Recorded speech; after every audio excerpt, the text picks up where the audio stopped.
Hello, folks. How you guys doing? Welcome to the. By the way, we will be addressing the elephant in the room. Welcome to the stream, guys. We are in Division 2. This is AI Divisions. We are now in the end game. Can I get into Division 1? Maybe. We do have a stronger team. Well, let's talk to the chat. So, first, Snake Gaming is hello, screw Nico Williams. No Nico Williams, Spade 99. I can't with the Messi Firelight armor. Okay, St. David, I promise you, the next episode, I will change the Messi thumbnail. In my idea, it's a good thumbnail. But I will change it. I'll change it. All right. Hello, says Star Eagles. Yeah, Alvaro jinxed it way too hard, sadly. All right. In my defense, okay. As I've always kept things 100% with you. Did I get it wrong? Yes. I have to admit, did I get it wrong? Yes. Was my source unreliable? No. Here, now. We have to address the elephant in the room with Nico Williams. I did give a here we go. I did have a source, internal source.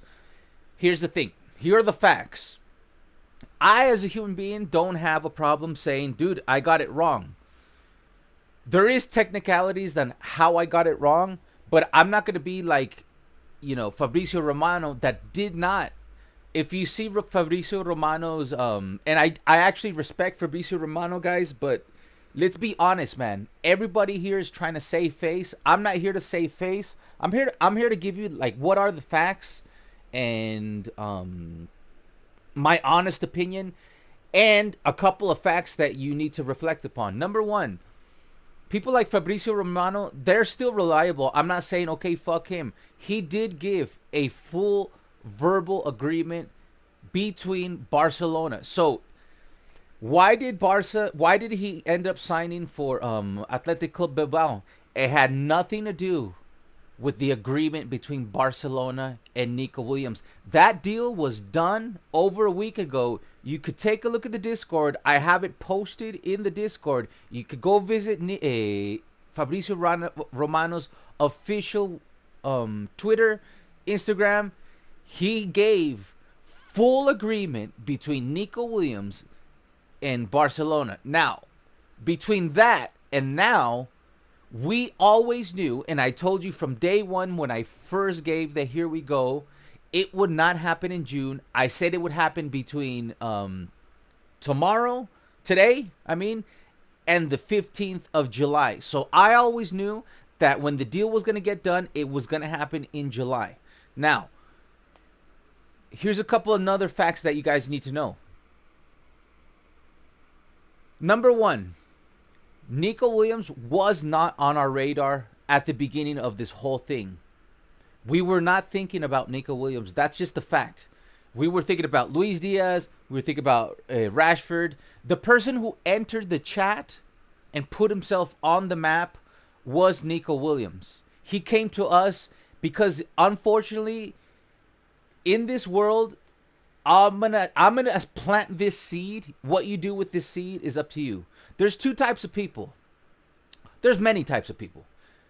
But in these types of scenarios, there's two types of people. There are people that ride the vibes, and then there are people that are loyal.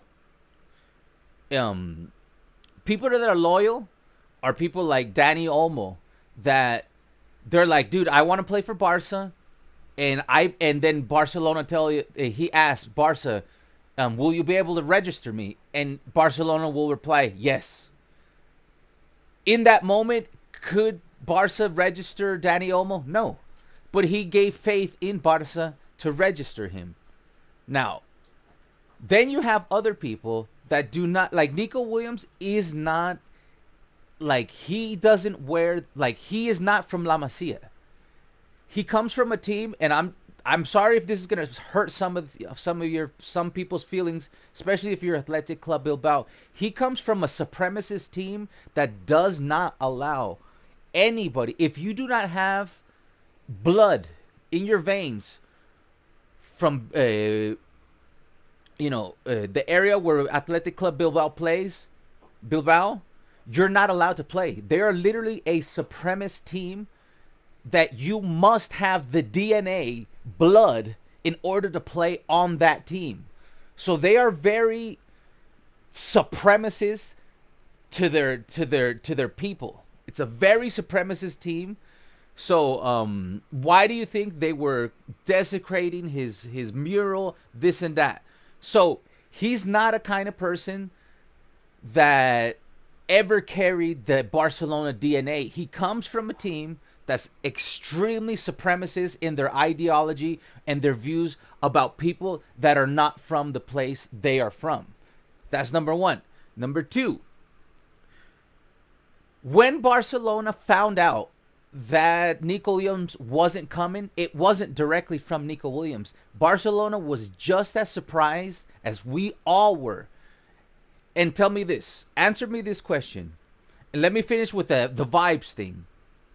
When Barcelona ended the season, there was no outlet that existed that did not say Barcelona was probably the most exciting team. So Nico Williams was sitting there thinking, riding the vibes train. He doesn't have the Barcelona DNA, but he was like, man, that team looks exciting. Man, I got a few friends on that team. But it was never about Barca for him. It was always about the vibes. It was the excitement that Barca was the most exciting team in the world last season. And he was riding that vibes. Unfortunately, as the weeks go by, people that ride vibes and they don't have like an attachment to the Barcelona team, those vibes fade. Now, let me end with this. And then you could take the information I'm giving to you and do with it what you want. Answer me this question. He, from Barcelona, number one, didn't even know he was going to sign a 10-year deal with Athletic Club. You cannot get a 10-year deal done without sitting down and thinking about it and hashing it out for a while. You cannot make a full production scene like the one that came out yesterday without taking your time to shoot it. I know it's a simple ad where he comes, with the hoodie and he writes. That's still a production that will last well over 48 hours to make. Between the editing, the shooting, the planning, the approvals. So, in my opinion, this guy is actually, and some people say, oh, you're just butthurt because he didn't sign. Look, is Nico Williams a great player? Yes. Would he have been a better player at Barca? Yes. Will he ever be as good as he could have been at Barca? No. The only reason I was excited about Nico Williams is, number one, yes, he is good. You could see when he combines with Lamine Yamal and he plays with Spain, he's a much better player than when he plays with Athletic Club Bilbao. When he plays with Athletic Club Bilbao, what did he get? Like 7 goals all season? That's what he did, guys. If he came to Barcelona, did I think he was going to get 7 goals? No, he probably would have gotten 15 goals. Hansi Flick got Rafinha to become a 10 goals, 10 assist guy, to become one of the top 3 players nominated for the Ballon d'Oro. Did I believe that if Nico Williams came to Barcelona, he would become the best version? Yes. Is he ever going to be as good now? No. He is always going to be a very good player that will play good in Spain on the national team, and he will excel around players that are good.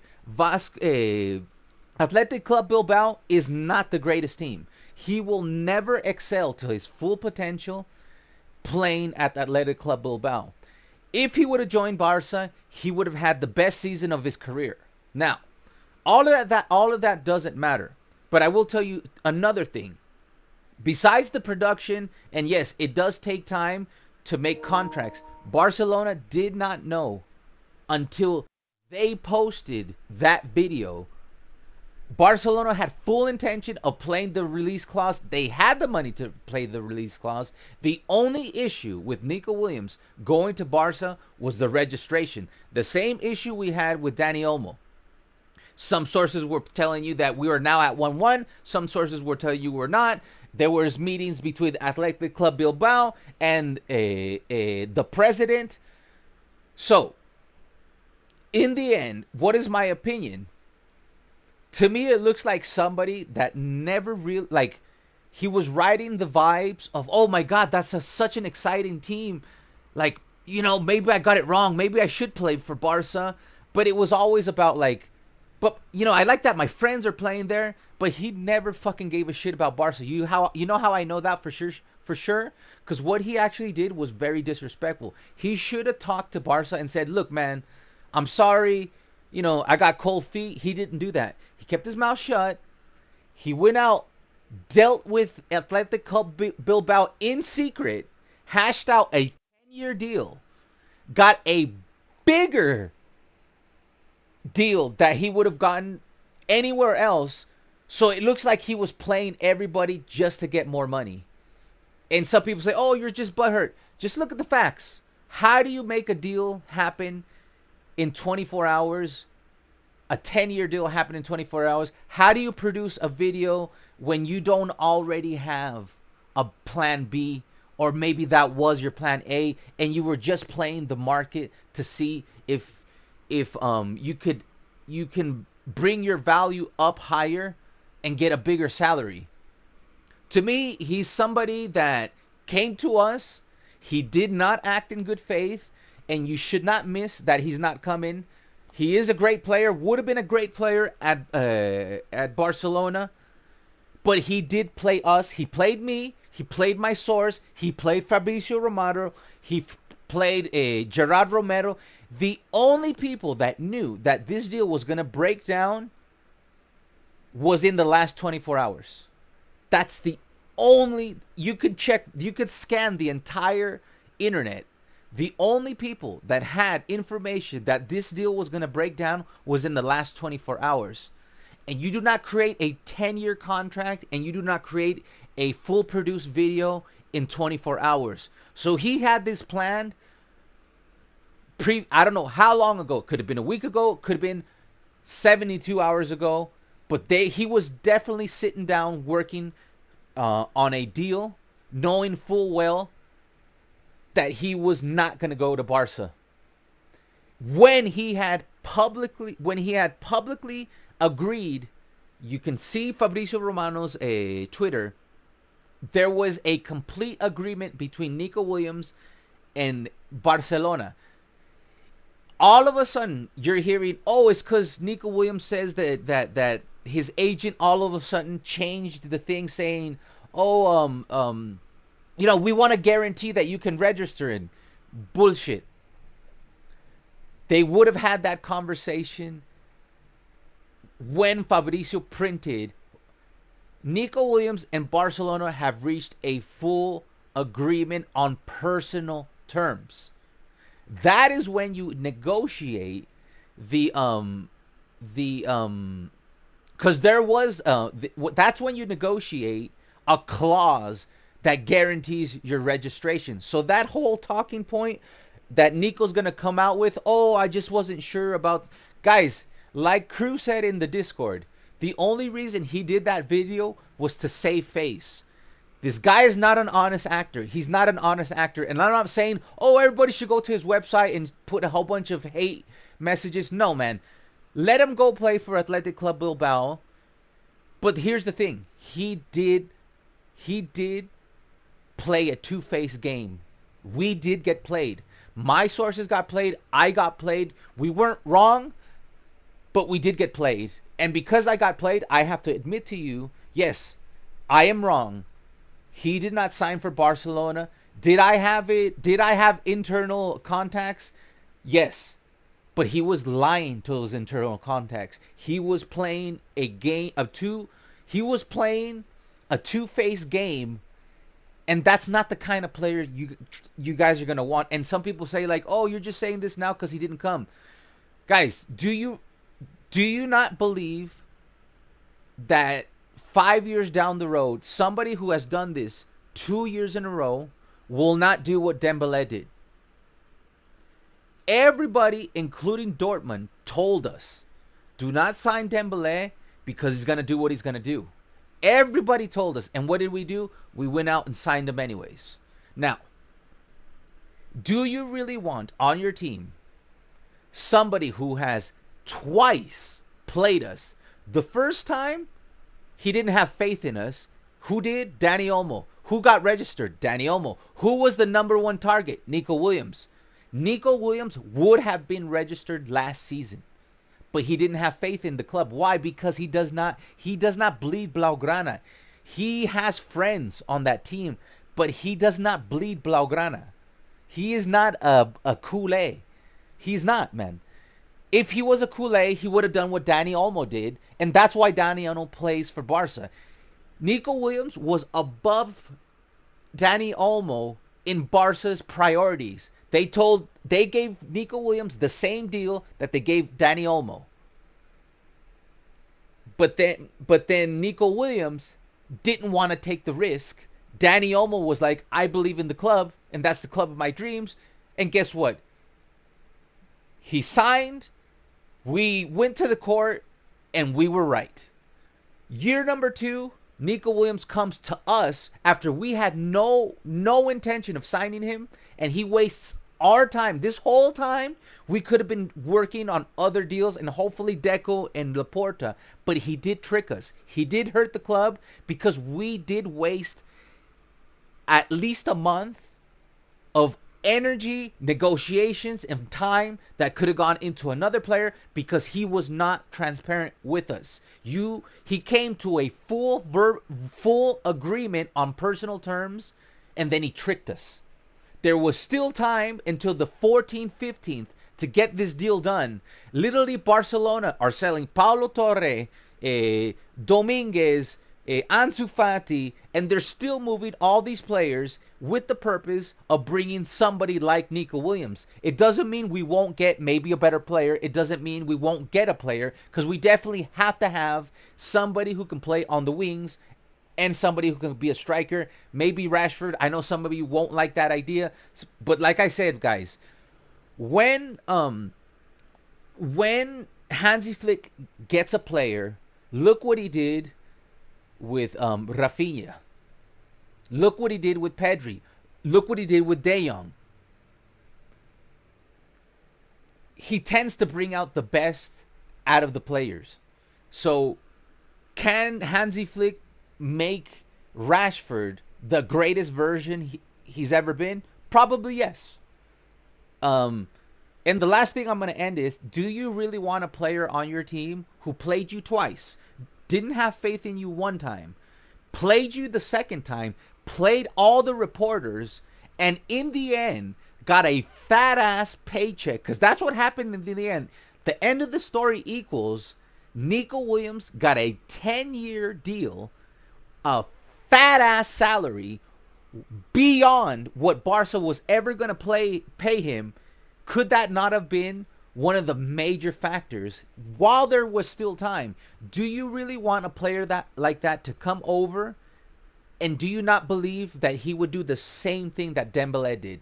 Most likely, because he was supposed to come for and get a low wage, about 8 million. Do you not think 3 years from now, 5 years from now, that guy that was never loyal to Barcelona would try to go get a 20 million, 30 million, come to Barcelona? Hansi Flick would make him better than he can ever be. His value would go up. Do you not believe that Nico Williams would then use that leverage to do what Dembele did? Try to get it. Don't be surprised if Nico Williams ends up playing in a team like PSG further down his career. Because that's the kind of person he is. He's just like Dembele. So, yes, it sucks. But in the end, guys, do you really want a player on your team that didn't have faith in you once, played you the second time, knocking on your door, and gives all the characteristics that he's going to fuck you down the line? He plays for money, man. The guy plays for money. That's just my opinion. Those are the facts. Some of them that I mentioned were the facts. We will know more information. And that's all I have to say about Nico Williams. I wouldn't personally go to his fucking you know, social media and go call him a rat or anything like that. It doesn't matter, guys. We did it without him. We'll do it with we did it without him last season.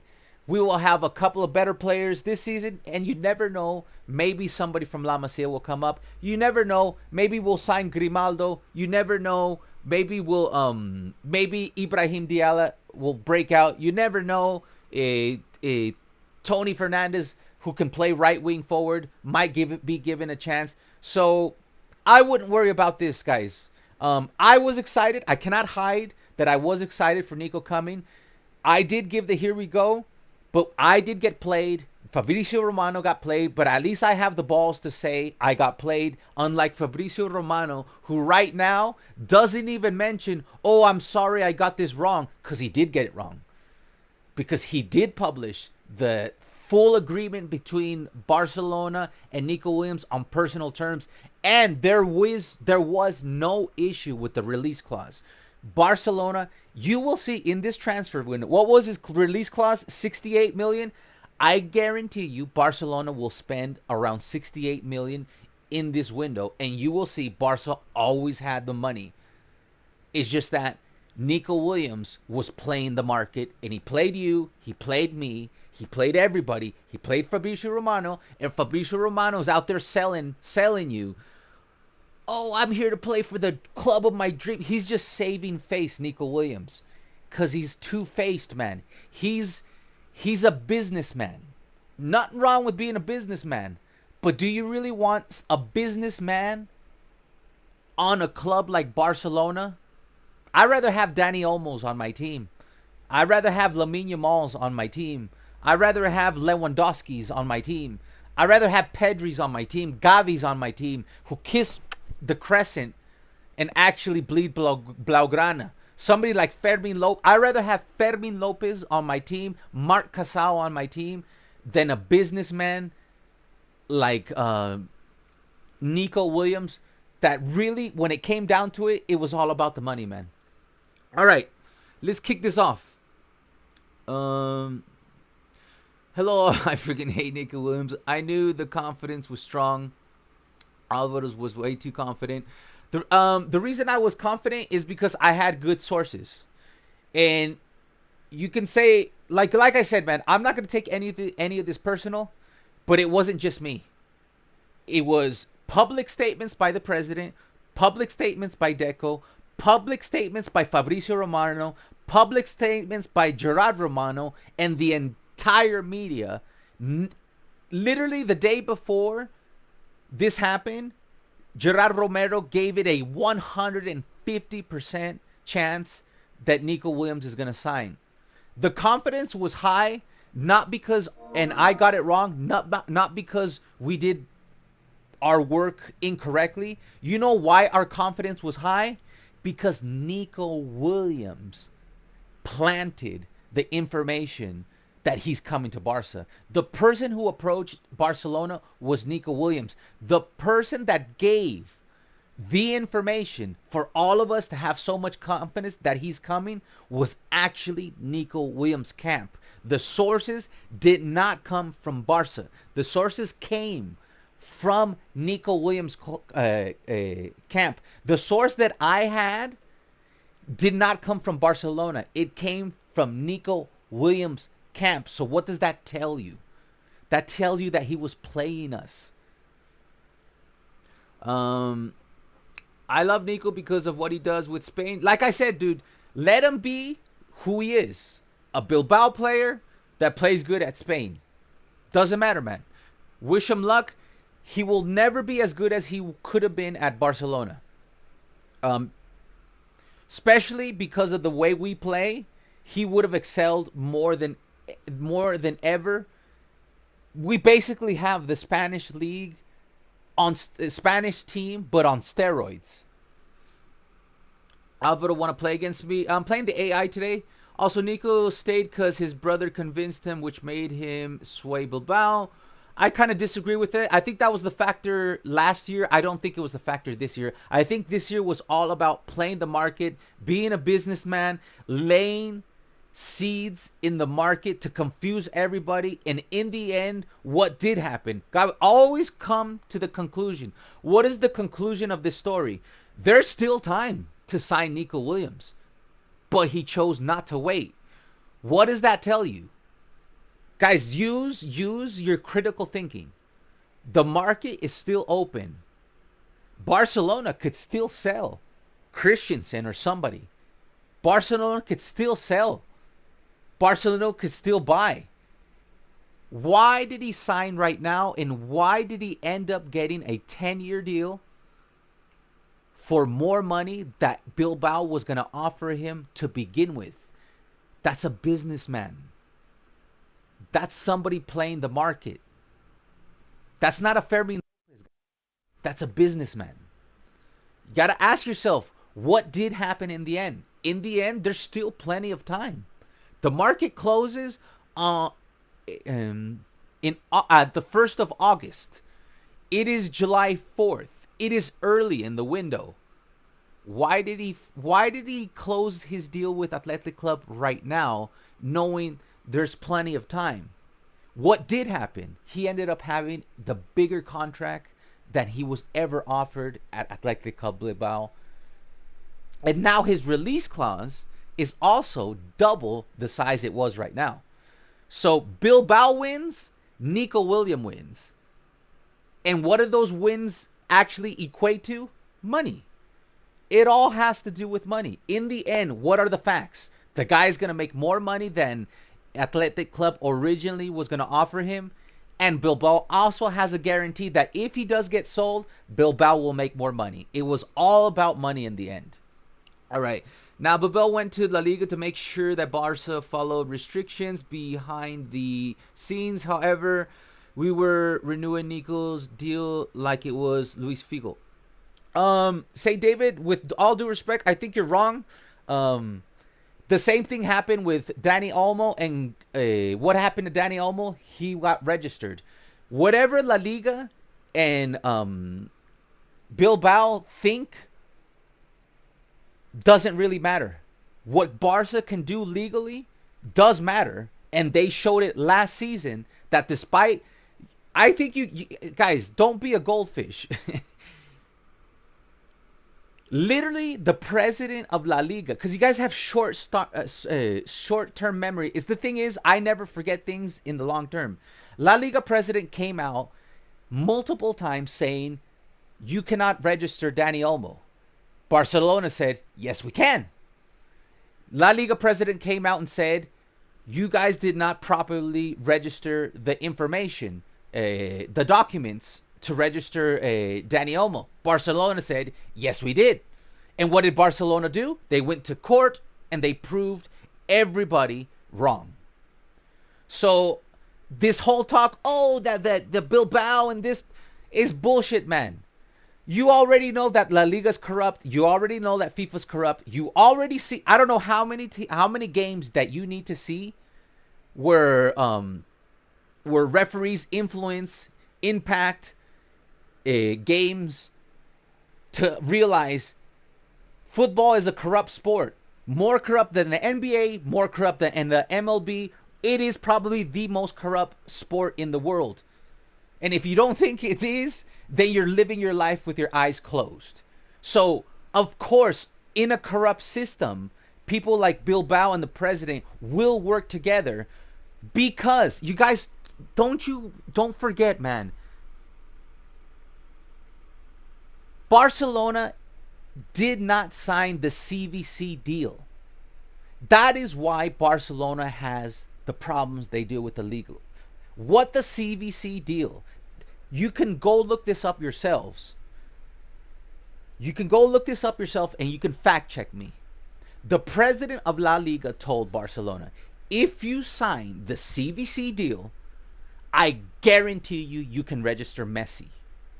But if Barcelona were to sign the CVC deal, and this one I don't remember, but the exact number, they would have had to sell, I think it's 20% of their broadcasting rights for the next 40 to 60 years. So Barcelona said no. We rather lose Messi than sign your CVC deal, and we'll ride out the shaky waters. And what did Barca do? They didn't sign the CVC, and that instantly declared a war between Barcelona and guys. If you don't see it, you're just not living. You're just floating around. All these things are connected. Barca not signing the CVC is connected with the conflicts that they have with the president. The CVC would have guaranteed Barcelona over 100 million signing bonus, but they would have had to sell the rights to their transmission. This is all connected to why Barca have so much conflict. Some people say, "Oh, it's the PFP." There is no problem with the PFP. Barca did not break the financial fair play rules last year. If you do your research, they're getting sanctioned for what they did 2 or 3 years ago, guys. Has nothing to do with what Barca did last season.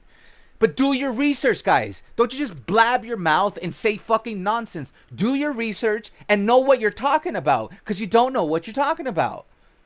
Do some fucking research and learn about the fucking system. Because if you don't learn about the system, then you don't know what you're talking about. You can take everything that I just said, run it through a fact check, and you will see what I'm saying is true.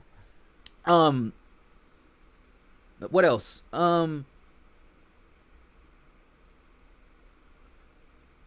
I think that's all I got to say about that. Elim, I think the blessing in disguise is how it happened to Lamine.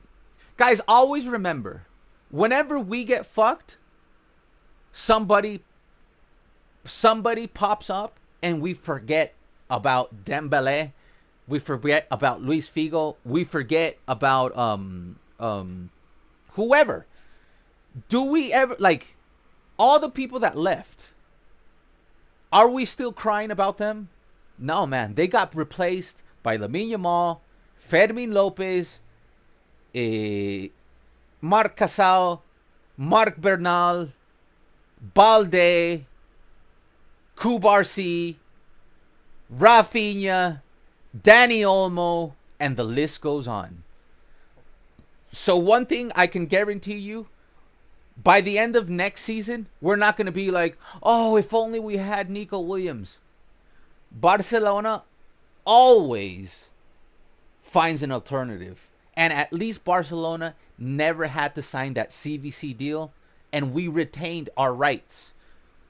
This shit that's going on is the scream, the last final scream that they have against us, because we are going to be 1-for-1. We are going to be in the new Camp Nou. We almost generated $1 billion.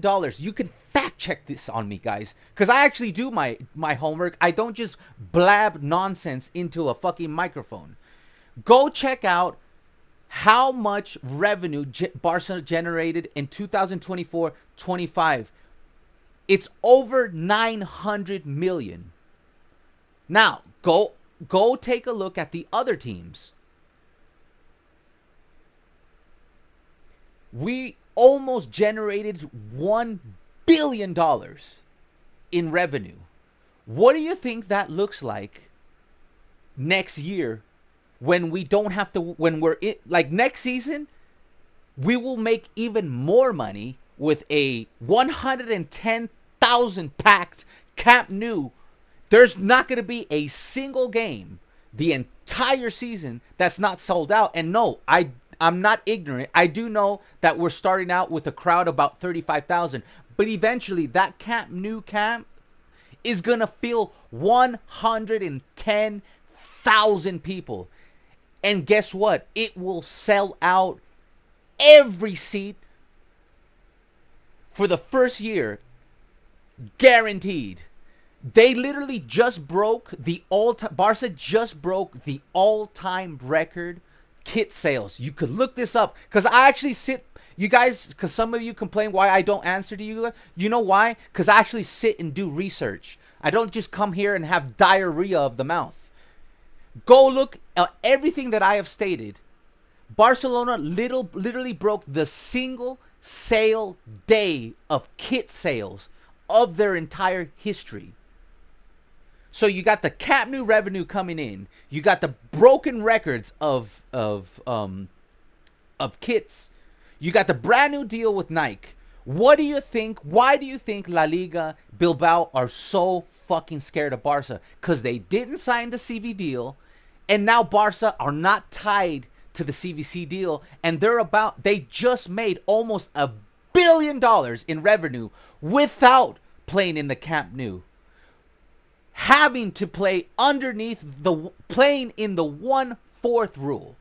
What do you think is going to happen to Barca at 1-1 1 year from now with a packed a Camp Nou? And we didn't lose anybody, guys. That team that played the best football is still the team that's here this season, and they're all young. So we literally have the most exciting team, and we will get reinforcements. That's what they're afraid of, guys. That's what all this war is about. That's what Bilbao and the president and everything, because it's coming home. Barcelona will be the team that generates the most amount of revenue than any team for the next 5 to 10 years.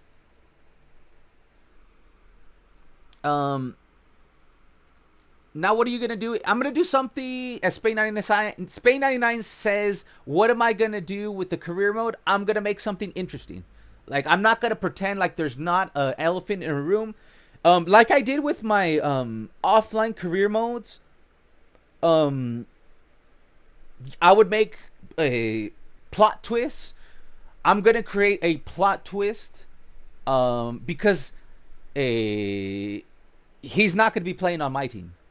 So I will create a plot twist in the live career mode, and you'll find out on Tuesday what is that plot twist, and we'll get things done. By the way, hi Fire Flame.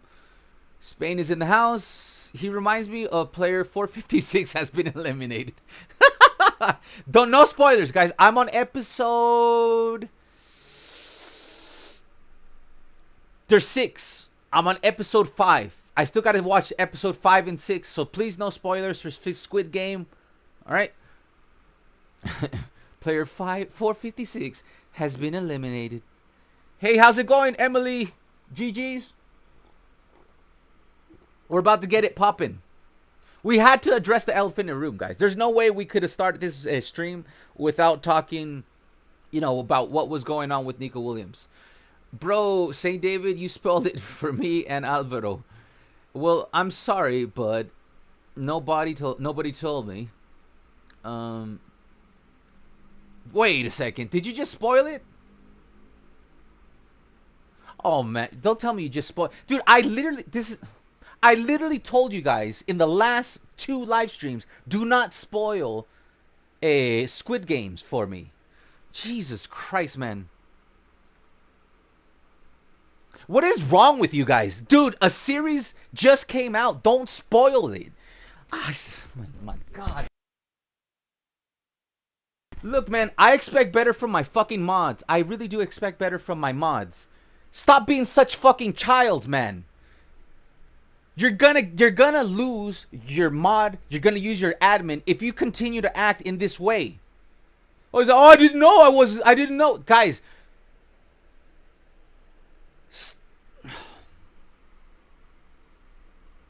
You need to step up your game. David, you need to step up your game. Because you've been failing as a moderator and you've been failing as an admin. You need to step up your game. Please. Do not be spoiling shows for people. It's not cool, man. I literally said it in the last 2 live streams. Do not spoil Squid Games. Jesus Christ, man. Step up your game, bro. Maybe Rooney can play on the left. Maybe Rooney can play on the left or right.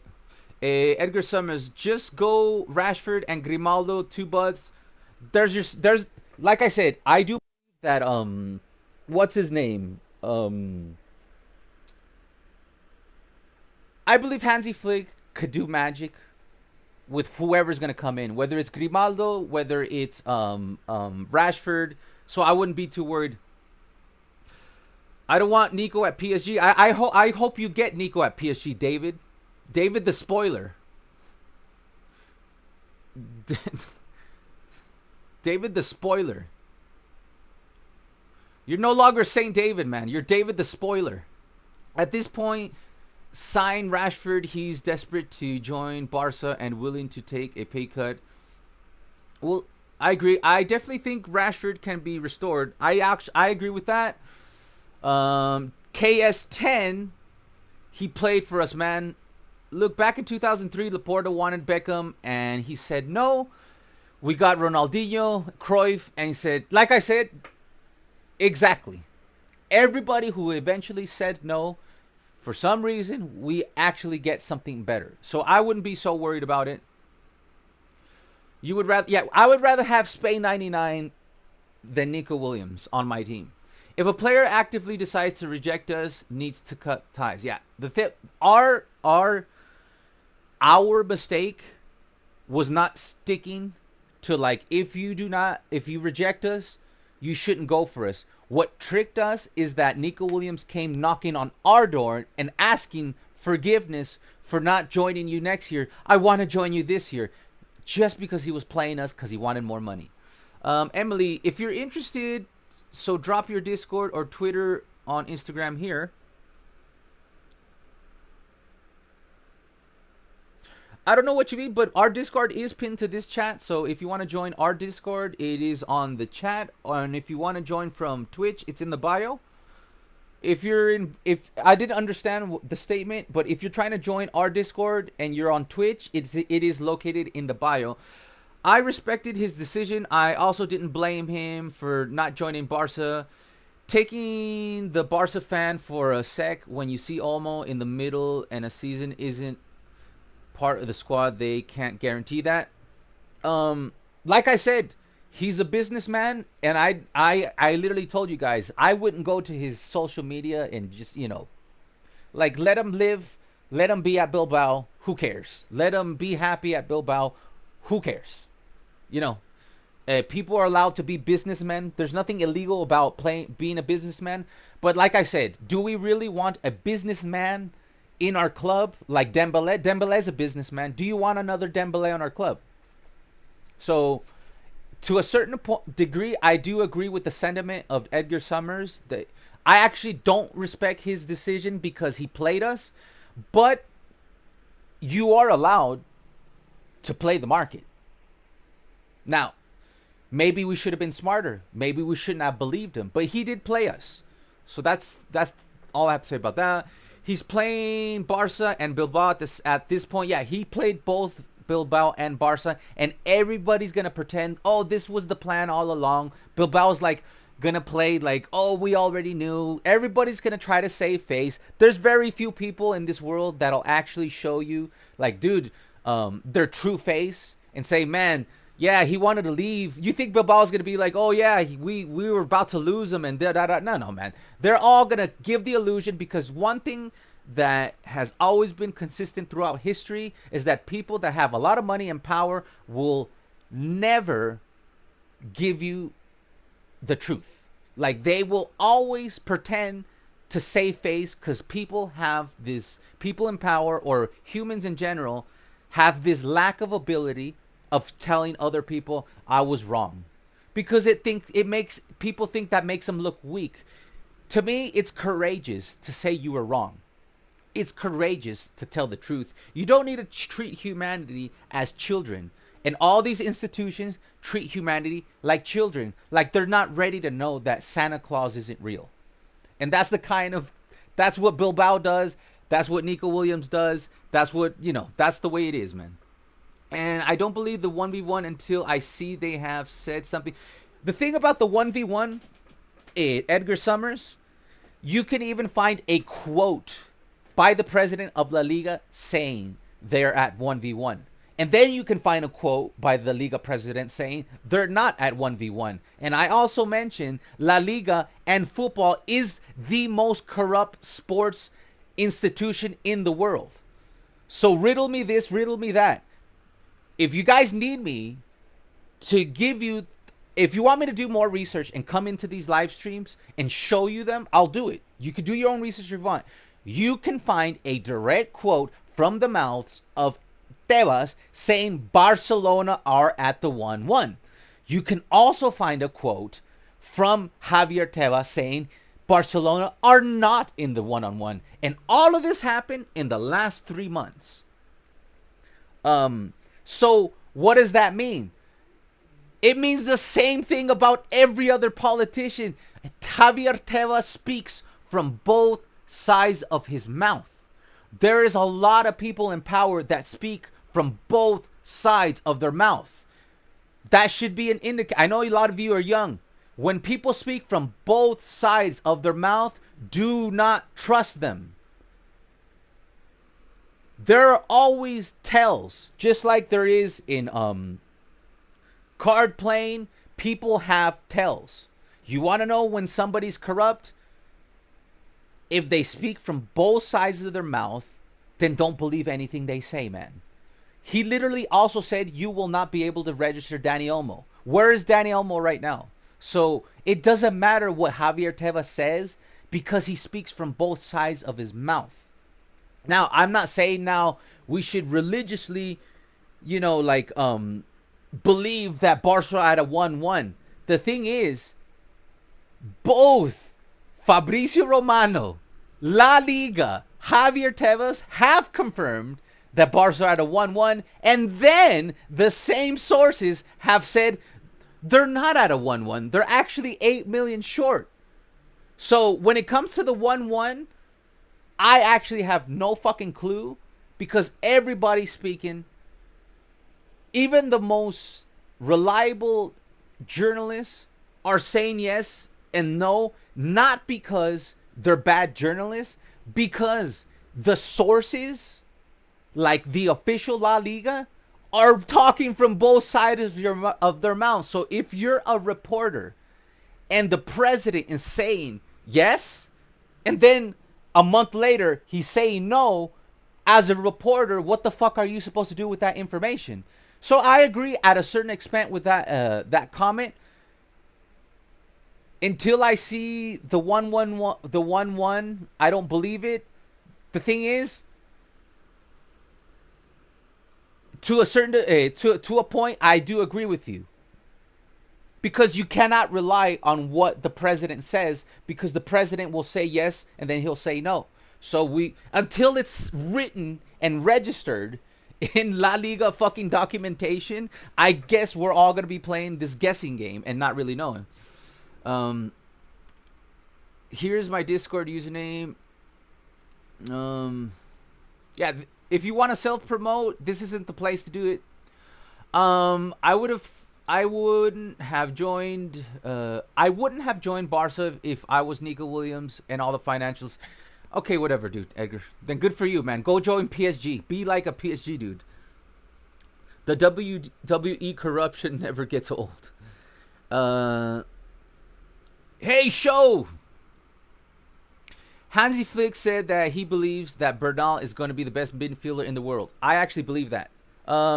We forget how much I believe. I know some of you say, "Oh, you got wrong." Here we go. Eat a bag of dicks, man. Whatever. Look, man. Marc Bernal is really good. ACLs, you saw with Xavi, it takes about a year to get back to. So I would be easy on Marc Bernal, and the good thing about Marc Bernal, what is he, like 17 years old? The good thing about Marc Bernal is that when he's a year from now, he'll be 18 years old, and then he's got plenty of time. He's like, you know how Star Eagles loves Casal? One of the players that I most am like looking forward to is Marc Bernal, because I do see him actually as the next Busquets. Modernist is in the house. Everybody give your GGs to Modernist. Do you think it was right for Barca to give Lamine the number 10? Also, do you think Barcelona should be one day permanently retire the number 10 for Messi? No, man, because why would we retire a number that Rivaldo, Maradona, what do you call it? Messi. Who else wore the 10? Well, a bunch of legends have wore the 10, and a bunch of legends should continue to wear the 10. I think Lamine Yamal is in the top 3 to 5 contenders of Ballon d'Oro. He's been playing for the first time, guys, ever since he's 15 years old. You guys forget Lamine Yamal played for the first team when he was 15 years old. So does he deserve the 10? Yeah. Do I have a problem with him taking the 10? No. Do I think he's like Ansu Fati? No, because he already proved that he has not gotten injured. That's why it's so important to sign a new winger so you can rest Lamine Yamal and not risk Lamine Yamal getting an injury that might put him in the path that Ansu Fati ended up in. But I don't see a problem with Lamine Yamal getting the 10. El Presidente, Snakey, Renee's in the house. Your argument needs to be on Twitter, LOL. We are not. The thing about you, David, is that here's the thing. I could come if you guys want me to convert this channel into a me absolutely, debunking and making some of you guys look absolutely ridiculous when I bring the receipts, we can do that. Like, if you want to challenge me to a debate, the version that you see here is not the one who's gonna show up. If you want the guy that for 25 years was a fact checker to come in and debate you, and I'll bring my material. If you want that, if you want to get humiliated in front of the entire audience, feel free. If that's what you want. If you want to open challenge debate, I could bring receipts and I could back up everything I said if that's what you want. Have I walked into an argument? What's going? Not really. Not really. It's just David's acting like David likes to act like sometimes. David sometimes likes to act like he's 8 years old. And so that's what he's doing today. I think people should stop hating on Nico. Like I said, I'm not promoting people to hate on Nico. I understand people's emotions because he did play us. But like I said, let him be. Go do whatever you want, bro. Go do you. Go be a businessman. Go make a whole bunch of money at Bilbao. It's all good, man. Show, are you playing divs, my man? Yeah, I'm about to. Just trying to get through the chat. Alvaro, you should create Spain 99. I should create Spain 99. That's actually a good idea. Nico is going to PSG, but why? Yeah, make me. You got to send me. All right, I'll make Spain 99, but you got to send me. Like, I do need pictures, man. Because I don't know what you look like. Also, Alvaro have been watching Squid Game on Netflix series and doesn't want anyone to spoil it. Yeah, David already spoiled it. Fucking asshole. That was a dick move, dude. 2 fucking live streams. I've been asking you guys not to spoil Squid Game. And our fucking administrator spoils Squid Game. Like, fuck you, man. Jesus Christ, man. That's my admin, man. I've never heard of it, Flame. Tebas needs to leave the Liga. He won't leave the... You know why he won't leave the Liga? Because for the smaller teams, this benefits them. And I don't blame them. Cruyff said if you... Yeah, I agree with what KS Cruyff said, that if you have second thoughts on playing for us, you're not needed. That's what he said. As we are talking about Squid Game, what do you think about the series? I'm on episode 4. Gonna watch episode 5 and 6. I've asked for the 2 last live streams for people not to spoil it. And David, don't scroll back because David spoiled it for us. Barca will never be allowed to retire the number 10 as it is the legal rule number 1 to 25. Thank you, Fireflame, for the information. Fireflame, that's what I said, maybe one day. All right, let's get into gameplay.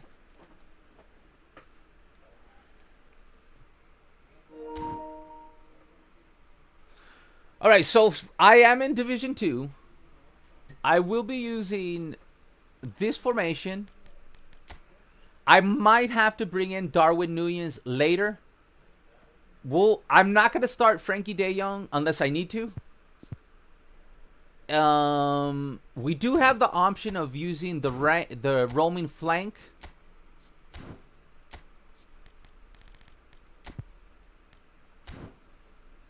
But I'm gonna go with this Messi because he's been smashing it up as a CF. As you can see there, he's finally gotten his. He's almost a goal every other game, and he was about a third behind all of this. Also, how do you become La Liga president? There's some kind of what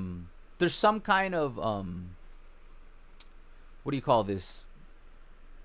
There's some kind of voting system. All right, let's go. Every match now is going to become very difficult, so I need to be very focused. Yes, gameplay time. All right, all these games are going to be difficult. If we do get close to Division 1, I might have to bring in Darwin Núñez and play a little bit more meta.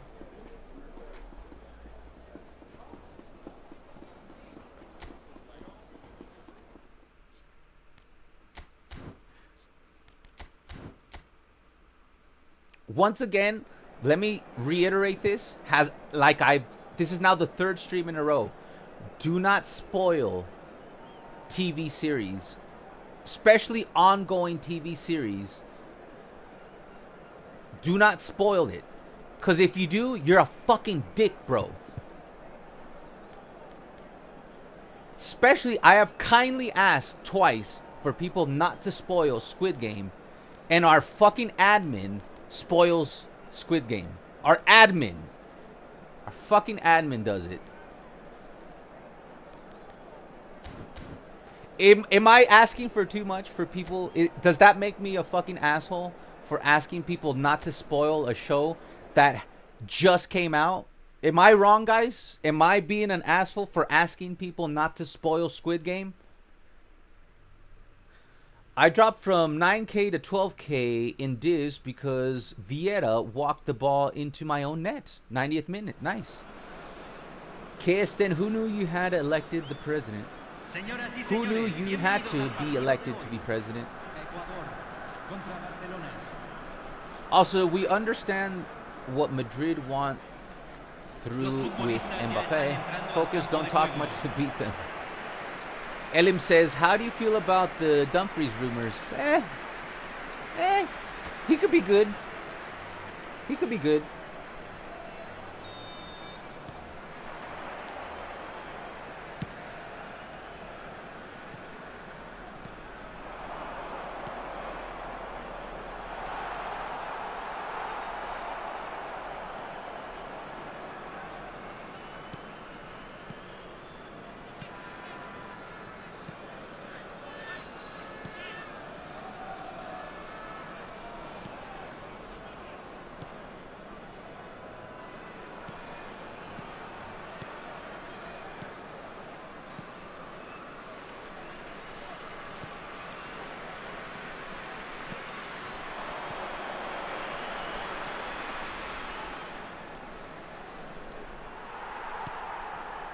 Oh, I forgot to show you my reserves. I'll show you it in a little bit.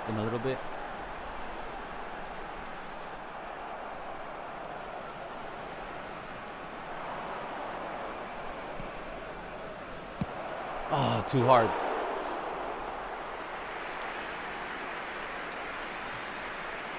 I gave my thoughts on Diego Jota yesterday, but, you know. Here, let me focus. I'll talk about that. It gets really tough, guys, here in Division 2. You got to be, like, super sharp.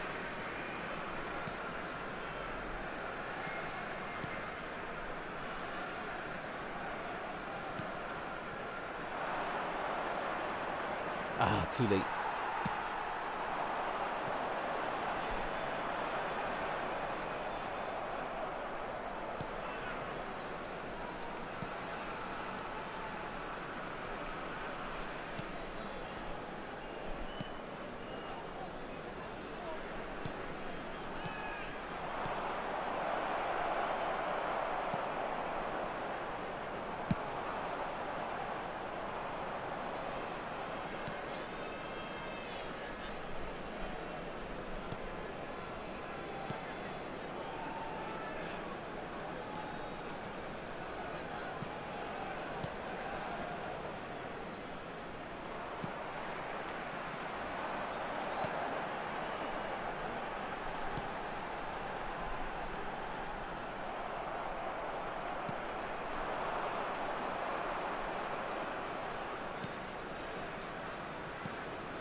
So you have to be clinical in every single one of these matches.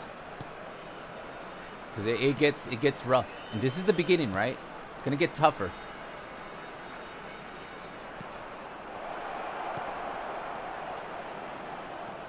Ah. Oh, boy. Good job.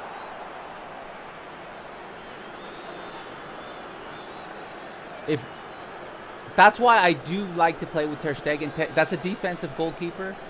I might need to go with an offensive goalkeeper for scenarios like that.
One step behind. Careful here. Good job. Closing the lane. That was good defense.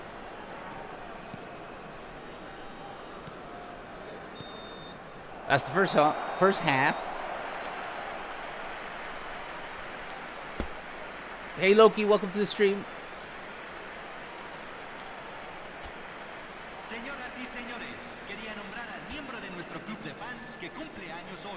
Los jugadores están entrando al campo de juego.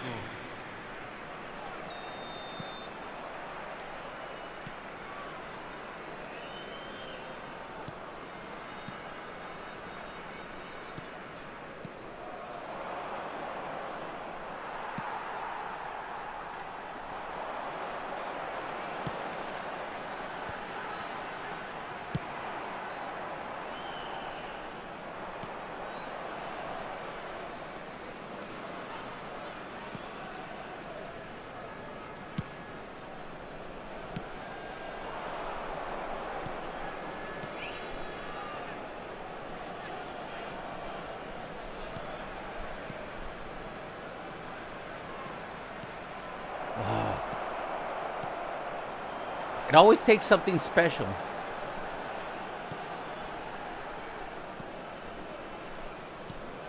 There's Steele.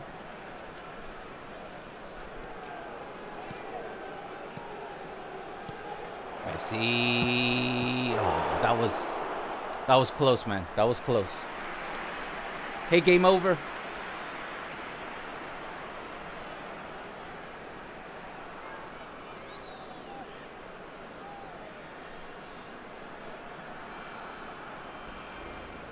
Hurry up, bro.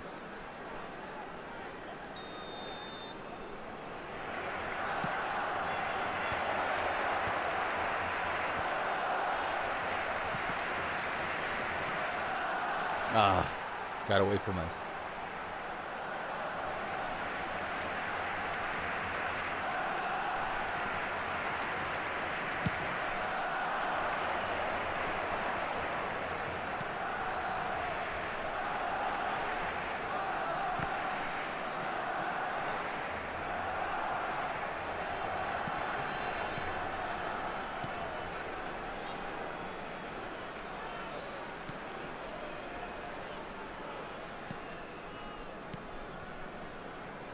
La cantidad de espectadores de este partido fue de 80.953. Minute 61, there's still time.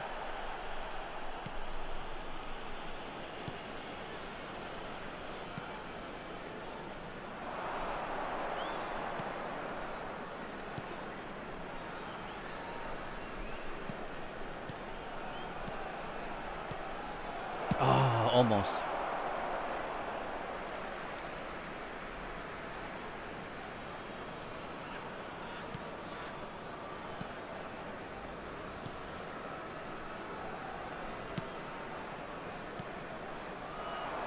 It's gonna be, yeah, it's too crowded.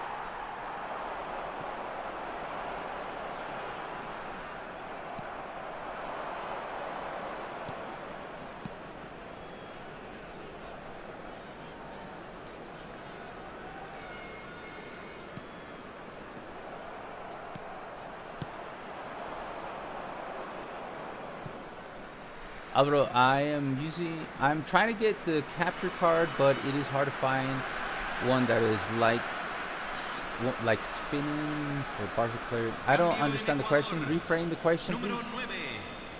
Lo reemplazará número 18.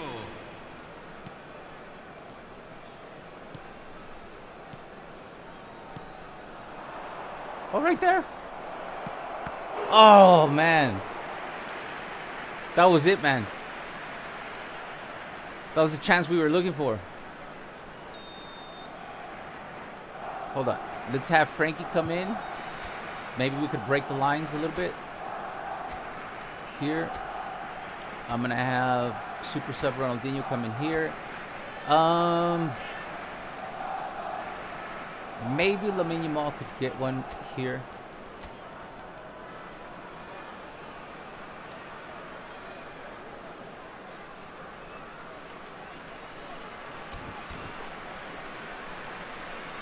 Cambio.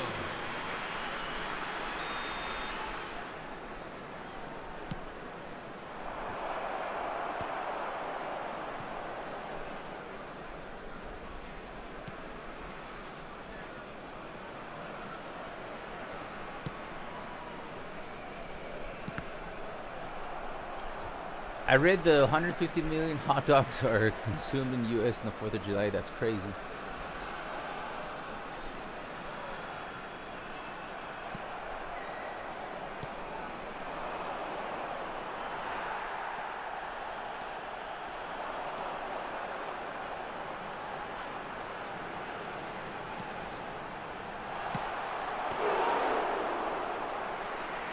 I'm going to go pink, too. I'm not here to tie games.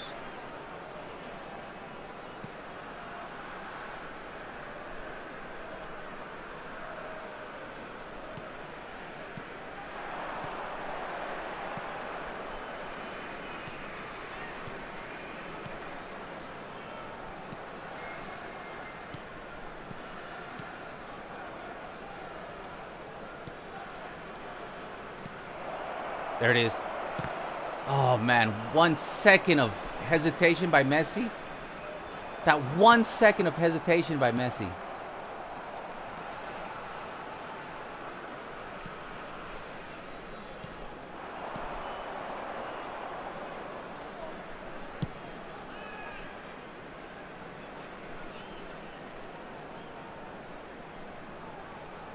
Minute 85.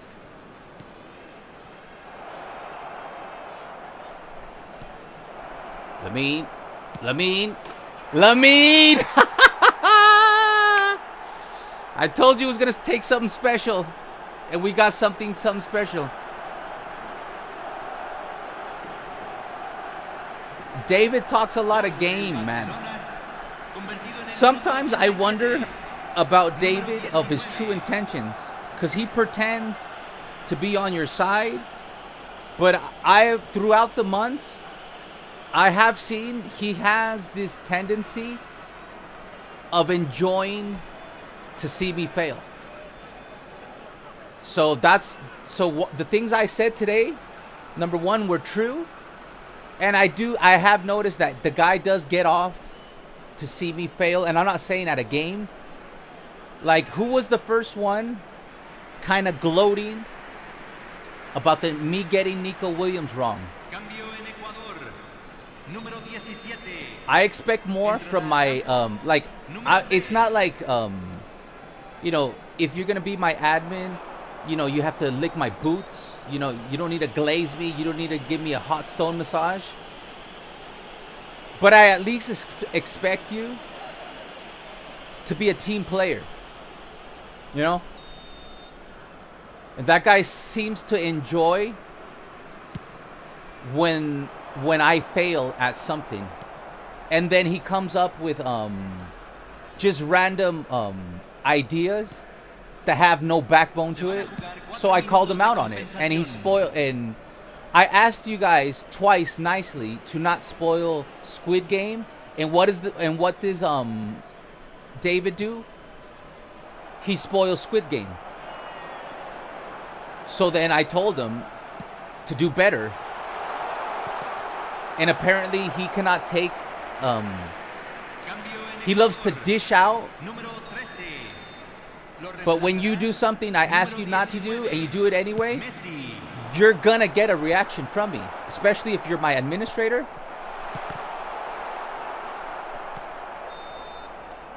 And apparently he likes to dish out, but isn't willing to accept criticism when he does something wrong.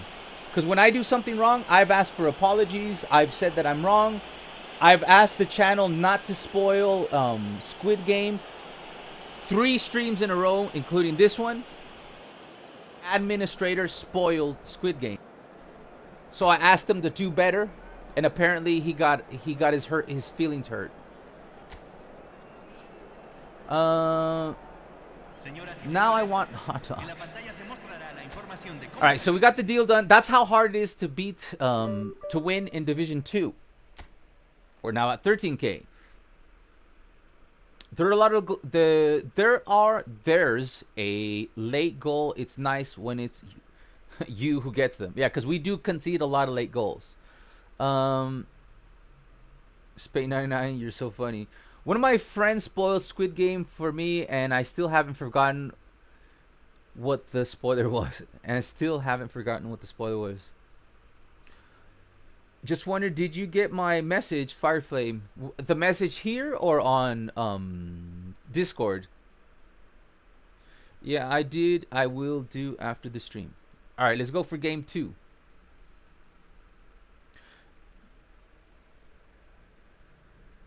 I usually accept criticism. Guys, you got to understand that I now receive criticism every live stream. Every live stream, I receive criticism from one avenue, from gameplay to Barca. So I take criticism the entire every stream. There's somebody challenging me on an idea.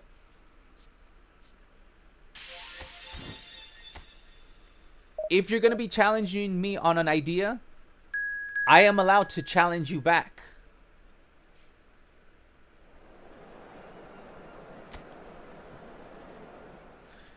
I usually accept criticism because my parents criticize me a lot, and I do better and not try to do the mistake again.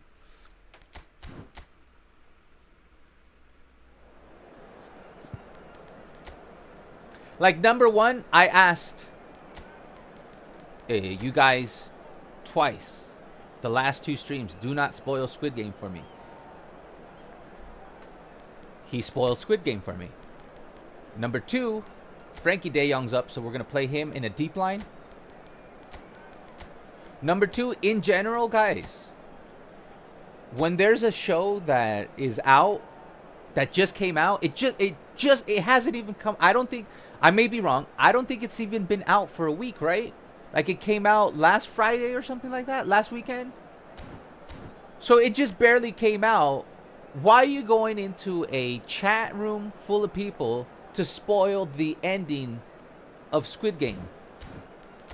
Like who does that? Like who does that, guys? Like who does that? You know what I'm gonna do here? Because Belletti's really good, especially when he's that horny. I'm gonna play with a double build up, and I'm gonna bring in Belletti on the side. Does he have captaincy?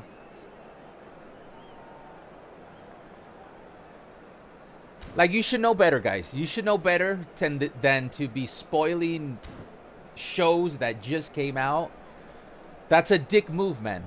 Whether I had asked you guys to do it or not, in general, don't be a dick. Don't spoil shows for people, that shows that just came out. Because when you do that, you're just a dick, man. You're just showing who you actually are. And you're just a dick if you do that, man.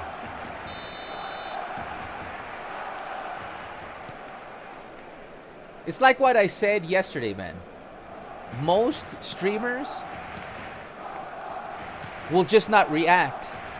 I'm the kind of person that will call out anybody. From a moderator to a subscriber to a member.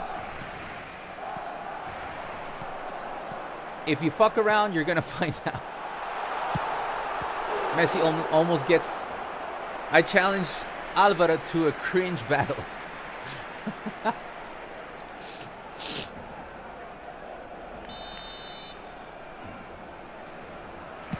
Like, not even anything that he said was as bad as the spoiler thing. Like, everything about his opinion. Like I said, if you want to have an open debate challenge with me, I'll do it. You're probably going to get humiliated. So that didn't bother me. And you could tell in the tone of my voice, it didn't bother me. What did bother me? When you spoiled Squid Game's ending.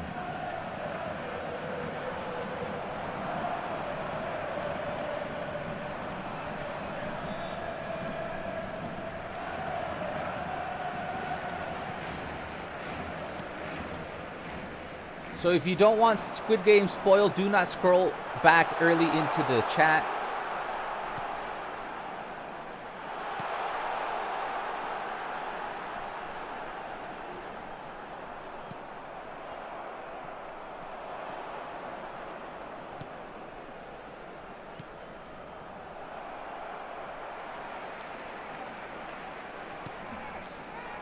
If I didn't have to concentrate as much, I would tell you guys a story of the last...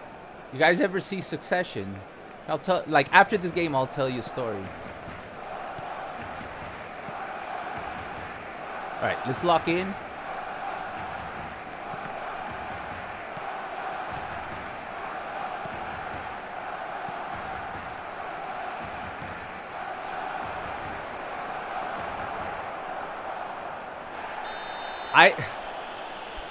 Guys, I never pressed X, man. I never pressed X. That's an automated scripting penalty. Look, man, I did not press the X button, man. Why? I didn't do that, man. Free goal, man.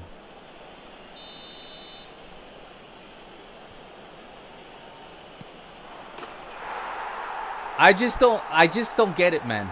Like, in the penalty box, why do you have scripting? Like, why would my player stick? Like, if I press X, I get it.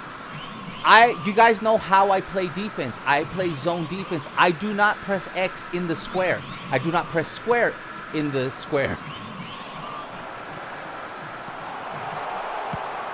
Oh, that should have been a goal, Messi. You got 95 finishing, man.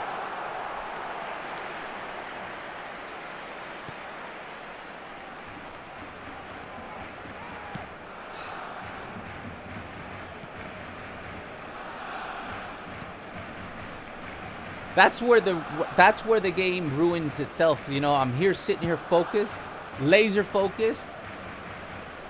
What do you want me to do if my guy, without my control, I did not ask Koundé to put his foot out. I never pressed X. I never pressed it. Like I say before.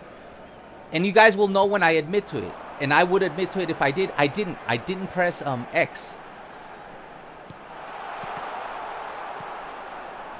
And that's a shame, man, because it's gonna be tough. Once the AI gets a 1-0 lead on you, it gets extra hard. And the game doesn't need that, man. Like the automated tackle, man. Like, I don't have smart assist on. Right there, you can see it's off. Why are you assisting me in getting a penalty? Smart assist is off. Why are you tackling for me, man? Why is the game tackling for me?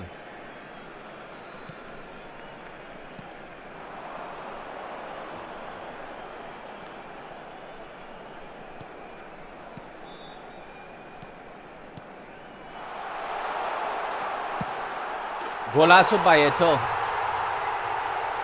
All right, we still got a shot at this. Did it literally call me the freaky man? Did I miss something here? I challenge all to a freaky battle. Whoever wins in the Chill Guy fan club. I did once spoil the ending of Titanic though on a date, never called her again. On a date on my fucking birthday. I'll tell you the story when I'm done. Now I'm gonna try. You literally call me freaky man. Says intrusive, so it's getting freaky. All right, David's back. You missed our first win. We thought you were mad. Should I be? I'm a grandmaster freaker. Should I be? The chat just thought you were mad. It looks like I am wrong. Like I said, I am willing to be. I thought you got mad. But David, do not spoil fucking, like, don't spoil shows, man. I told everybody 2 streams in a row. Do not spoil Squid Game. And you spoiled Squid Game, man. Don't do that, man. For the future, anybody watching this show, especially if the show is, you know, not even a week out, do not spoil shows, guys. This is a non-spoiler channel. Don't do that. It's uncool, man.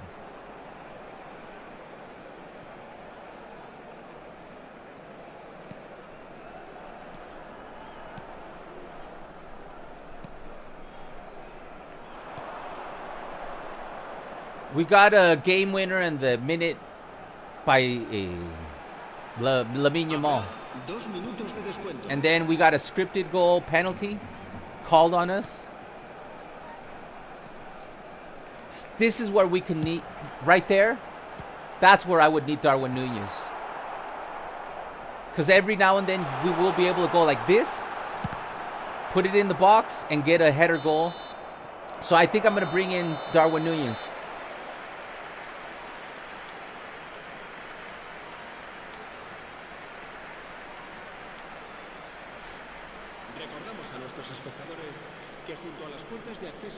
All right. Yo, delete that now. You're gonna get timed out.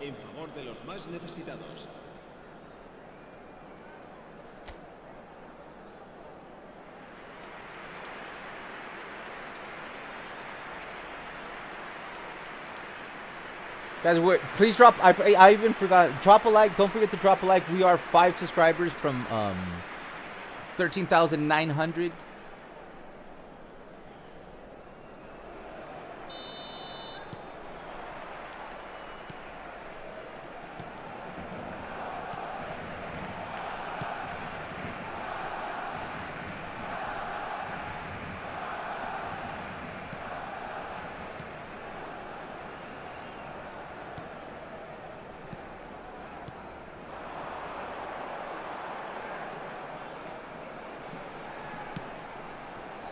See, right here, what I would do is look for Darwin Nunez there.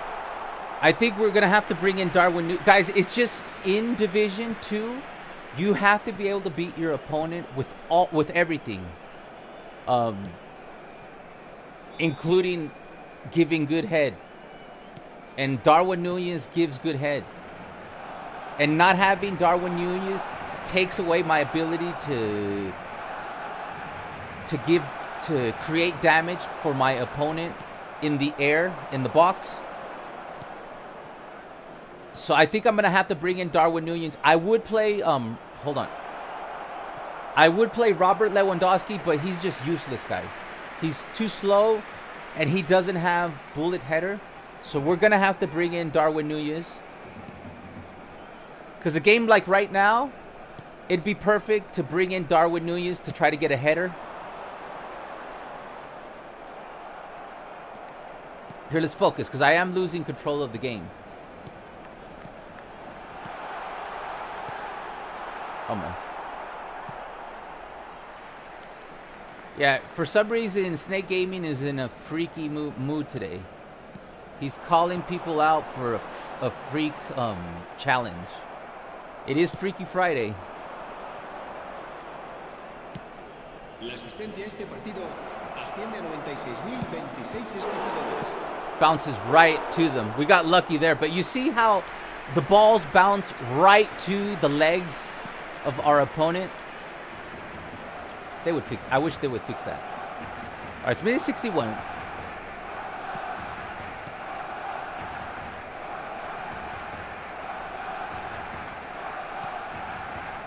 That's a bad pass, but it gets through. But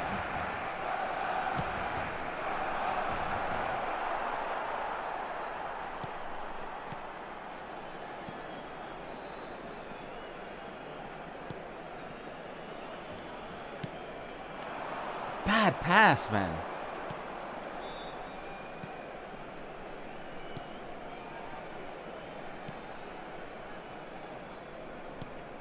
All right, we'll bring in some subs. Last time we won because of the subs. Careful. Now we could bring in some subs. All right. Neymar's not playing well, guys. Ronaldinho did pretty good here. But what I'm going to do is SS him. I'm going to have Belletti. Oh, I don't have Darwin Núñez. We're going to bring in Darwin Núñez in the next game. For now, I will give... No.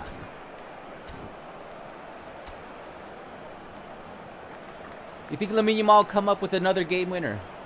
Let's bring in Lamine Yamal again to see if we can get another game winner. I'm going to bring in Xavi for Rafinha.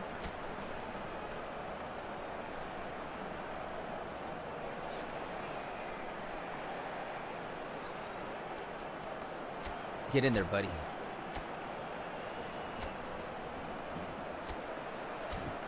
All right, let's see. Ronaldinho has super sub. So we... Neymar, el dorsal 9, Eto'o, el dorsal 11. Serán sustituidos con Oh my God, that was... Ronaldinho, el dorsal Catch the ball. I'm going to have to go with Ter Stegen, guys. That's the second mistake that dude makes.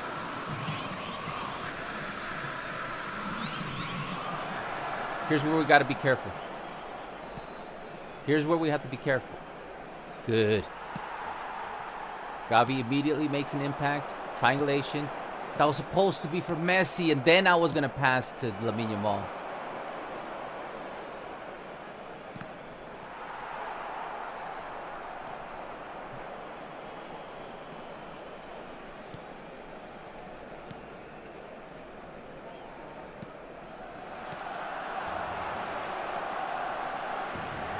Because Gavi's actually pretty good here. And he's got 80 aggression. He's got the goods. Oh. Too late. No? Get it, get it. Oh, come on, man. That's bullshit, man. That's bullshit. That's a goal, man. That's a goal. That's just bullshit, man. Oh, man. Come on, man. Dude, that's a goal, bro. That is a goal, man. That's a goal. Right there, man. That's a goal, man. He gets a booster, super sub booster, and he still can't put it away, man. Oh, my God, man. On top of the fact that they got a penalty, a free pen, man.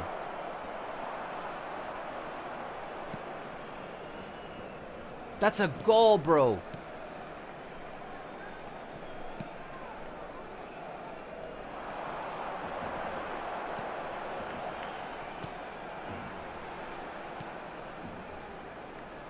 See, right here, if I had Darwin Núñez, I would just center that right in there.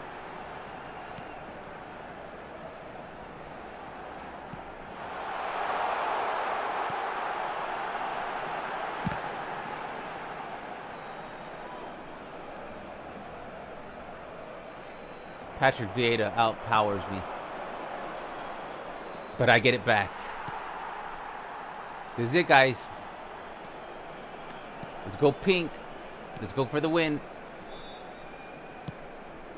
You gotta be kidding me, man, bro. Come on, game. Stop being such a jerk off. We had a wide open winger.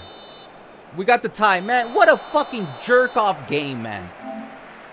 Look, I gave low lofted pass to Kubarsi, right? Look at my radar right here. Dude, they literally stole the game with a fake penalty, man. Look, I gave him low lofted pass. It's too low, man. Like, look at my radar. Why was I trying to do that pass? Look at my radar. Look at the left-hand corner. You see the lower left-hand corner? That's what I'm looking for. It's a Xavi all by himself. Right here, Kubarsi, look at how much time I have. Look at the radar. There is no one close to Xavi. So I'm like, okay, low lofted pass to Xavi. And what does the game do? It gives it right to my opponent because Gavi's wide open. And we had a remember they got a penalty that was never a penalty. We did increase by 4 points.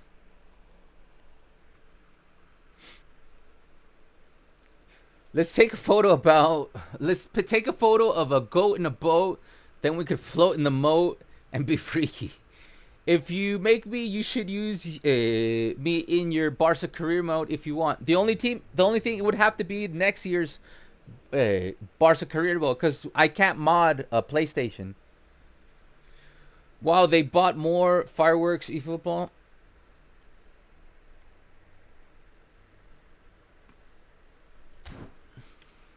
All right, let's keep going, man. We got screwed in that one, guys. There was that penalty. On my life, I never pressed X. Like, you know how it happens, man. I swear to you, on my life, and I'll look you in the eye. I never pressed X. That was an automatic scripting. Koundé put his foot out, and I never asked him to put his foot out. That was a scripted penalty goal. But we already know that's how it is. Okay, so Lamar. Oh, I forgot to bring in Darwin. Guys, please remind me to bring in Darwin Nunez because we are in instances like that. We're gonna need Darwin Nunez to get a header goal to win games. We will bring these two in the second half. Both of them will play in the second half.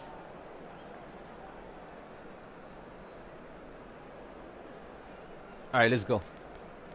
Xavi might come in the second half. See, the Xavi card is fast and has 81 aggression. This Xavi card.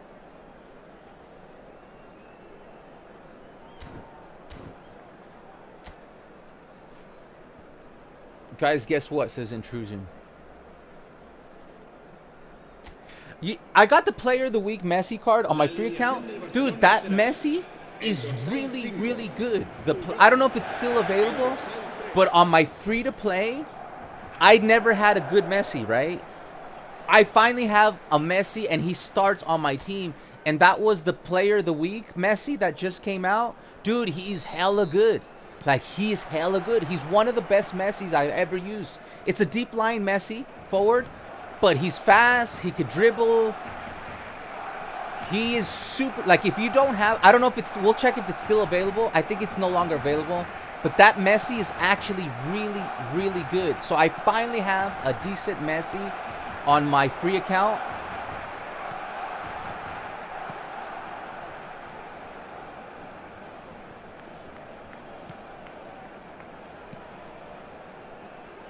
What was, okay, finesse is L2.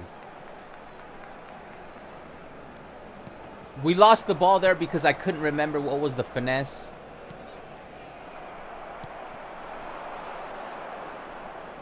Watch this. Called it. I told you, watch this. Blitz curler Messi. I told you guys, watch this.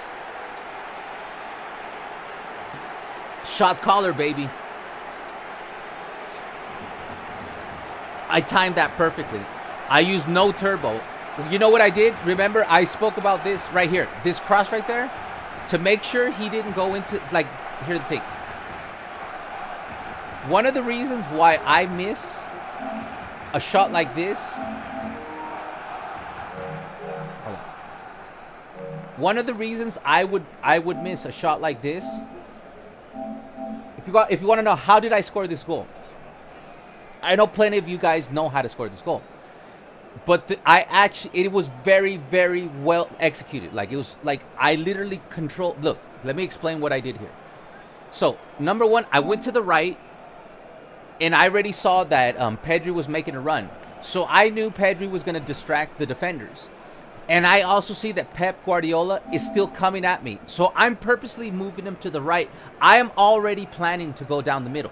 I also know if I press left and I turbo, Messi will go into heavy touch. So what I made sure is that he gets committed enough. As soon as he's committed enough, I slowly held the turbo button at like 5%. Just to get the perfect turn, and then after that, you just blitz curl. Perfect 50 to 75% from that range. Perfect blitz curl.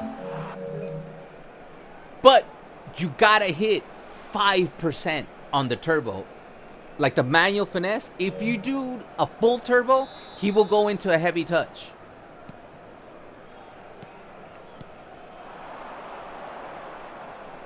Careful with the kickoff glitch. Careful with the kickoff glitch.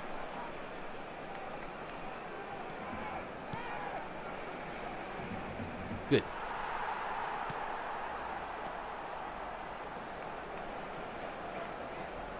Yeah, but that Messi is now very good. Goal every other game type of player. After months of just straight nerfing. Like right there, I did the same thing. 5-10% to the turn, like that. We talked about this in a previous stream.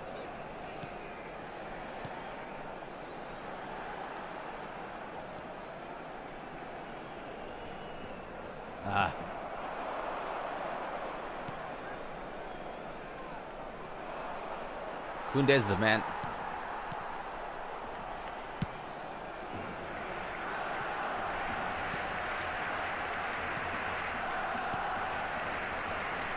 Again, that was 5 to 10% to turn like that.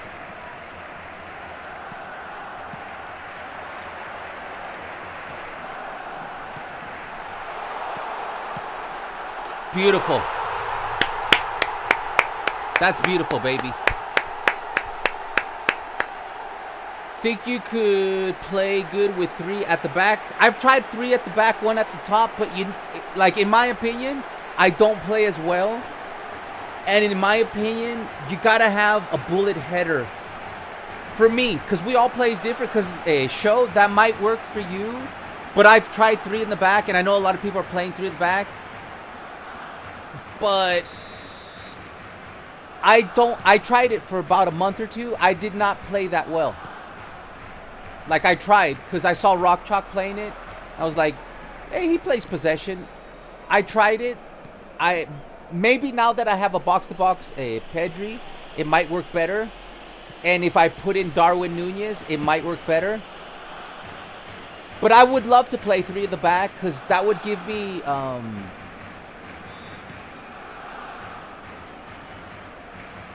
6 midfielders, right? You got the 3 in the middle, 2 on the sides. That's 5. Hold on.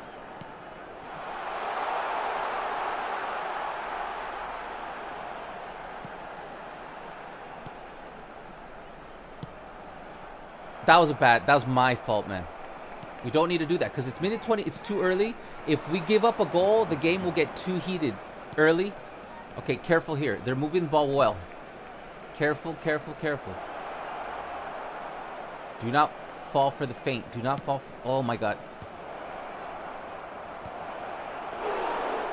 All right, we survived that. That was my mistake. We had the momentum, possession, and I gave away possession by my mistake.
See, that's because I pressed too much turbo right there.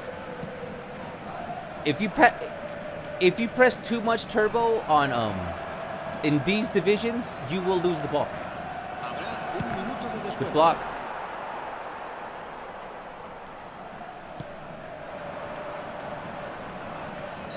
All right, good first half. GG's. Breaking news: Alvaro and Pep Guardiola have a fight across the touchline. Chicken turkey on a Saturday night. Nice. Like 3-6-1. I'm definitely down to try it again. Because the thing is, I was using Pedri as an LMF. I could use Rafinha as an LMF instead of Pedri. When I played 3 in the back. I was using whatever Rock Chalk's formation was. That's the one I tried. And we had near identical players, so I was the one who just didn't play well. Like, when you get used to a system, like, you get used to certain angles, you know, like, certain movements. So, maybe, and I tried it for like almost a month. We did really bad. But the thing is, also, I was playing P2P. So it was almost impossible for me to play good anyways, no matter what I tried. So a 3 in the back might work here. Because I can hold the ball. The more you hold the ball, the more the AI can't do nothing to you. And if I had an overload in the midfield, I would be able to hold the ball even more. We might try a game like that, see what it feels like. Because we have the players now for a perfect 3 in the back.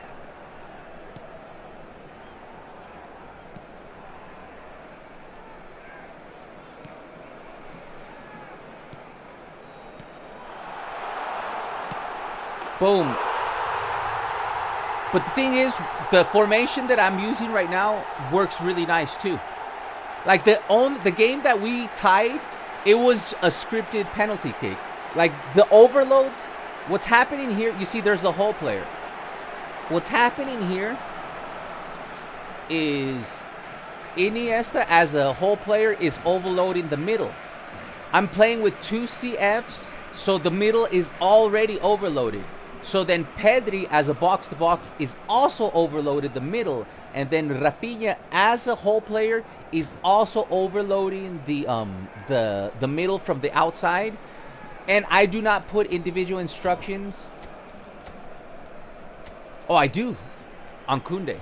I'm going to keep it that way because it's working. The reason I have defensive, I was doing this online. I was going to not do this offline.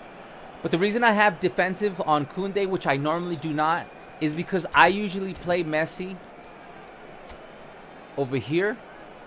So then I got coverage. But then Messi won't score as many goals. And then I take off defensive.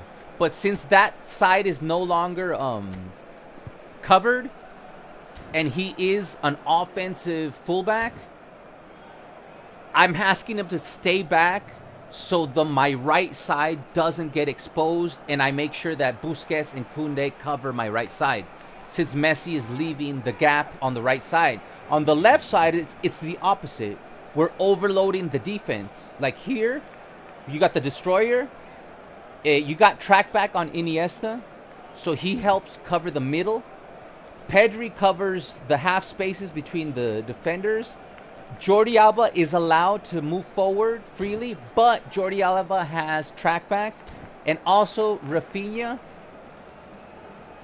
has 80 aggression. He does well tracking back, even though I have not been able to give him track back.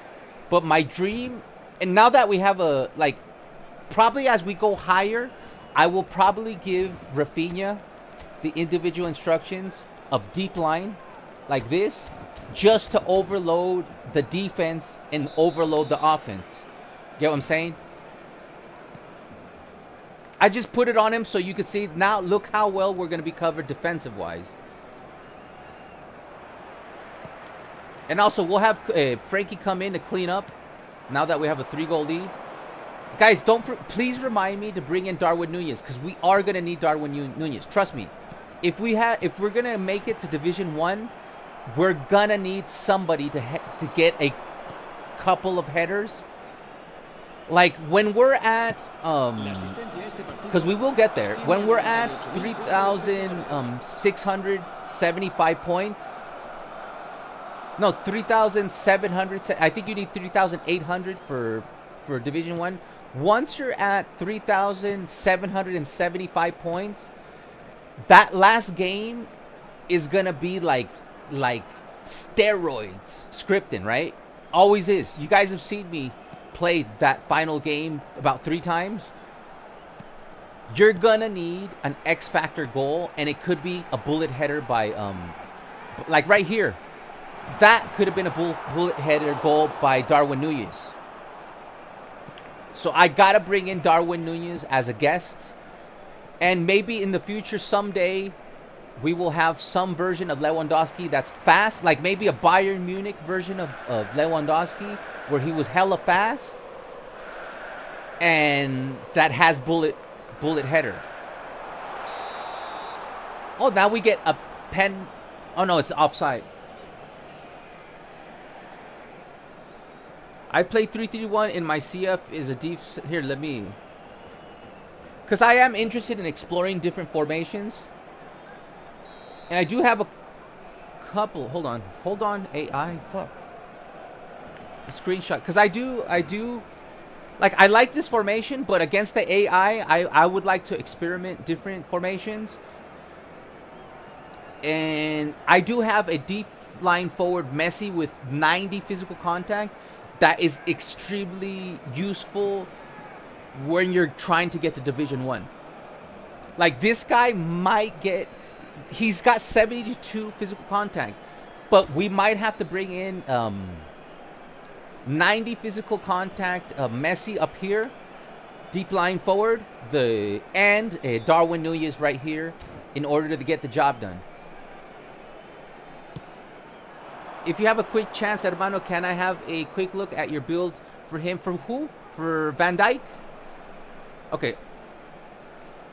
I'll show after this game. I'll show you the build that I gave Van Dijk, and I'll also tell you why I'm not playing him right now. Once you destroy the AI, you can destroy the AI. It's all about the first goal. If you get the first goal, just play perfect defense, and the AI can't do anything. Also, we need to start screenshotting. Okay, this formation works perfect against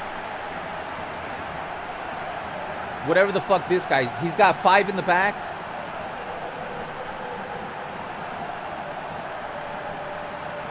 I forgot to check. It's like one day I'm gonna keep track of every formation we play against and the play style, and then we'll know. We'll start playing. Like, I wouldn't do this online. Like, you know how the game has individual instructions, this and that. To me, I don't do individual instructions on P versus P, because to me, most games get decided by a deflection or a randomness. Like, there's not really, like, in my opinion, like, unless you play meta, you're not really gonna define a game most of the time just because you play better than your opponent. Most people will win games because they'll hoof the ball down, and when you're trying to recover the ball, they'll just shoulder charge your player, and then they'll have an open chance on goal. And that's what most people are doing right now. They're doing this. They're hoofing the ball down and then fouling the defender, and then getting a one-on-one. That's what people are doing right now to win games on P versus P. That's the new meta. Playing long ball counter, 4-2-1-3, narrow, and just going like this. Hoofing the ball, and then fouling Costa Curta. Like, if Costa Curta were to get the ball, what people are doing is hoofing the ball down, waiting for the defender to get the ball, and then shoulder charging, and then having an open goal. So that's why I don't use individual instruction, and I just play possession no matter what, because there's just no point. But when it comes to the AI, it does. Like if you weren't able to beat the world legends on AI, I was able to beat them easily with my Barca Legends team with no individual instructions. But if you're using a free-to-play account, I can even prove it to you. I beat the AI easily. All you had to do is type marking on Roberto Carlos and I think it was Beckham.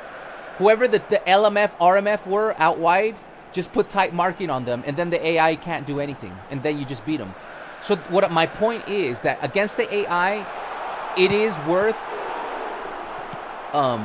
analyzing what play style and what formation the AI is using, and then using a counter formation, because it is worth it. Like it is worth putting the time into individual instructions, having the correct formation, and play very strategically against the AI, because you have less input delay, and the AI, yes, it will be very scripted once we get closer to Division 1, but the AI isn't going to try to hoof the ball down the pitch to just foul me like the P versus P people are doing right now.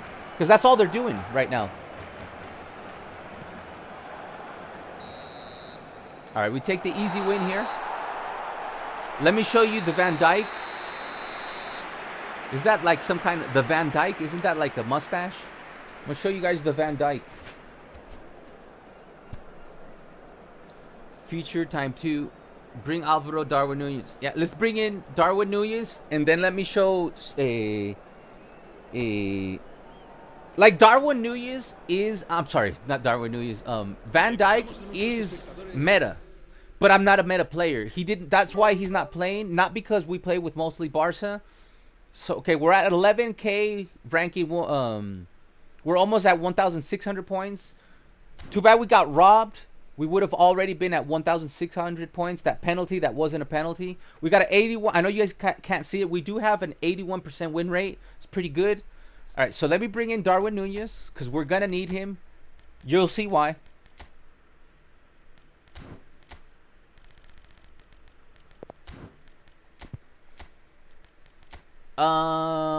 Julie's not going to be...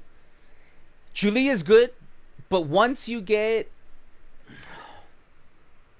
You know who's not going to make it? Cruyff won't make it against... It's either Julie or Cruyff. I brought back Cruyff. He's good when he's full blue.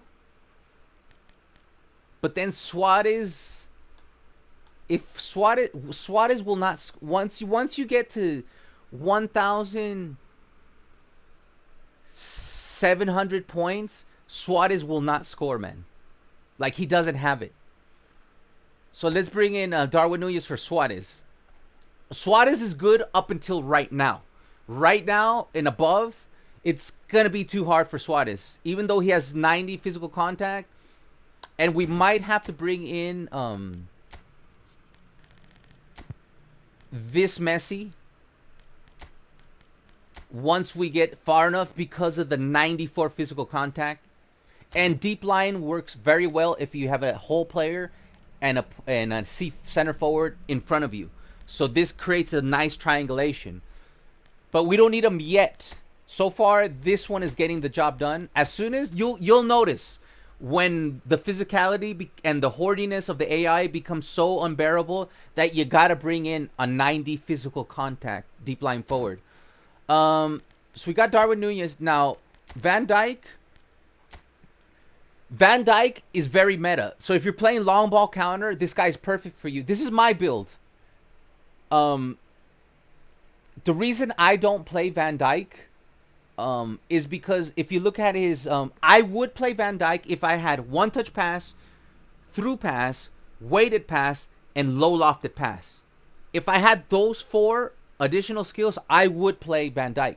But the problem with Van Dijk, he only has 70 low pass, and he has no animated passing. You see, heading, man marking, interception, blocker, air superiority, slide tackle, long reach tackle. It's all defensive traits, no passing skills. And also, me personally, I cannot play the way I play. I cannot play a build-up player. Like, even my destroyer has 70 tight possession, 70 ball control. Van Dijk has 57 tight possession, 63 ball control. You have to play one touch pass with Van Dijk. So you have to give him one touch pass. Because I wouldn't even give him the 70 low pass if he had the 4 animation. Because since I can't dribble, all I would do is one touch pass with Van Dijk. The build that I went for Van Dijk is 0 into shooting, 7 into passing, 2 into dribbling, to get it to 50. Like that got it to 57. And it's just because I had nowhere else to put it, right? If I take that out, actually, I could put it somewhere else. No, that's dribbling. No, that's right. We could put that into somewhere else. Let's see. Hold on. Speed, acceleration. The thing is, it's only going to give me a +1 in speed and acceleration. 87 speed doesn't really make a difference. With a 73 kicking power, 83 balance doesn't make a difference. 81 acceleration to get the balance at 71 won't make a difference. So that's why I put it into dribbling, because it was his greatest weakness. So I put 2 into dribbling, 5 into dexterity, 5 into lower body, 7 into aerial strength, and 10 to defending. What was my strategy? I wanted to get all his defensive numbers that matter above 95. Because either you commit to 95 or you commit to 100. And I rather commit to 95 and have him have some speed. So my logic was give him the 86 speed, 72 kicking power, and 82 stamina. That's balanced out. 80 acceleration that combines with 70 balance. And then I went for the physicality, squared out at 90, 95 physical contact. And that was my strategy. And also, since he does not have good passing animations, I gave him 70 low pass at least. But Van Dijk, look, I guarantee you, if you go to the top players in the world, they're using Van Dijk. Why am I not using him? Because I actually don't play meta. And the players that are in the top 50, they're mostly playing some form of meta. And I guarantee you they have probably given them one touch pass, through pass, weighted pass, low lofted pass. Now, we might... as you can see, we don't need Van Dijk. Pau Cubarsí gets the job done easily. But why? Because Pau Cubarsí...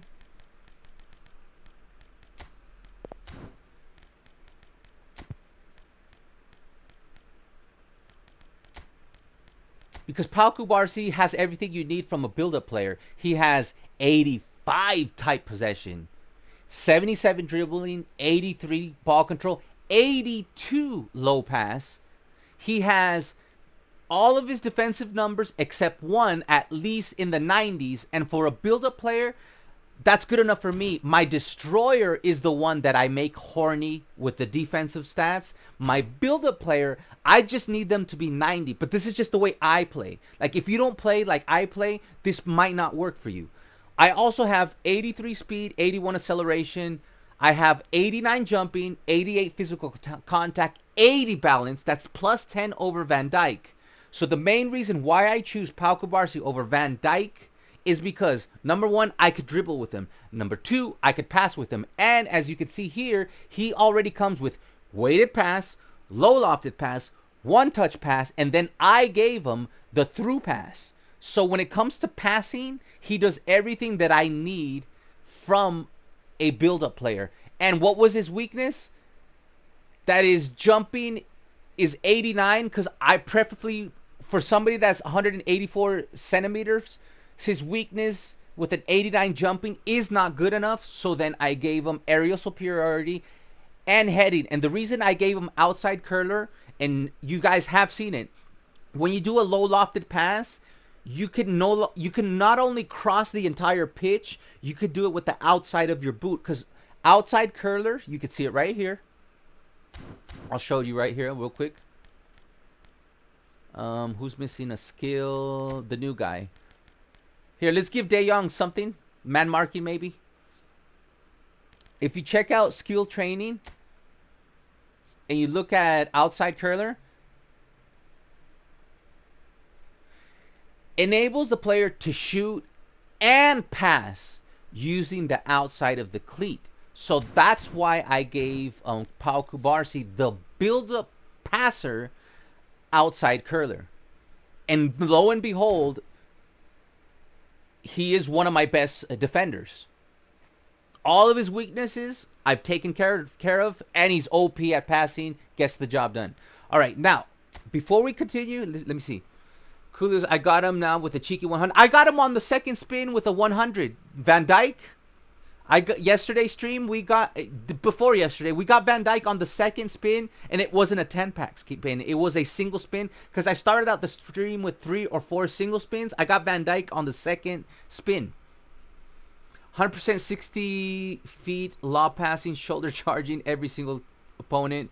Thanks for the help, brother, says Intrusion. Get your Van Dijk out for the ladies, Alvaro. Exactly. Yeah, I swapped Suarez out. Too slow for Division 1 and 2. Suarez is beautiful for Division 3 and below. Once you get into Division 2, you need somebody like Eto'o. Because he does have 78 physical. He's got 100 speed, 99 acceleration. And he has phenomenal finishing. Look at his goal to play games played ratio. And that's playing against high-level opponents. If I wasn't playing against high-level opponents, he would have a goal a game. And Suarez just doesn't get the job done at the high level. Like the highest level. Once you're in Division 2, Suarez is unusable for the most part. He'll get you the rare goal, but nowhere near. Now, I might have to bring in, once we're at 1,700 points, 1,700 points, I might have to bring in this Bellingham, because look at this. That's 85 physical contact, whole player. We might need that Jude Bellingham once we're at 1,700 points. But for now, we're doing just fine with the agility players. So for now, we don't need them. But we do need Darwin Núñez. If we're struggling, like, okay, guys, we're about to get back to gameplay. Let me just give this guy let's see. When it comes to De Jong, what he's going to get is track back. He's got all the passing, one-touch pass, through passing, outside curler. When it comes, he needs blocker, track back. I wouldn't even wait. Some people might, because he's a center back, you might say give him aerial superiority, but I don't. The thing is, he's got 67 jump. I don't even think aerial superiority can help this guy. If I have one left over, I'll give him aerial superiority. But I will give him man marking. But I don't have blocker. Here's the thing. I don't have blocker. Let me check just in case.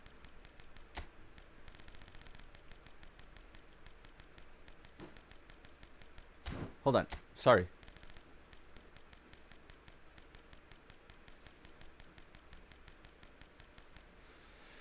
Track pack and blocker. I don't have. See, I'm not going to give away any of these players. No. I don't have track back and blocker, which are the must-haves on that Frankie De Jong. Especially if you're playing him as the second progressive pivot. But I do have man marking.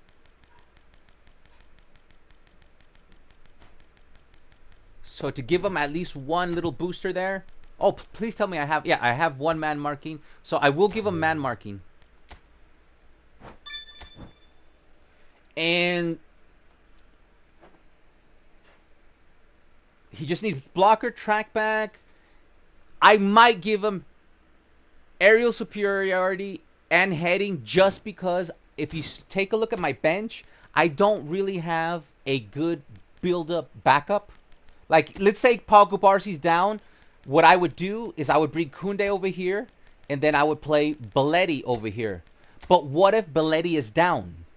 Then we're kind of screwed. I would be forced to play Araujo as the right back with defense, and maybe I don't want to do that. So we are missing like a good build-up backup because I don't have him. And Frankie De Jong already comes with center back. You could see there. So he could play center back. The only reason not to play Frankie as a backup, we're talking backup, not starter, as a backup center back, is that he has 67 jumping. So I might consider giving him aerial superiority, and instead of heading, because I don't care, heading, what it does, it makes your heading more precise, but at least aerial superiority wins you the aerial battle. Because if I do aerial superiority, it means I will use him as a backup CB, and if you're gonna use him as a backup CB, you're gonna need acrobatic clearing. So the way I would probably build this guy is man marking, blocker, track back, aerial superiority, and acrobatic clearing. Those are the 5 skills I would give this Frankie de Jong, so he could play here, here, or here. Because I do not have a backup build-up player. I do not have that. There's no one here who could play backup build-up except for Koundé, who plays really good as a center back.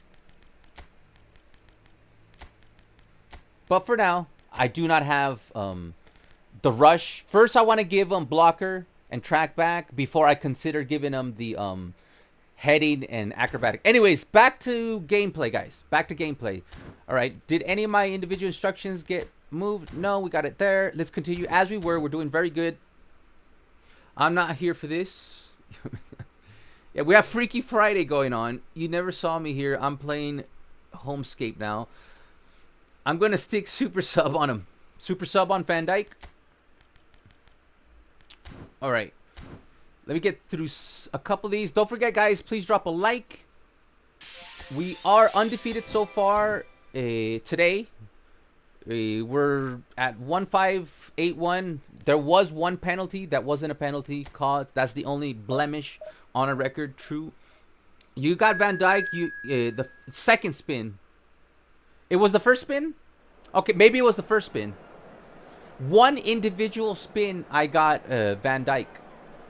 Technically, it is my second spin, because did I get him on the free spin or my first 100 spin?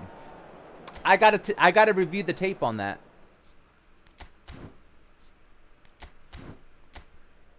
Okay, we got Darwin Núñez, but I'm not gonna start Darwin Núñez unless I am down 2-1 or it's a 1-1 tie and we're in the second half. Then I would bring in Darwin Núñez. He's actually missing... What is he missing here? On my free account, I have him fully built. I forget what he's missing here. I'll check my free account a little bit later. I might... Remind me to put Ronaldinho Gaucho in. Xavi is up. I'm going to play him over here. And I'm going to give him offensive. So he plays like a whole player. Because Xavi has 85 finishing, 90 curl. You can see there, he's actually a pretty good goal scorer. He has 174 goals. So I'm going to play Xavi as a false whole player. Because he's up. And he's going to have 100 low pass. So that's going to help us hold the ball in the midfield. And this guy's backwards. Good thing I caught that. Other than that, because Belletti is up, Belletti is really good. I'm going to put Koundé here. And I'm going to start Belletti. Because Belletti is actually really, really good. And I do not start Araujo unless I have to. And Frankie de Jong is more... I'm probably going to use Frankie de Jong only if he's super up. Or if he's up like that and Sergio Busquets is just normal. Or Pedri is just normal. Whenever these guys are not up, Frankie de Jong will start. If not, you will see Frankie de Jong in the second half. And it was always planned to be this way. Yeah, same. I got a cheeky 100 spin. So, look, they're playing quick counter. All right. This means I have to play really fast. Because the AI will play really fast. It's too bad they're not using wingers. Because I would have put tight marking on the wingers. Okay, this is going to be a tough match. But I could beat quick counter, man. I might start using If I lose the ball, I might move my defensive line with the direction keypad.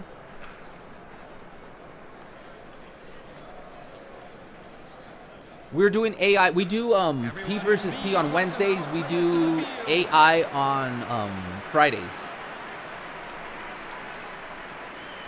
Yeah, Friday streams are AI dudes. I have 0 passing skills. Shows how much I neglect the game. I use them as CMF. You use Van Dijk as a CMF show? And this is now today's lineup. It was the first 100 coin spin, says St. David, but it was the first spin of the stream. All right. Alvaro, who's your favorite all-time player? He's behind me. Come on, man. Right there. Carles Puyol is my all-time favorite player. Oh, I forgot. I also remind me to start Ter Stegen. All right, careful here. Quick counter, very fast.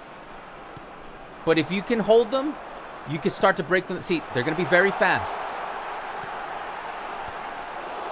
But if we can hold them off for 15 minutes, we can start to slow them down. But they're going to play very fast.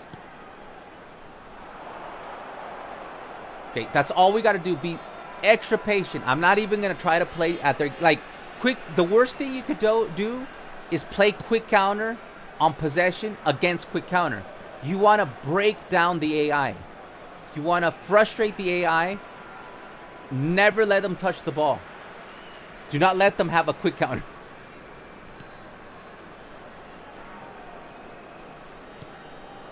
So I have to be extra surgical in this game and not make a single mistake.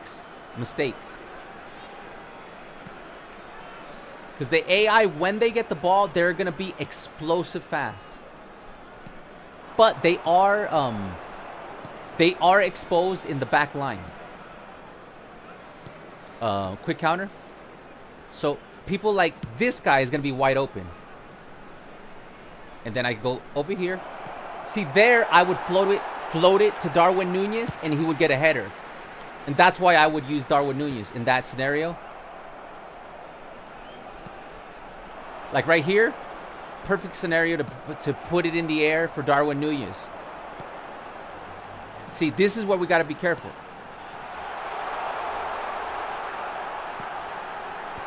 See, that's where they can hit you.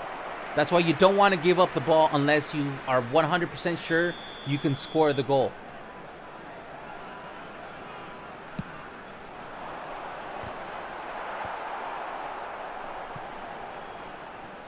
Good.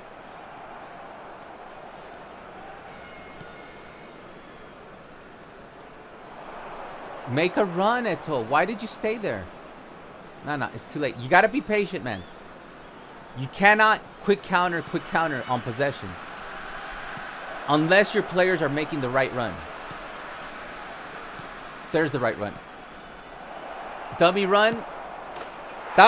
You know why I scored that goal?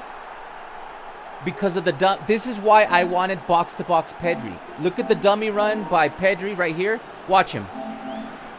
You see Pedri? He's a decoy. He's cutting right into the box. So then I know, don't pass it to Pedri. He's a distraction. I go with Eto'o. But that was a decoy run by Pedri. And that's why I wanted a box-to-box Pedri. So he could do those decoy runs. All right, now we just have to protect the lead.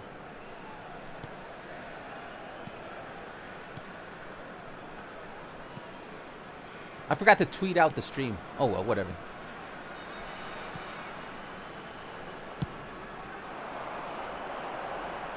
Patience.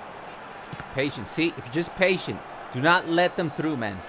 Like, just stay in front of them, man. No, super cancel, yes. Phew.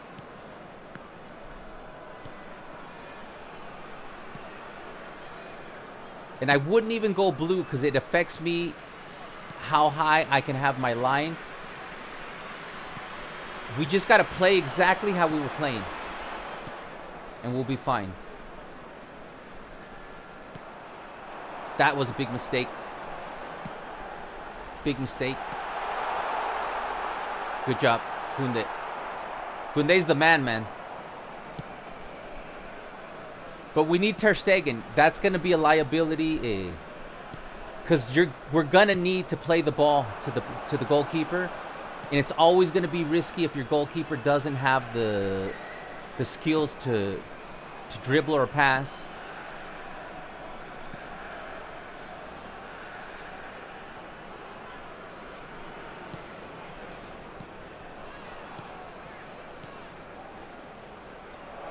See, Pedri always makes that run. Either I could commit to it or I could use him as a decoy. That time I committed to it. But I'd rather not commit to it because he only has... maybe I should then give him one-time shot. That was a big mistake. Just stay in front of them. Just stay in front of them. Just stay in front of them. See? Just stay in front of them. Don't do that, Alvaro.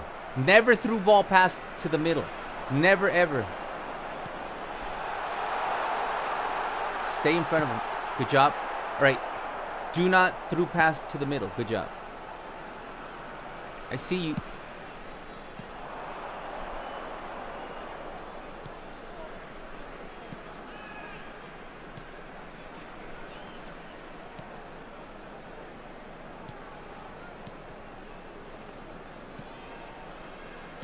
See that outlet right here? That's why I want to bring in Darwin Núñez. Right there, Darwin Núñez would probably get a goal. Having Rafinha as the one outlet, it screws with the AI. That's why, look at Rafinha's on the radar. He's always wide open. So I can low lofted pass with any of my defenders or my center back, fullbacks. Careful with the kickoff glitch. I mean the end of the first half glitch. Rafinha will always be wide open over here. You'll see in the second half. But who's just... No, I just use 1, 2, 3 star players. And a quick reminder today that guys, I'm playing against the AI legends. I might be cooked. Put man marking. If you use put man marking on the LMF, RMF, you could do it with a free-to-play team. Just put man marking on the LMF, RMF, and they won't do anything to you. If you're playing the legendary put man marking challenge on the LMF, RMF, you'll be fine. Even with the free-to-play team, you could beat them. I did it on my free-to-play, no problem. All I did is man mark their LMF, RMF. They won't know what to do. Okay, that's bullshit, but oh well.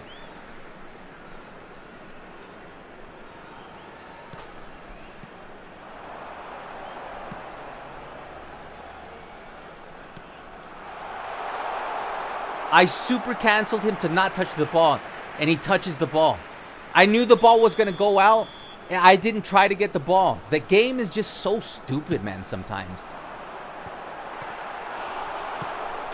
Okay, tell me how this was not scripted. Number one, I asked Jordi Alba to move back, don't play the ball. I super canceled right here. Right here, you see me with control. I'm telling Belletti, don't go for the ball. It's going out of bounds. So I'm super canceling Belletti backwards, and he doesn't do it. He still plays the ball. I was super canceling backwards. I wanted the ball to go out of bounds. And what happens on the very next play? Watch the fucking... That's scripting number one. Scripting number two. And this is why I wanted to bring Ter Stegen. Why does he drop the ball? Number three. Here is me clearing the ball. And what does Puyol do? He slips. Come on, guys. That's scripted, man. That's 3 scripts. How does Puyol slip? There's no one even touching him. No one is even touching him. He slips on the ground and they get a free goal. Look, man. You can see it with your own eyes. I did everything perfect. Square, acrobatic clearance, he slips. That is 1000% scripting, man.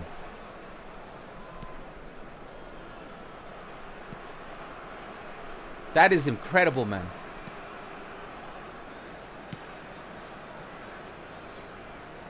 We will bring in Darwin Núñez now. This is when we need to bring in Darwin Núñez. They want to get cute with that. Here, I'm going to bring in Ronaldinho here.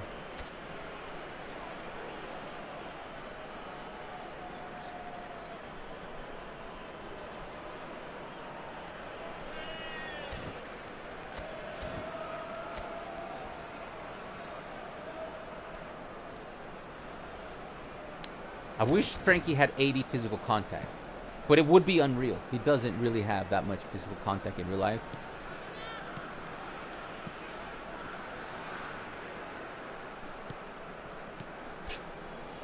Puyol slipping when he has acrobatic clearance, man. 99 defensive awareness.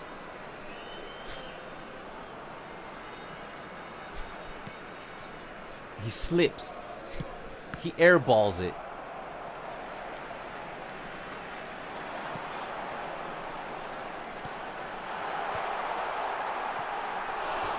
That's okay. We got Darwin Núñez coming in now. Substitution. Fucking cheaters, man. That's already, like, the penalty and that goal, that's 2 cheats already.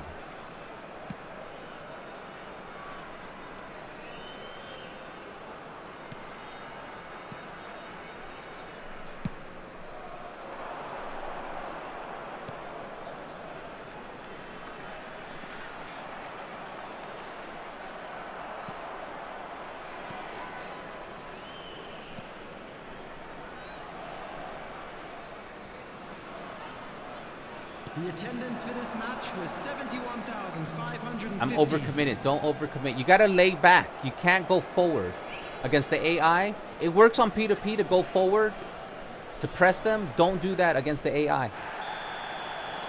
They'll just skip right through you. Give them a red card, man.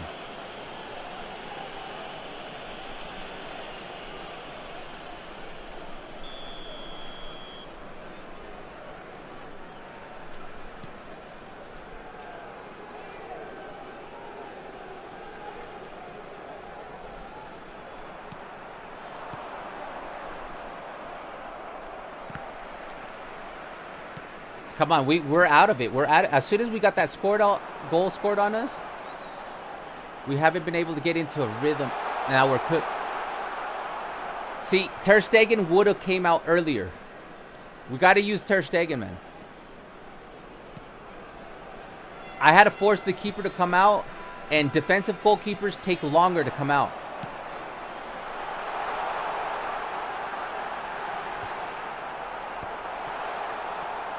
All right, the AI has a little bit of momentum here. We got to take it away from them.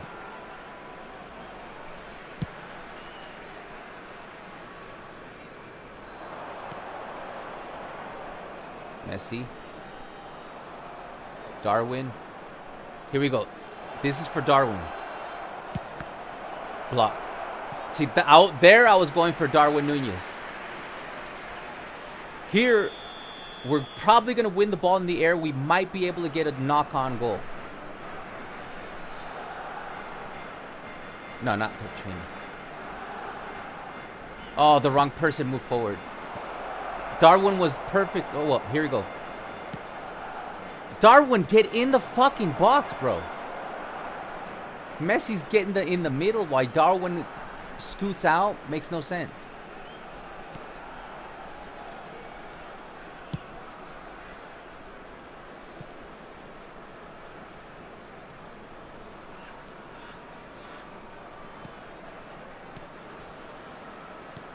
Oh, that's not where I put the pass. I was passing it to Ronaldinho, man. It's all gonna be scripted then. The whole fucking...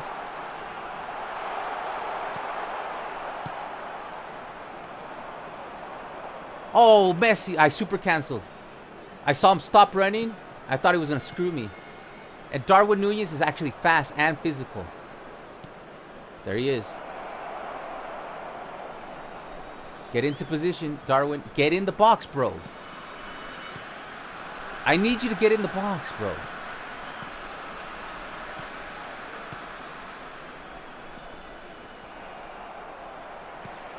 Bad pass. I over... I didn't need to commit that fast. We had time. That guy's offside. Don't worry about him.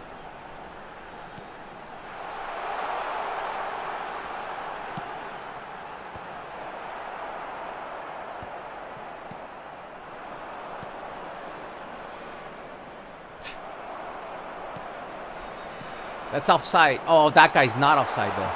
That sucks, man. That sucks, man. That'll be the first loss today. That sucks, man.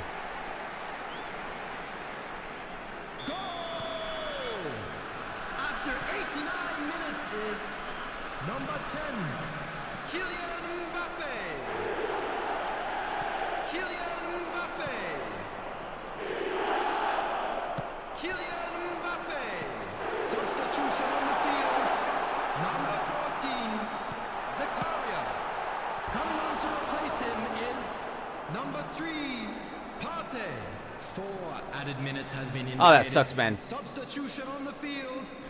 Number 8, Maradona. Coming on the field is number 7, Bergkamp. See what I mean? How, like, why did we get scored there?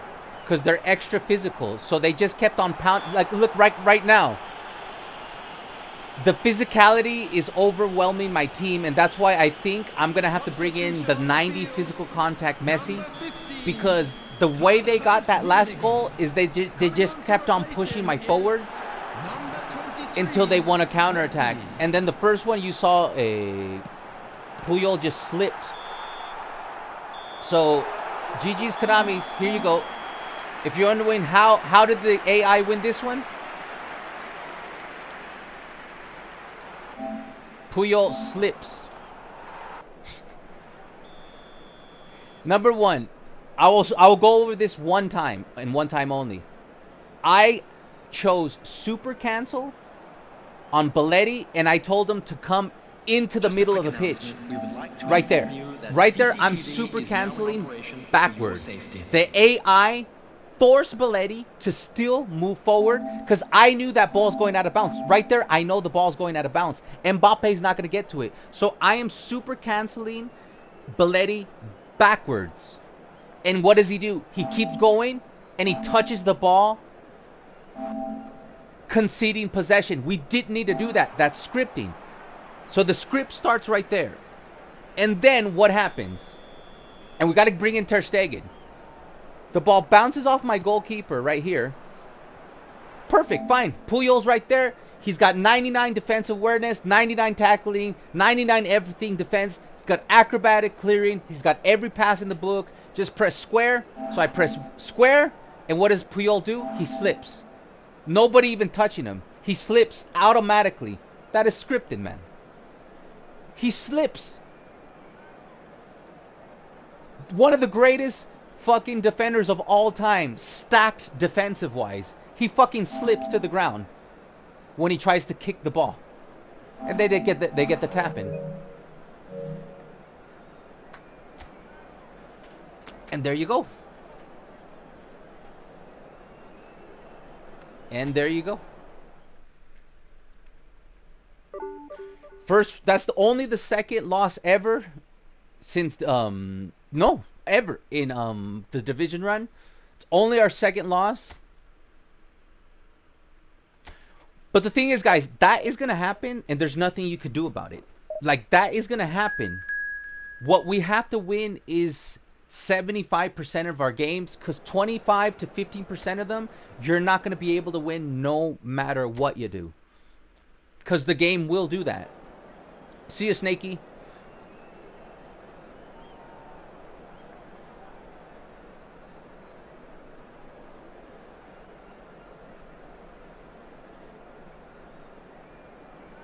No players. I might bring in Jude Bellingham, guys. Ooh, Lamine Yamal up. Does he have super sub? I'm gonna start Lamine Yamal. Try to get an early goal. He plays good on the left hand side, guys. He's got outside curler. Lamine Yamal. He's a good goal scorer. Okay, right here. See, this is the kind of game. Okay, remember, I gotta bring in Ter Stegen. This is the kind of game I will start Frankie De Jong as a DMF. And I will not give him deep line. I'll have confidence in his player ID. If he was playing pivot, I would give him deep line. Okay, so we're playing another team with quick counter. Now, what I'm going to do,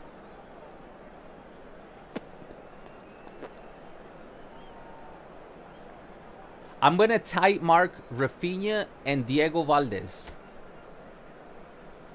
Let's get a feel. And if we're in any trouble, I'm going to tight mark their wingers.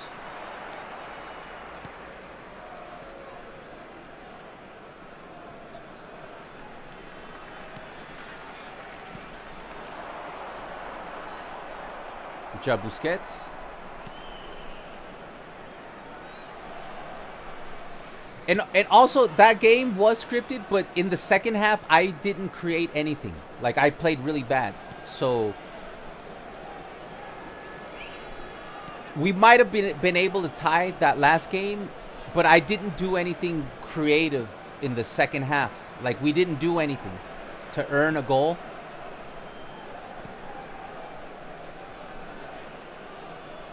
Like, I played really mediocre in that second half, so it's not like we created anything anyways.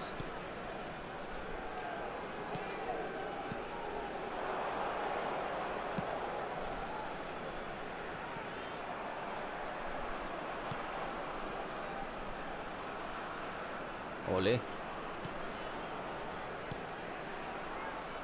Ole.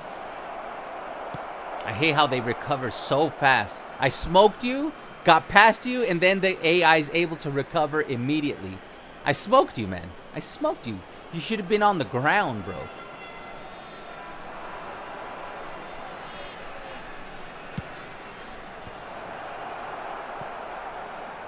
What?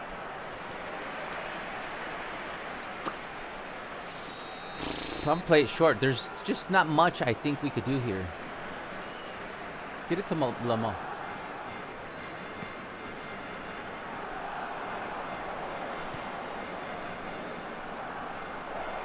Careful, it's Kunde.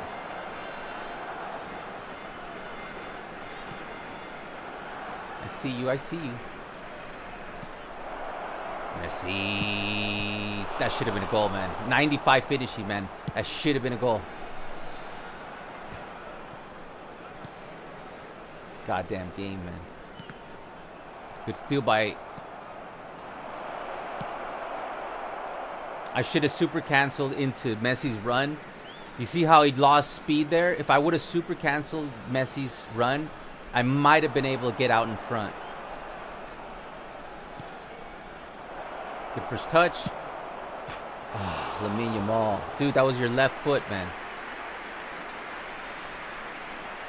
I had time to cut in closer. Because Lamine Yamal has 82 finishing. You're going to have to get closer.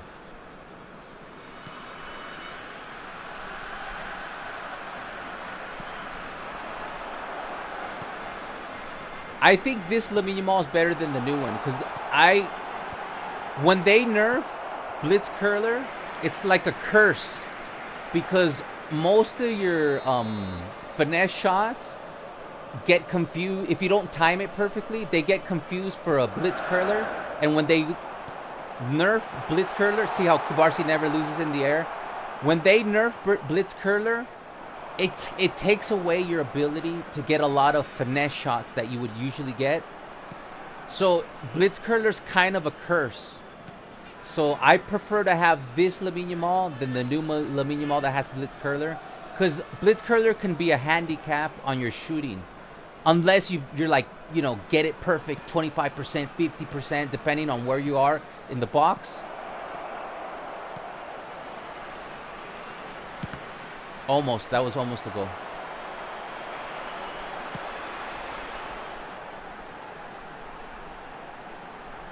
I need assistance by my winger. Where are you? You were too late. Good job, Kunde. Stay in front of him, man. Kubarsi's a G, man. I'd never, ever, ever have to complain about Kubarsi. Every now and then, Puyol will do something stupid like slip. Kubarsi does that less. Not perfect, but he is one of the best free cards that has ever been given out. Like, I rate him as good as Costa Curta when it comes to free cards.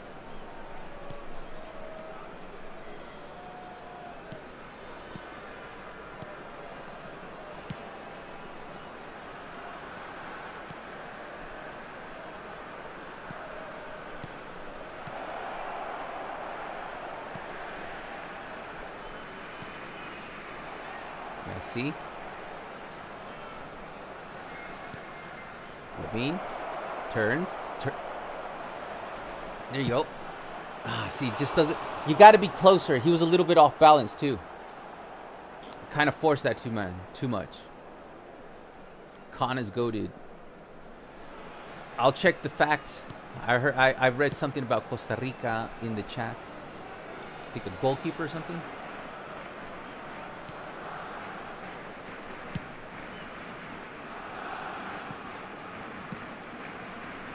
See, this quick counter team, they're not playing that well. But there's a gridlock right here. Like in the defense, this is the kind of game where I'm going to bring in Darwin Núñez and try to get a header goal. I know we couldn't do it the last game.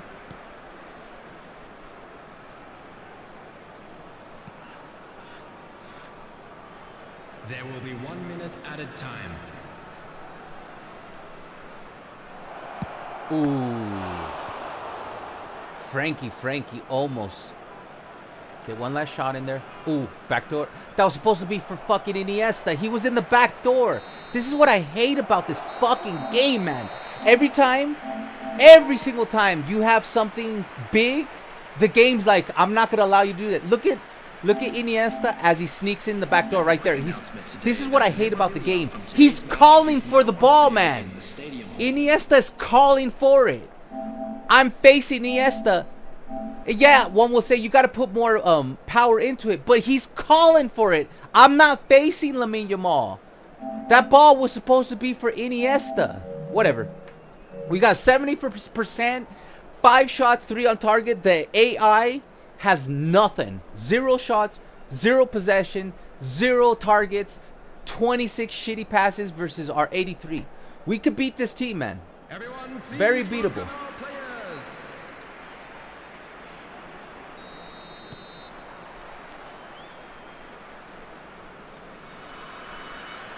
If we play a little bit better than the first half, we will beat this team.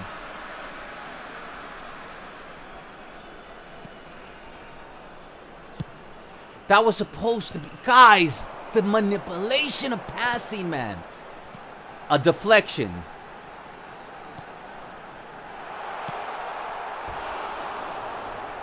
When they manipulate my pass, I have to learn to somehow not be triggered by it. We have a wide open wing player, and I'm swinging it to him, and it goes to the guy who's being marked, and I lose possession by manipulation of pass.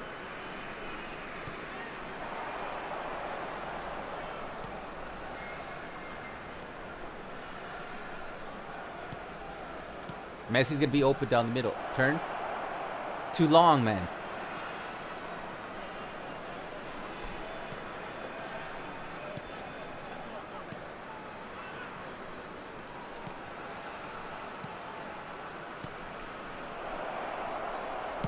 Shit pass, man.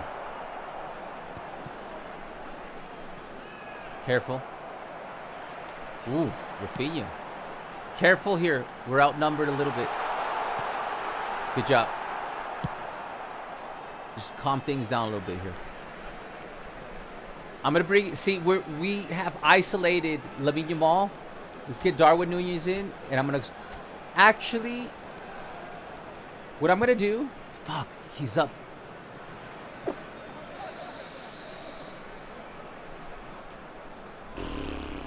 Here.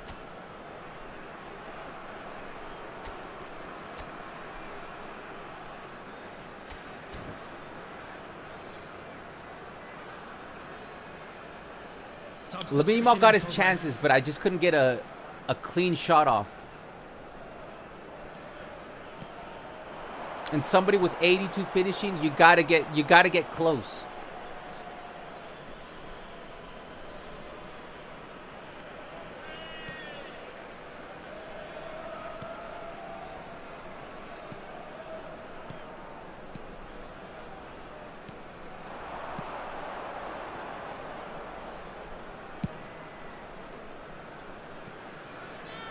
Blitz curler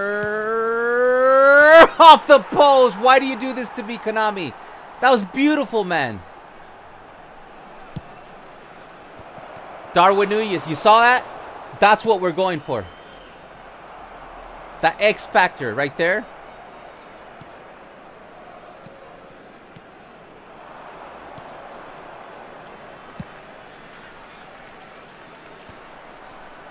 Nah, man. Get the fuck out of here, man. Nah, man. Not like that, man. It's going to go out of bounds. See, that's what I was trying to do with Belletti, the super cancel, because I know the ball's going to go out. When the previous game, when they scored on us, they ignored my super cancel, and there was plenty of time. It wasn't even input delay. It was just straight up, bro, I'm going to script your player to not do what you want him to do.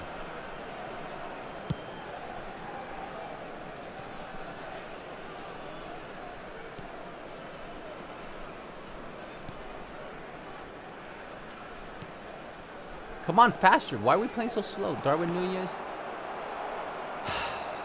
Jesus Christ. Do not commit to them. Take your time. There's plenty of time.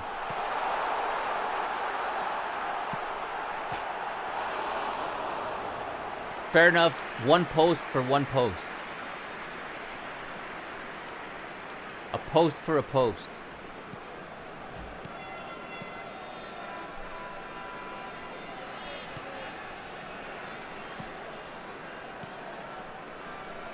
I'm going to go pink, dude, because my team is playing too slow. I want them to be more aggressive. I don't care if I lose. I'm going for the win. I don't want to tie this fucking game. I'm turning around, bro, and you're forcing Iniesta, who has fucking the best dribbling in the game, to not be able to turn for like 6 yards.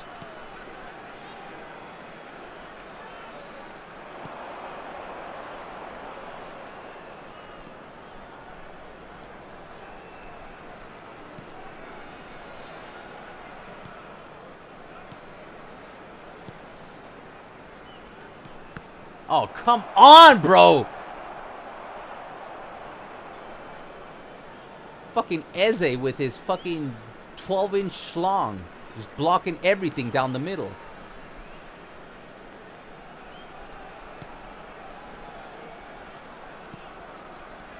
Here we go. Knock it down. Oh, come on, bro. Jesus Christ, man.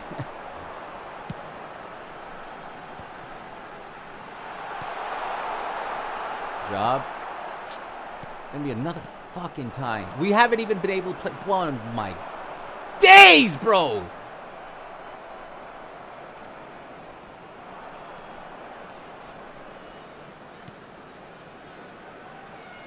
Why are they still slow? Nobody's moving. I asked him to turn around half an hour ago, and he just keeps on running, man. Come on, man. You're just making that up. Anti-gravity, double bounce against me. Here comes a good play. If I could just... Right here. Oh, that's it. We got the tie, man. Spain is still held by Snake. Cheap viewers. Yeah, whatever. How to dominate a game and still get nothing.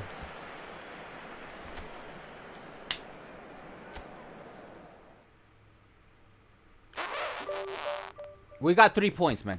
We've still only lost 1 game today.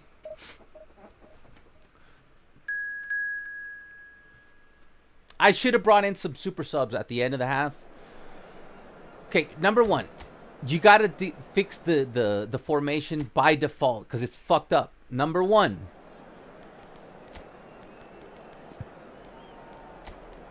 You go with this guy. Number 2, this guy's placed incorrectly. Number 3, De Jong is good. Let's play De Jong here. And let's actually bring in Pedri as a box-to-box.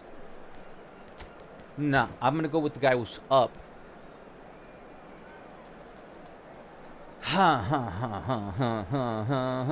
We could play Lamine Yamal.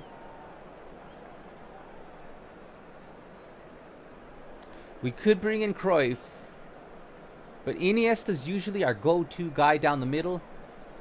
We'll give Iniesta the first 45.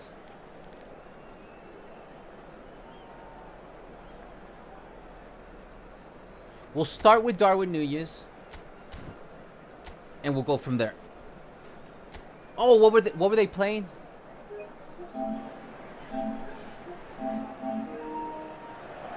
Hello, everybody, and welcome to today's match.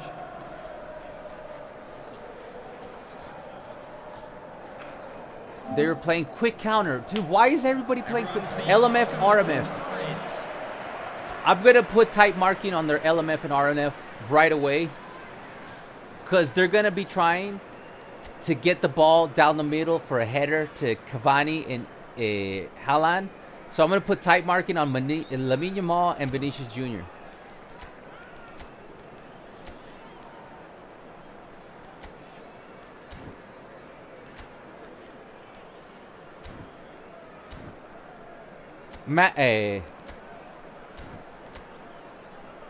Here we go. Oh, it's because it was confusing me. I was like, Koundé. It's because they had both Belletti and Koundé. I'm like, those are my players. It was Lamine Yamal and Vinicius Jr., right?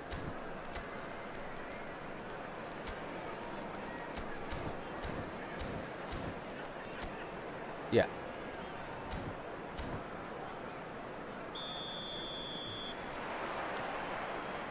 We've struggled against quick counter today. Oh my God. Get the fuck out of here, man!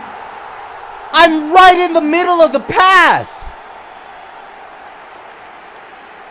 Me cago en la puta, mae!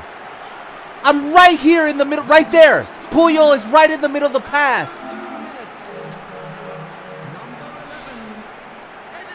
Dude, Puyol has dropped the ball twice today. And in the first fucking minute and 30 seconds, man. The first play of the fucking game. That's an easily interceptable ball. Easily interceptable. You gotta be kidding me, bro, man.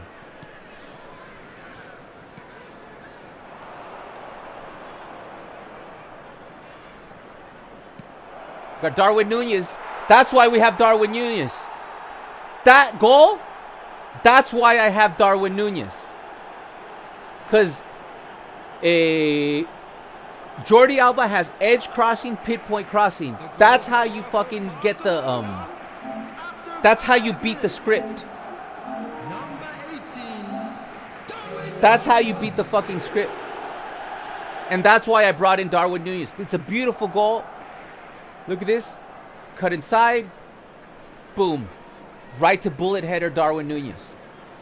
If that was Eto'o, if that was Suarez, it's a miss.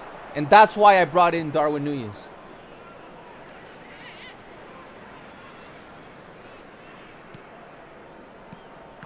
Jesus Christ, man.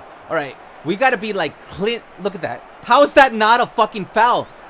Frankie De Jong went flying at least 8 feet in the air, and the referee's like, I see nothing wrong with it. Jesus, motherfucking. Look at Frankie. Oh my God, man. How is that not a foul? You made Frankie fly at least 8 feet in the air. You took him out of the play. It was a super shoulder charge. My days, dude. Kickoff glitch.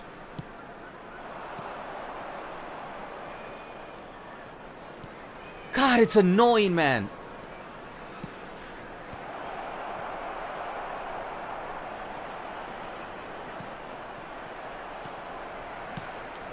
It's so fucking annoying, man.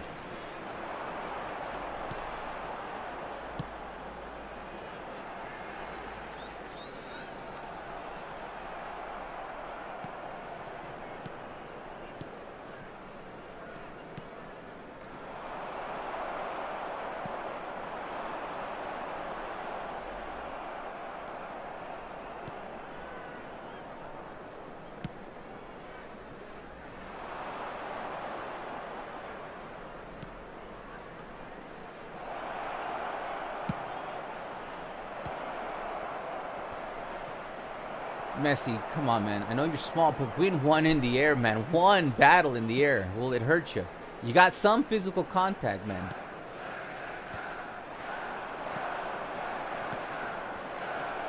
Nothing. Let's go.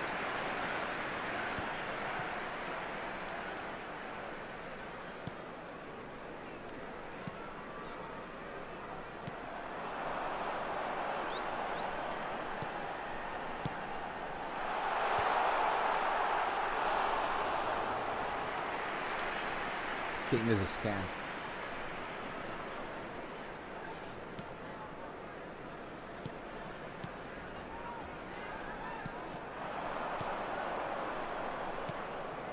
My days, man. My days, my days, my days, my days, my nights, my life.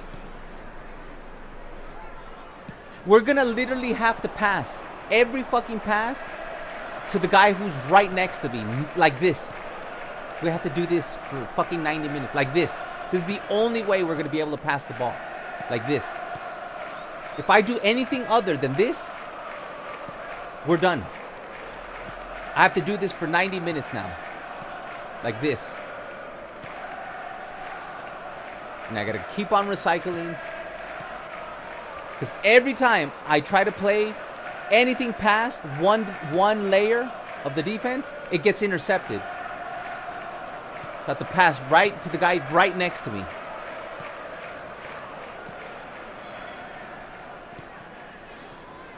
See, if I go there, it'll just get intercepted.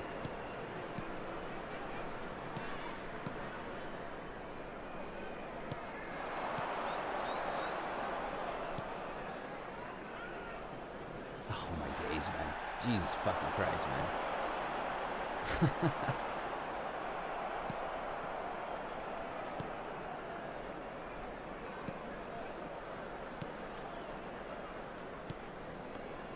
My days, god damn, man.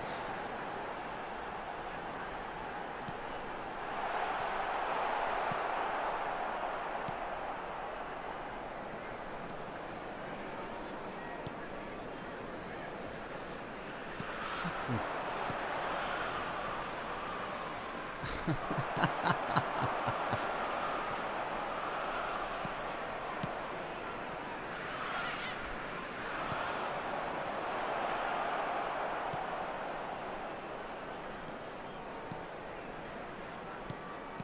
There will be 1 minute added time.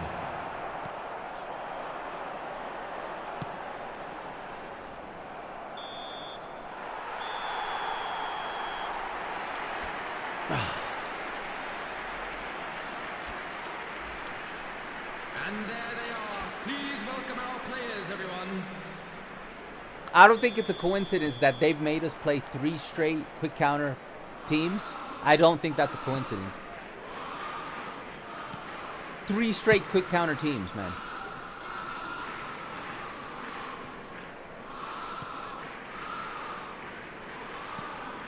Like, if we don't stop seeing quick counter teams, we're gonna have to bring in a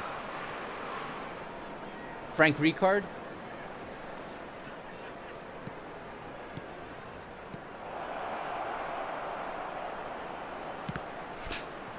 It's an easy goal, man.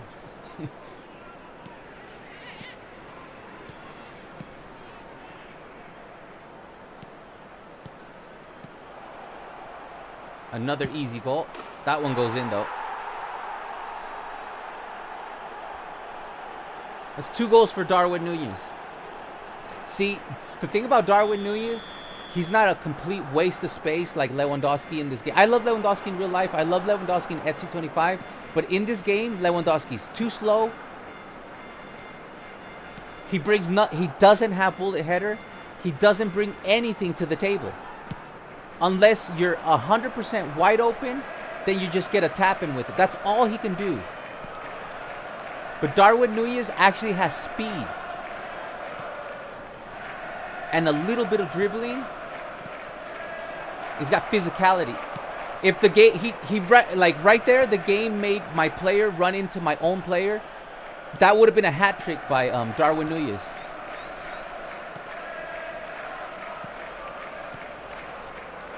Backdoor.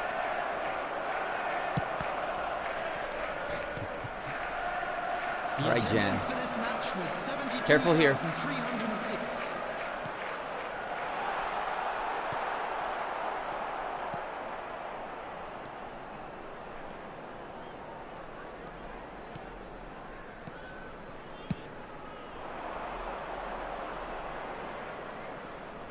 Why? I don't know. Today's all about... Okay, careful, because you got a good chance here. Turn slowly. Finesse. Beautiful. Mwah. You see that? That concentration. Slowly, beautifully. Finesse shot. Tucked away by... 2 goals by Darwin. 1 by...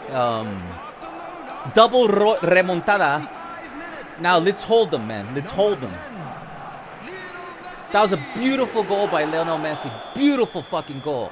And I made sure turn at 5-10%. Take your time and just put it away. Tuck it away with some beauty, with some finesse. Good job, Iniesta.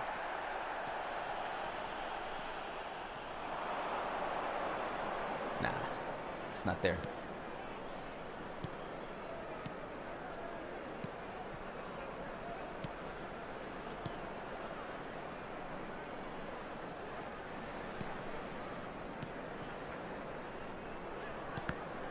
What the fuck, man? What the fuck, man? Seriously, what the fuck, man? What the fuck was that, man? Oh, another good thing about... Here we go. Another good thing about Darwin Núñez, he has... Because he's fast and he has 7-7 aggression, you will see him get a couple of interceptions from the top line, and we will get goals because he intercepts the ball in the offensive third.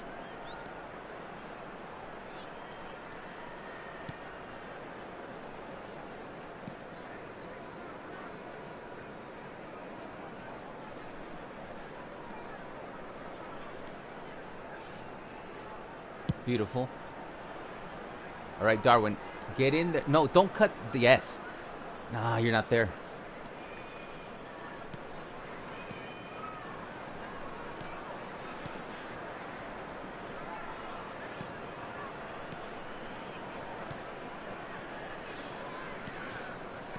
Minute 78.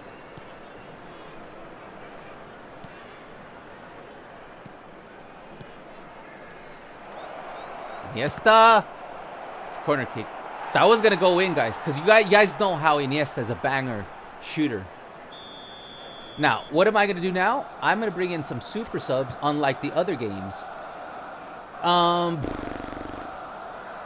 Cruyff is a super sub. Yes, he can play anywhere. Play here.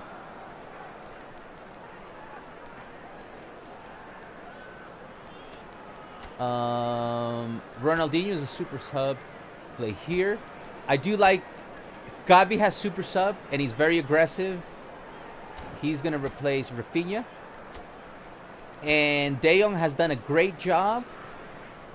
And I'm gonna keep him in, but what I'm gonna do is I'm gonna now give him... Oh, we can't because we're using tight marking. I will keep him defensive to lay back Frankie De Jong, just to keep him back even more. And Darwin Núñez did his job. Eto'o might be able to just break the speed. I hope that doesn't come back to bite me, because if they tie, we're going to need a header goal. And right here, I'm not going to give them possession, because they're just going to screw me. So I'll take the ball here and recycle. Everybody get comfortable. Now let's go. I need the line to go deeper, man. We're way too up top.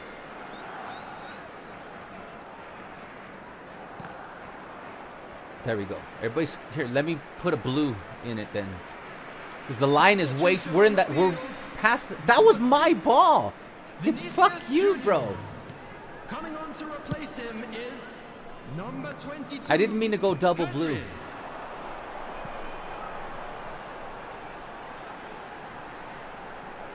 Good defense. Stays inside. Careful. One blue. Don't want to go double. Come on, bros. It's Gabriel Batistuta. Does he have 80 fucking aggression or something? Substitution on the field. Number 18, Yamal. Coming on the field is number 19, Pedro Neto.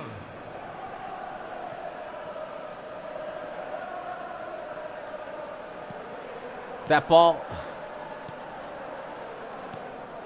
there's just these simple triangles, and the game just passes it to outside the triangle. Added time.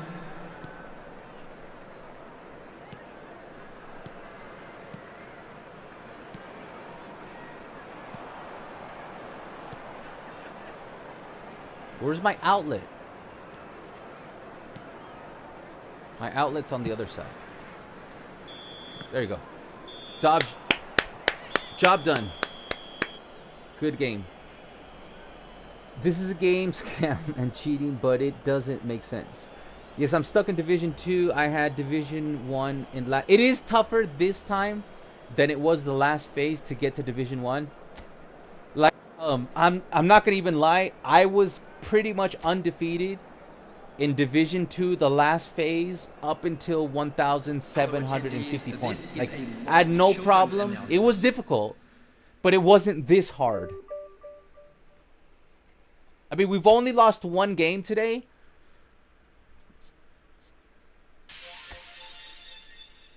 Did we get a skill trainer? Because that would be kind of cool. But you see what a difference it makes to have Darwin Núñez in the starting lineup. He got a regular goal, because the thing is, he's got 92 speed, 91 acceleration, and he's got 80 dribbling. So you can actually, and he's got 88 physical contact. So you can actually get some goals on the ground or in the air with Darwin Núñez. Like, he's really good for this meta play. Like, so I will continue to start him. And you know what I'm going to do? I'm going to bring in Jude Bellingham for the extra physicality. We haven't really needed to use Julie, and I don't think he has the physicality to compete. So we'll have Jude Bellingham come in, the new one, as a whole player, so we can play very physical. And I'm going to bring in the deep line forward Messi. Now we got stacked, and I'm bringing him up all the way to the top. Now we got stacked physicality. This guy has 94 physical contact, right? Even though the other Messi is getting the job done, let's test this Messi. Because of the physicality. That 103, I believe it caps off at 100. So we don't need 103 dribbling. I'm not sure. So let's see. It's the 93 ball control. Like, we might be able to bring this down to here. Right there. It still gives, see, there was capping. So yeah, good thing I saw that. And we'll put it into his finishing. But there's no difference between 90 and 95. That's 99 curl. So we might as well put that 1, 2 into his speed. 1, 2. That's 87 speed, 95 acceleration, 91 finishing. We could take one more off finishing because it's not really going to do much. And we'll put... we could make it even stronger. 95 physical contact. Let's try this. GG's. Let's try this. Let's go physical, man. These three are all physical. Let's see if we can out physical and... All right, let's fix the default lineup there. And there, so we don't have to be fixing that. And I'm going to take away this. I want Koundé to overload. Because I want more offense. I want more cowbell.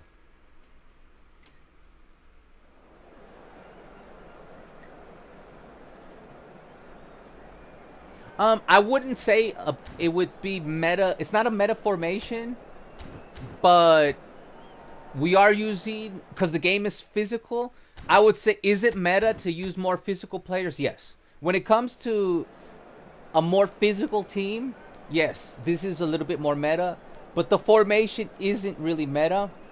It's a little bit meta because I'm having somebody... I have an edge crosser, and then I got an extra crosser. These two guys are looking to cross the ball to Darwin. So that's a little bit meta. So I guess I agree with you. It is a little bit more meta. If I wanted to go even more meta, I think he already has pinpoint crossing. He does. And he has low lofted. And I just released his defensive instructions. So I would say, yes, we are playing a little bit more meta now. We got the physicality on attack. That was our weakness. Now we got 85, 95, and 88 physical contact. And we have somebody who could score goals in the air. That's how we beat our last opponent. We got 2 goals from Darwin Núñez. Okay, we're playing long ball counter. And they're going to be super exposed in the back. I'm going to put tight marking. Oh, they're fucked. We can destroy this team, guys. I'm going to not put tight marking at the beginning. But their only play is a center by Michael Owen or Vinicius Jr. to Gabriel Batistuta. But they're absolutely fucked in the defense.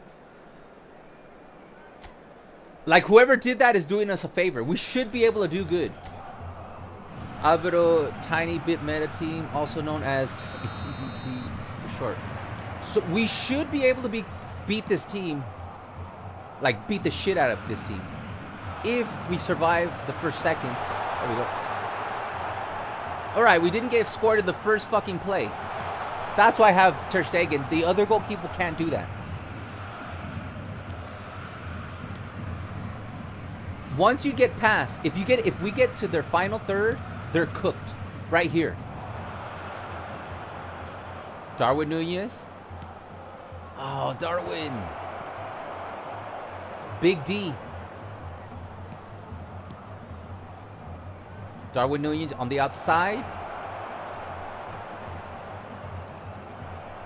And I don't know what it is. Does he have a lot of... He has 85 offensive awareness, but honestly, he plays like a 90-95 offensive awareness.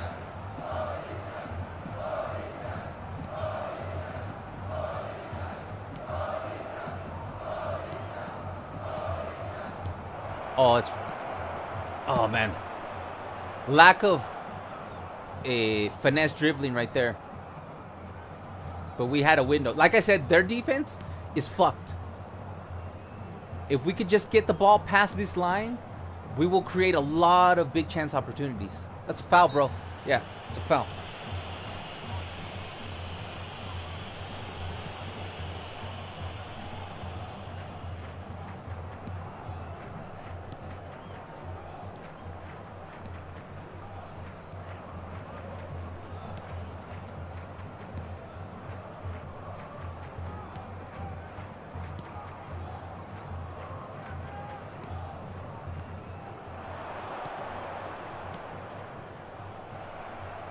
Slowly. Boom. Oh, I thought that was going to be a goal, man. How much finishing does he have? He's got 90 finishing. He's got 91 kicking power. I think it was just bad luck. Does he have long range? He has long range shooting. I think it was just bad luck, man. You can't get them all. But that was a perfect play to get a goal. Like, Iniesta scores those.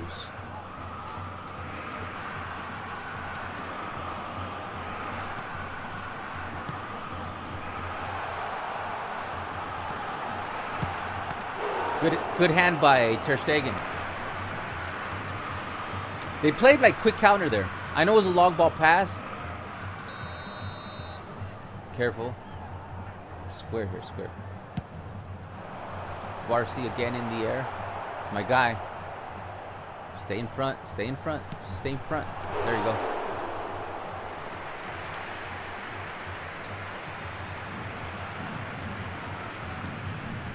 See, here we go.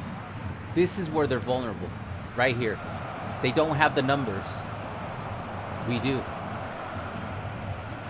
The overlap came too late. That was the overlap I was looking for.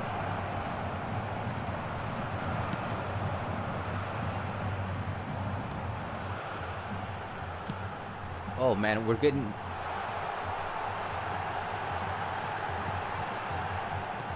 They're doing well on the counterattack. We need to put, maybe I'm going to put one blue because they are catching us from the back. So I'm going to go one blue because they are exposing us in the back line. So hold on. Because they're doing that, let me put defensive on Koundé because they are exposing us in the back line. So let's make sure Koundé stays back. And I'm going to tell Busquets. No, we're covered now with Koundé. I'm going to tell to play a deep line to help us with that little problem because they are exposing us there. See, if I was playing P2P, I wouldn't do any of that shit because, you know, you do all that shit and then, you know, the game is just going to fucking, you know, the guy is just going to hoof it down, foul you, and then score. So then, you know, tactics, you know, it's really just not worth putting timeout, you know, waiting for the timeout to kick in. Right now, I can press timeout whenever I want. Adjust immediately. Rafinha. Darwin. Oh, for Darwin, baby.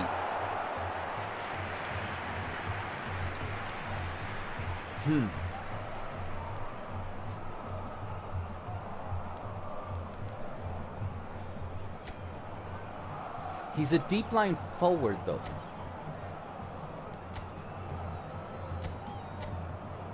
I don't want to get rid of his deep line forward. Let's continue like this. Don't want to override it. He's supposed to be deep, letting a Darwin go take over the middle. All right, we're in trouble.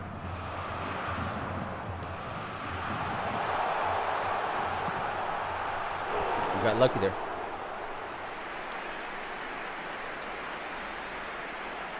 You need in eFootball ever since 4.4, I believe, the game is very physical, especially against the AI on in this division. They just foul you nonstop. Like all they do is push you around.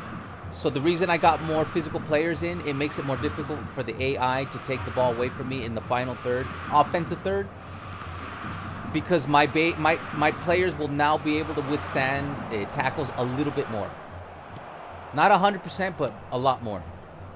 See, like right there, I keep getting overpowered, but then I'm able to get the ball right back, overpowering them right back. Just turn it around softly, softly.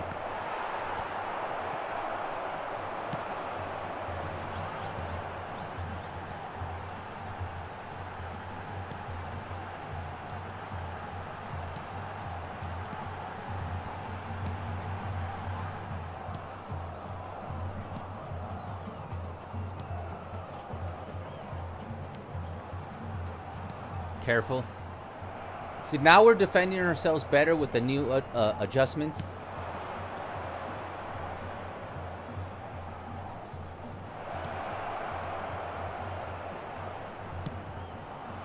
Oh man, I was trying to go for a stunning shot, and I instead of clicking R2, I clicked R1 and it made a finesse shot. This is the problem when you play two different video games and you're not really like some people. That's no problem from them. Like they're like very fluid in different syntax. Me, I will get there, but it's gonna take me a couple of months to get used to playing one day football, then one day FC 25. And you never know, that if I would have done the stunning shot, that might have been a goal. And it is the difference between winning and losing games at this level. At this level, everything matters. Every pass matters. Every shot matters. That might have been the 1-0. It might have been saved.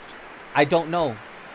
But the reason we missed an opportunity is because I pressed R1 because I got confused with EA FC and eFootball. Because the stunning shot on EA FC, it's R1 and L1. And here I pressed, here it's R2. Like that. For stunning or passing, it's R2. Just remember R2D2.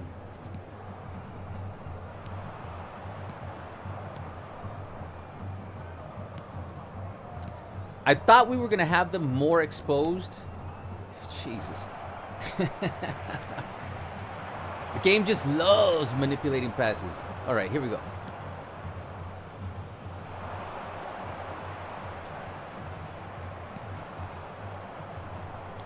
I need you guys to get open, though. See, I thought we were going to have better pockets. That's why I love Darwin Nunez, man. Darwin Nunez can dribble, has speed, he's dangerous in the air, and we're playing at the highest level right now.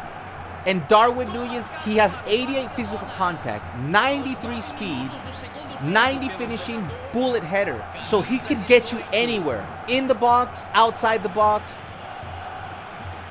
Right there. He can dribble, he can shoot, he can head. Darwin Nunez is the best free card bullet header in the game. That's 2 straight games that he saved us. Now, if I were to play online, I'd have way better luck using Eto'o. But if you're playing against... No, if you're a spam crosser, you would do beautifully with Darwin Nunez. But I'm not a spam crosser. But I will go for, you know, instead of playing 100% on the ground, and Darwin Nunez just scored on the ground. But yeah, instead of playing one-dimensional, you know, just on the ground, Darwin Nunez gives me the ability to go in the air. I'll try it. That was supposed to be for my overlapping Jordi Alba. And that's what I fucking, you know, hate about this fucking game. Good defense. See? That's good defense, man. The fact that it keeps manipulating my passes. I was just trying to get the ball to the overlapping Jordi Alba. And then I would have crossed it right to Darwin Nunez. But look at that. 3 games, 3 goals for Darwin Nunez.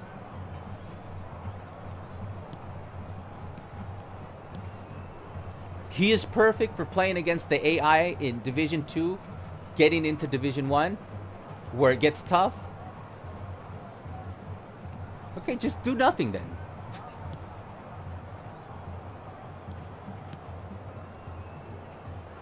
Come on, man. Oh, my days. Come on. I had him. Again. Little shits like this, man. Kude had him, bro. It's Vinicius Jr., man. I beat him. I beat him again with Messi. I'm not going to rush it. Oh, my God.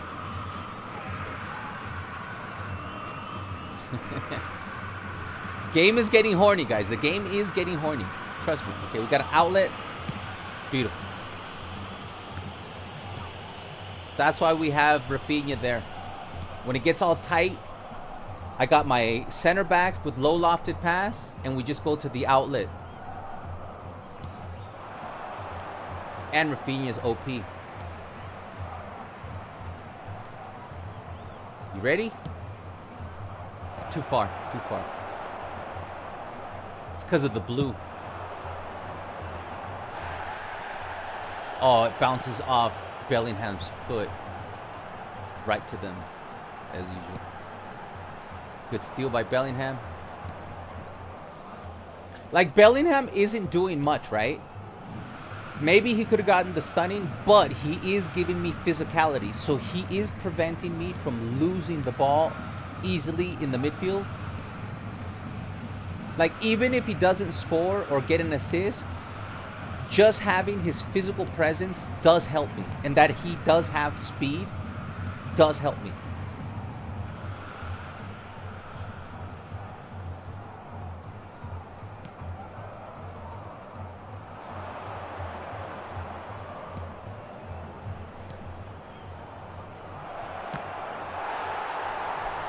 Chesney. Darwin time. It's been Darwin time, baby. He's been the one scoring all the goals.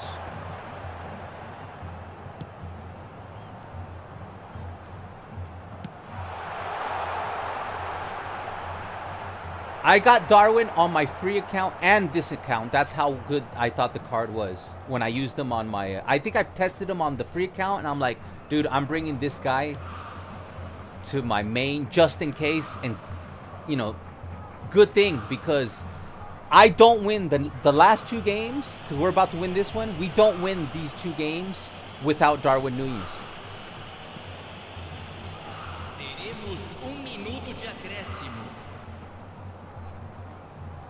All right, this is over, guys. This one's over. All right, we take it. Thanks to Darwin Núñez again. He did it in the air. He did it on the floor. And that's the thing that Lewandowski doesn't have. And that's what's missing. Like, the way Darwin Núñez plays, that's how, like, they should come out with a... Because Lewandowski never was that fast on Barcelona, but he was so fast. Total dominance, by the way. He was so fast with Bayern. He used to play as a left wing forward or a right wing forward and down the middle, because Lewandowski was actually pretty fast. We're now in the top 9,000 in the world, guys. Very good. We're at 1,622 points. Now, this Messi was nice, but he didn't get me goals. And this Messi was still getting me goals. So I'm going to bring back this Messi, because this Messi's actually getting the job done.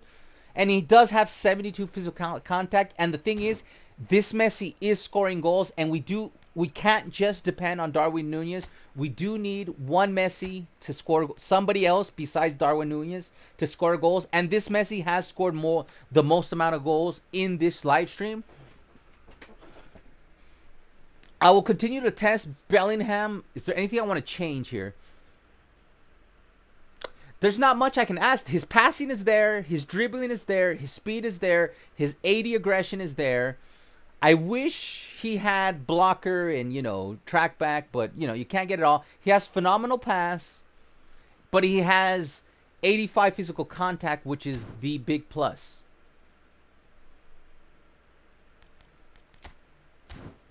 And I think we did play better without individual instructions on Koundé.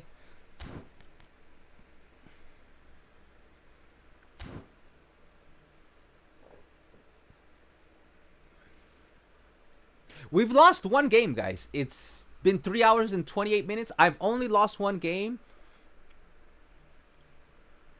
We're in the 0.9% in the world, ranking 9,000.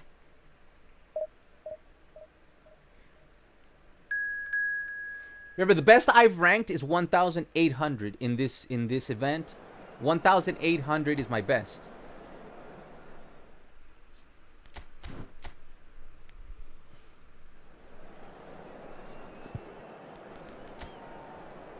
See, I won't bring Eto'o, even though he's up.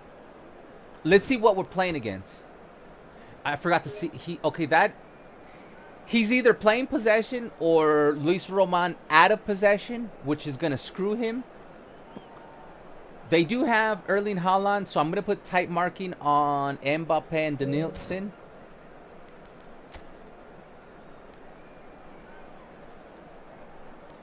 from the get-go. Because I do struggle covering Erling Haaland.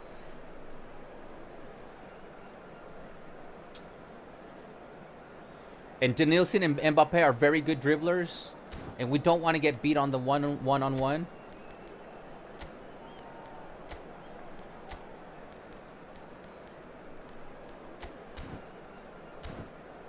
But wait, or is he trying to cross with his left back, right back?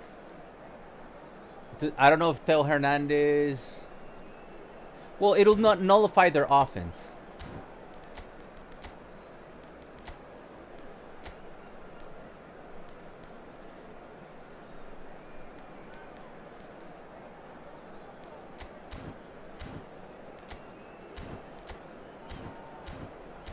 Alright, let's try that.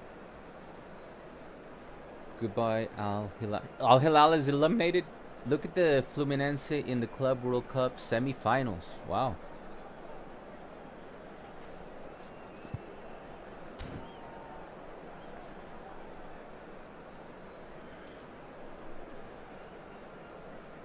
Hold on. I gotta check. Okay, Pedri's up. I forgot to check who else is up. Kubar's is up, so we don't bring Belletti. I'm gonna play Frankie De Jong as a starting pivot. So that means... Oh, we can't give him... That's okay. We'll let him play as a... We'll give him the freedom. No fear.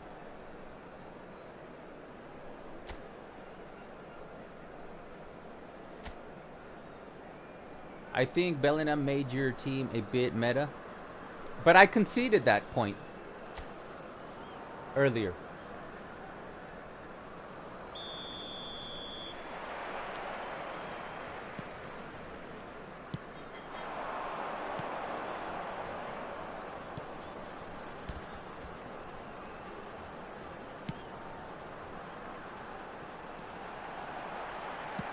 See, that's what we're trying to stop. That's what we're trying to stop. That's why I put tight marking, because I knew that sucks. First play of the game, and I put tight marking so that doesn't happen. And what happened? That happened. That's why I put tight marking on those guys, so they wouldn't be able to center it to Haaland, because Haaland always scores on Division 2 and 1.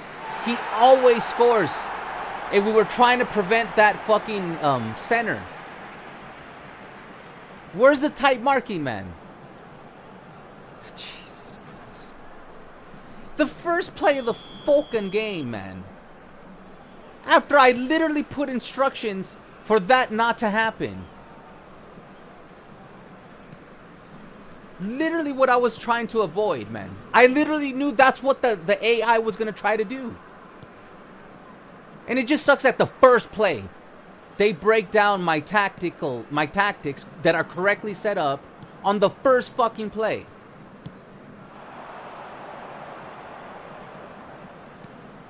Fuck, man. The first fucking play of the game, man.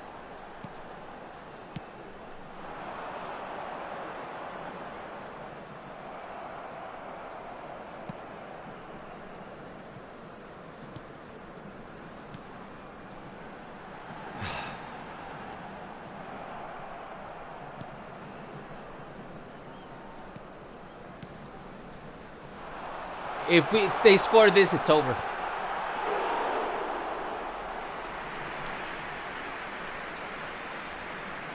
Can somebody get open? God damn! Everybody just sitting there, man marked.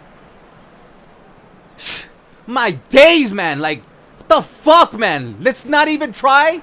Everybody just standing right next to a man mark.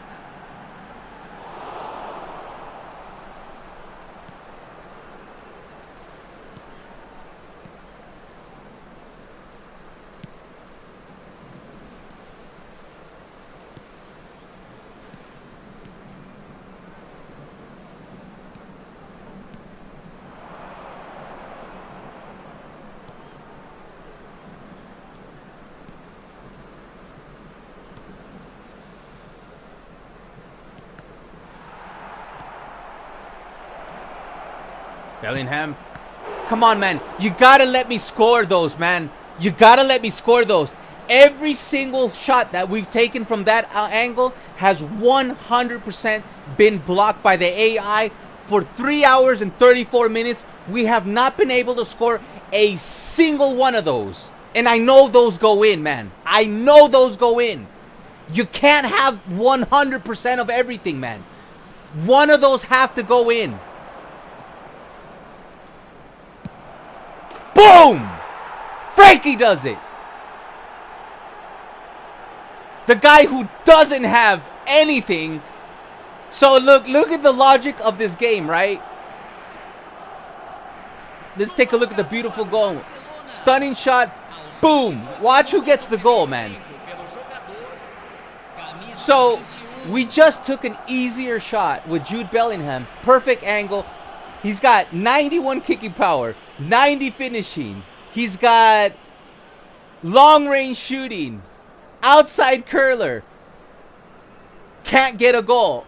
But my fucking pivot, my deep line pivot, who has 69 finishing, only 80 kicking power. He does not have long range shooting. He does not have long range curler. Just scored the banger of the stream as if he had like everything that Bellingham has. It just makes no sense, but I'll take it.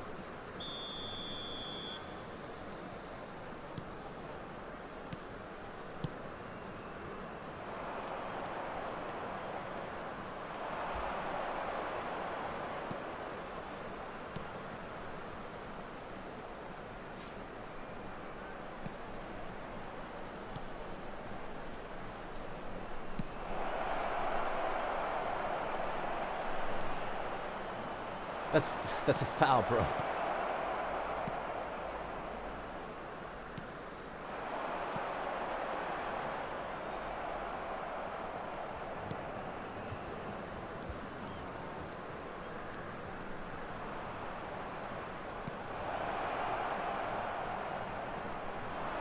We're gonna win this one, guys. Watch.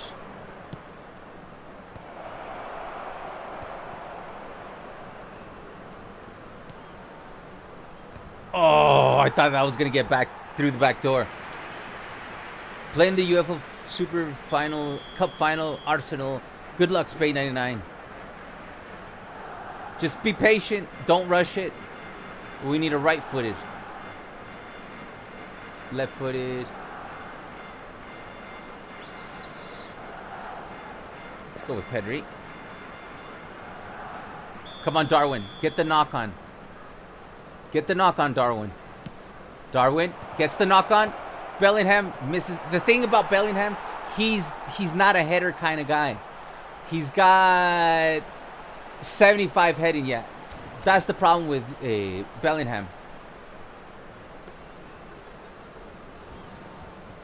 But you don't really need heading on your whole player.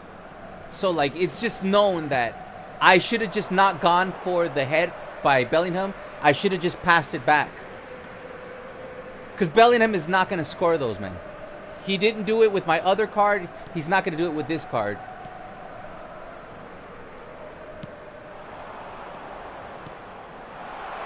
Modernist, are you going to spin for McTominay on Monday? Koundé, again, beautiful. We're going to win this, guys. Watch. Just watch.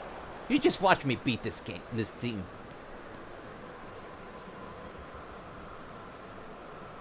I could feel it. I could feel the big W coming up.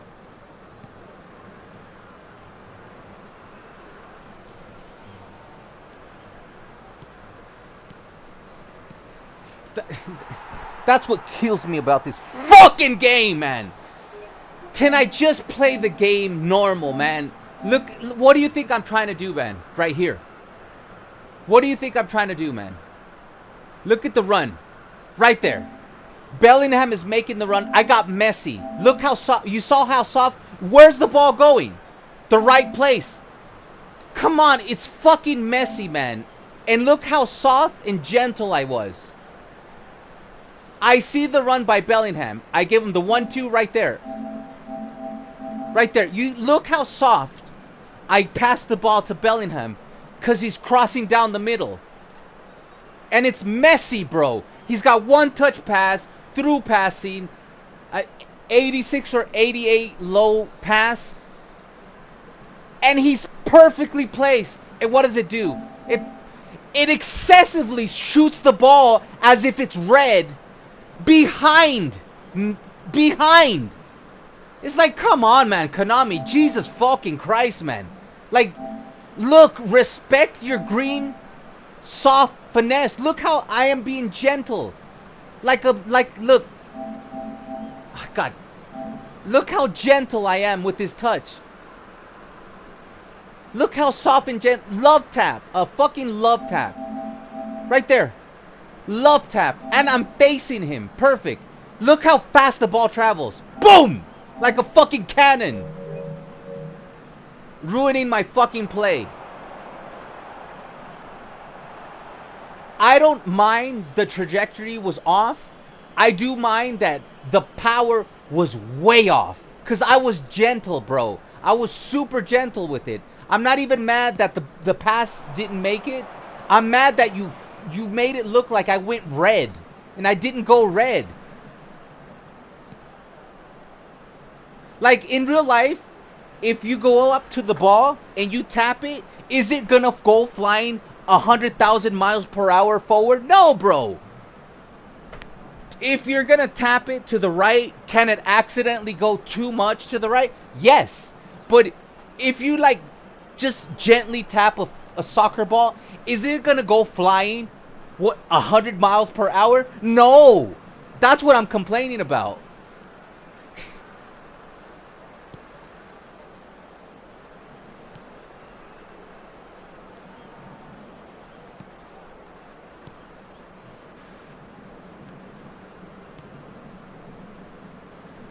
But they're going to get scored on. Don't worry.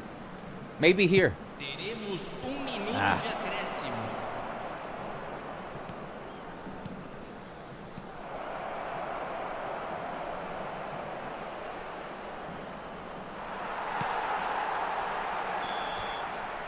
We had a chance there. I think... Yeah, he's going to... Yes. Hell yeah. Hoping I don't have to go deep for McSauce. We got new Diablo game on the PS Plus. I forgot he's a DMF. Can't remember his playstyle. B2B. Alright, I still think we're going to win this game. If we win this game, we're going to be in the top 8,000 in the world, I believe. I believe.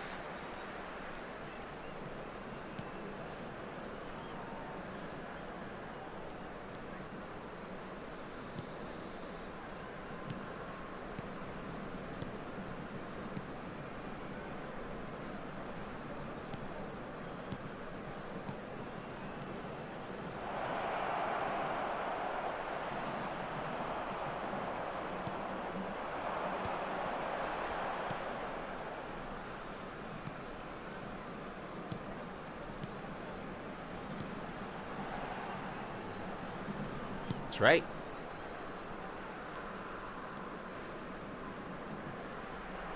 Careful, Frankie.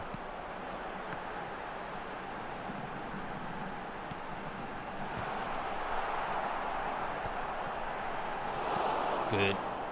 Switch. I'll take it. It's a weird movement, but I'll take it. There you go. Break it. Turn. Turn softly. Turn softly. Turn softly. Oh. That would have been a goal, guys. We did everything right. I just should have fake shot. That's the difference between getting into Division 1 and staying in Division 2. Right there, what did I do wrong? I should have faked the shot with Messi. That would have stunned the AI. And then we would have just done a wide open shot. But I got too horny because I thought, you know, I had enough space. I didn't have enough space. But that's the difference between getting into Division 2 and Division 1.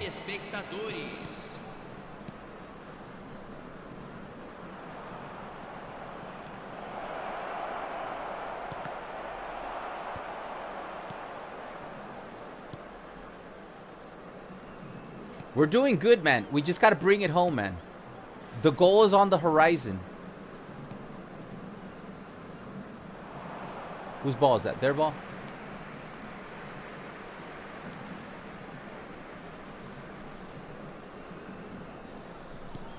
Right through my legs. Get out of here. Is he offside? No? We'll fuck him up anyways. Play it fast. Let's go.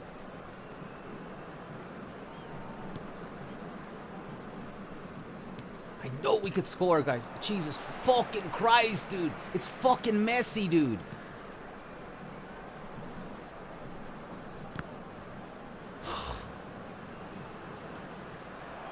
There we go. There we go. Here we go.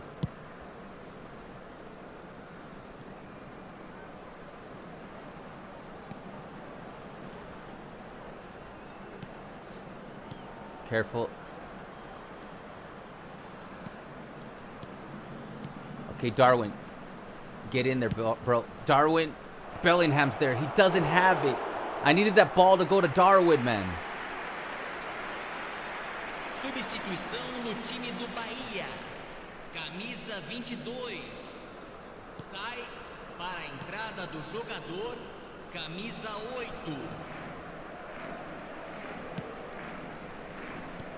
Love the aggression by Rafinha. That's why he's their starter. Ooh, good. Big mistake by the AI.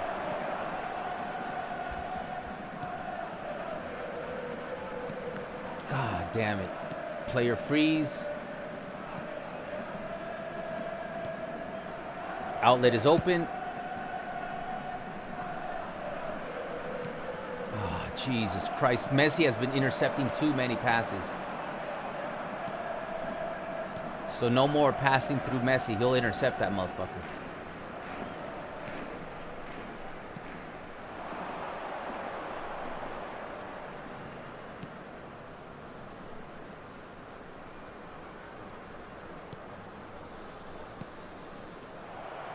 Darwin.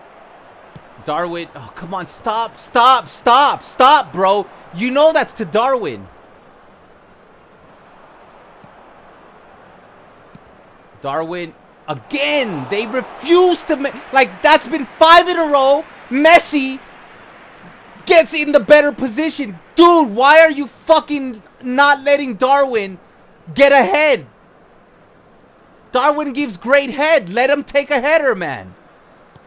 I don't understand my players getting it down the middle, preventing Darwin to have the upper hand. I don't get why they're doing that. My days, dog, god damn it.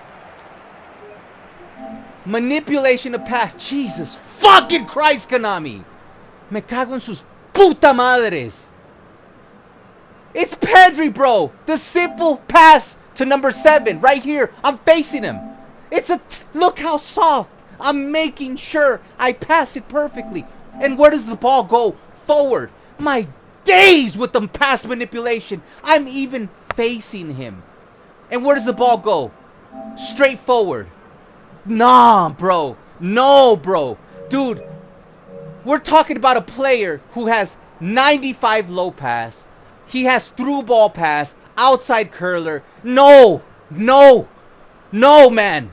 I put the right amount of fucking spin into it. Right amount of power to it. You're just fucking manipulating my pass. Teremos minuto de acréscimo.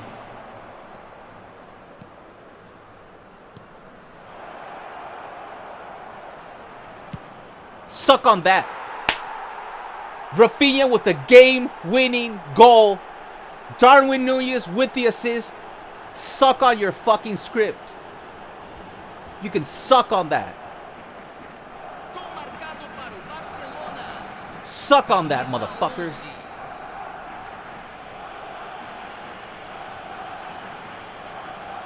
Darwin Núñez to Rafinha. Cut inside. Just like a Rafinha goal. And that's why Rafinha is my starter.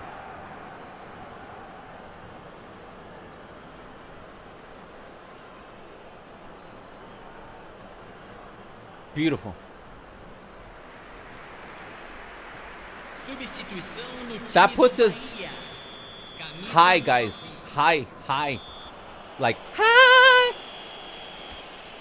The game winner, two golazos, one by Frankie de Jong, one by Rafinha. And absolute dominance. If you take, like, look real quick. The only reason the AI even had a chance was that first cross scripted kickoff glitch goal. They had 2 shots, got 2 goals. That's all they did. They got outplayed, outrinsed. I rinsed the shit out of them, and they deserve to fucking lose. So, eat a dick. Look at that. We're ranking 8,000 in the world. That's not bad, guys. We're ranking 8,000 in the world. I've only lost 1 game in almost 4 hours. Not bad. 8,000 in the world.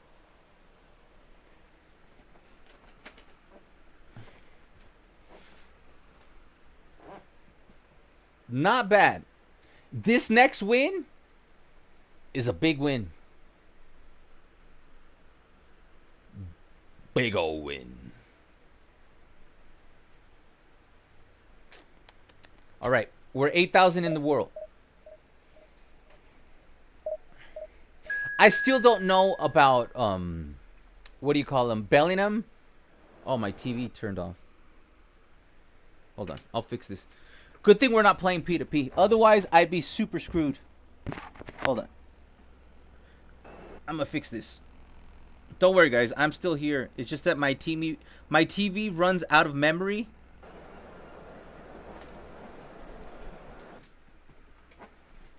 And when we're playing P2P, we lose games when this happens. But since we're playing the AI, no problem.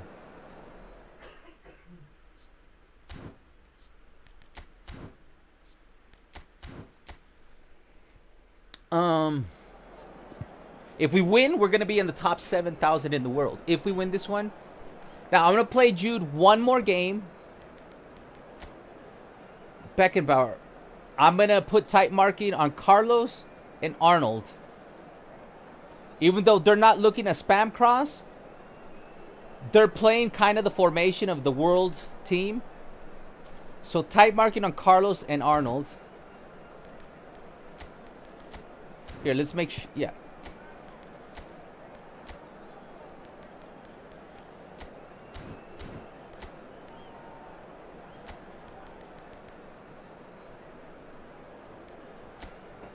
Still not worse than the one Romario.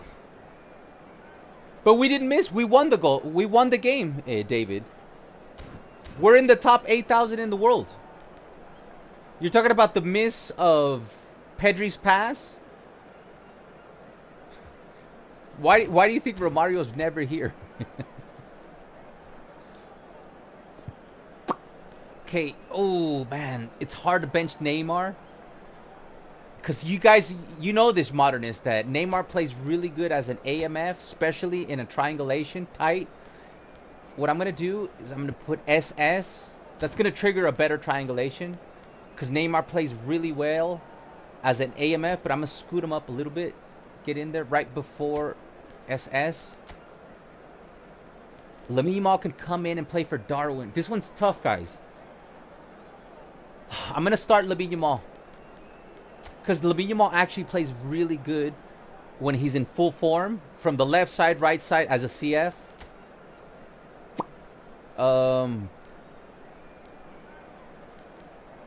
So I can pick between Busquets or Frankie. I'm going to start with Busquets. See, this is what I love about having Frankie de Jong.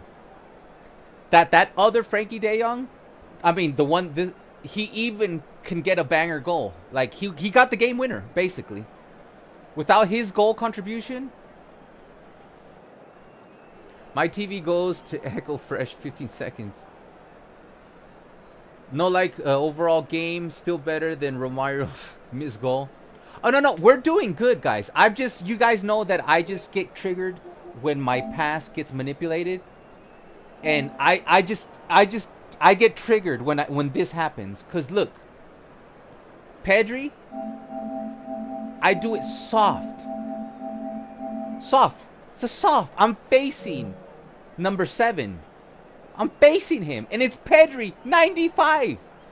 Through ball pass. And then it just goes straight. Like, no. No. No. No. It's just, I always get triggered by pass manipulation. Like, I've gotten over a little bit on the shoulder charging. I could ignore it on the AI. I can't ignore it if you shoulder charge me for 90 minutes. But the manipulated pass is probably the most triggering thing for me. Because I hate doing everything perfect and like, you know, like just, you know, moving my joysticks millimeters in the right position just for the ball to go in the wrong direction when my passer has 95 low pass, one touch pass, through pass. Anyways, let's see if we can get in the top 7,000 in the world. A win here would put us in the top 7,000 in the world. But you guys see how Kubarsi makes no mistakes? Watch him make a mistake. Knock on wood. Kubarsi is one of the best build-up players in the game. Puyol has made 2 game-losing mistakes in this stream. You know who hasn't cost us a game? Pau Kubarsi.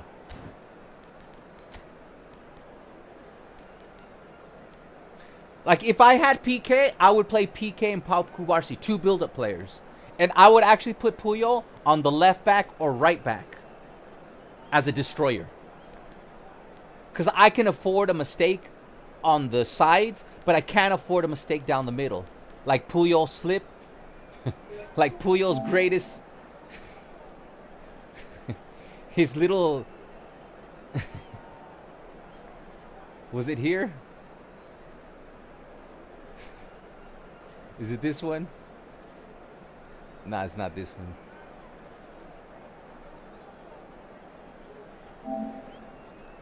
It's this one right here. Yeah, it's this one right here. Watch Puyol, man. So, I was super canceling the guy to come back. He didn't. So, script number 1. Number 2, it bounces off my goalkeeper. I get it. There's enough power. But, boom. Wide open Puyol, right? So, I do an acrobatic clearance, and he slips. He slips on the ground. Look at that. The blooper reel right there. All right, let's win this game, guys. We win this game, we get in the top 7,000 in the world, which is pretty decent. Do you think a Mosquera would have done better than Puyol? No, because they're both destroyers. And that's why people don't use destroyers. The meta people don't use destroyers that much right now. Like, one thing I could do, I could put defensive on Puyol and calm him down, but I don't know. But destroyers tend to be a little bit more chaotic after 4.4, and that's why a lot of people have gone away from using destroyers because of shit like that. Like, build-up players, they will do... You will see less crazy random shit happen from build-up players. But you already seen twice Puyol number 1 slip. Like, Puyol, look at Puyol's defensive numbers. 99 defensive engagement, 99 aggression, 96 tackling, 90 defensive awareness. He's even good with dribbling. He's good with passing. He's got 95 jumping, 91 physical contact, right? He does have through pass, weighted pass, lofted pass. This all matters when you do the square clearance. And he has acrobatic clearance. And there was no one, like, pressuring him. Like, there was no body contact between him and my opponent. And he slipped. He just straight up gaffled it. He bottled it. He just slips. And destroyers do that. Ever since 4.4. Okay, so I think my opponent's playing out wide. We have man-marked them. And let's see. But Puyol is goated, though. That's why I keep him in the lineup. For as many mistakes that Puyol makes, he will make 100 good plays. He's still an OP card. But just the thing is, I don't play this game to win every game. So people that are more meta, they want to win every game at all costs. They won't play with a destroyer just because that shit's been happening. All right, we've been getting scored on the first play. Can we not get scored on the first play? Because the last 2 of 3 games, we've been scored in the first play. And I don't understand why the AI keeps getting the first ball possession. There we go. All right, we're going to recycle.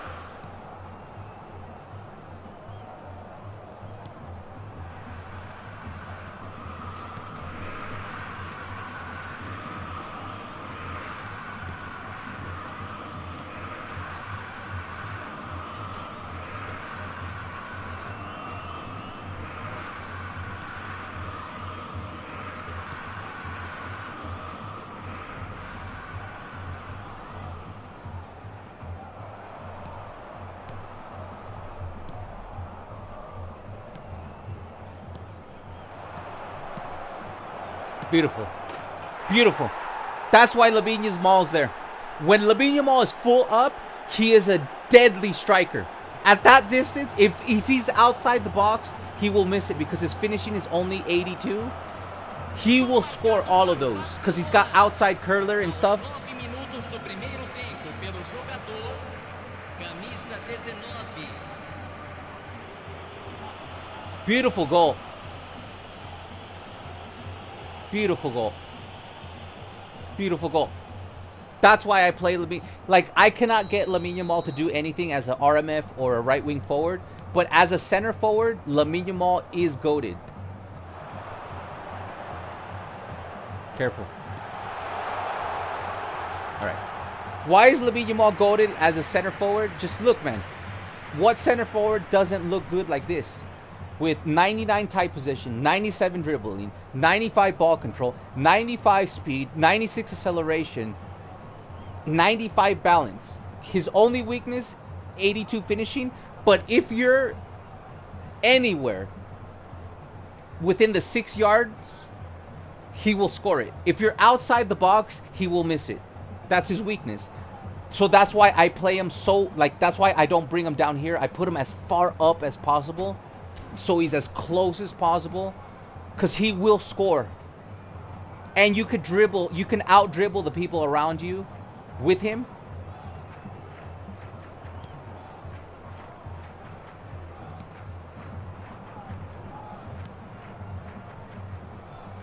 Let's go neutral. We don't need to hide.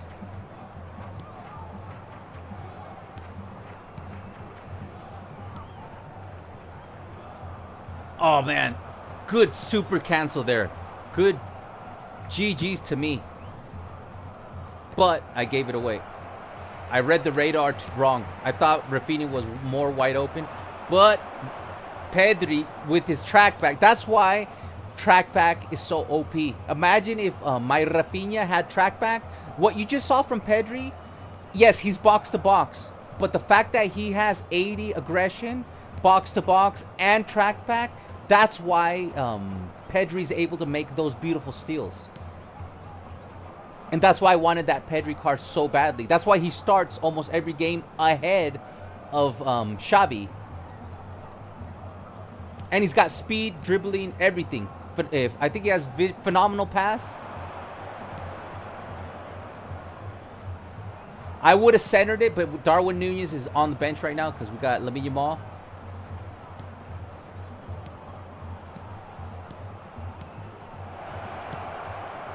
Told you, Lamine Yamal as a striker, beautiful triangulation. Guys, that is just me at my best. Like, every pass, I was already making the play before it happened. And it's not me trying to play Billy Big Balls, but every pass that I did here, I was one step ahead of every pass. Boom, boom. Right there, I was already pressing finesse, shoot. And that's why I play Lamine Yamal. When he's full blue, he's unstoppable. Every one of these passes is one step ahead of the AI. Every one of these. Like, to make up for the input delay, every single pass that I made right there, I did it half a second before it happened. Including the shot by Lamine Yamal. I had the finesse shot pressed half a second before he even touched the ball. Pressed and let go to make up for the input delay. So I'm playing in real time, overriding the input delay. That's just as good as I can play.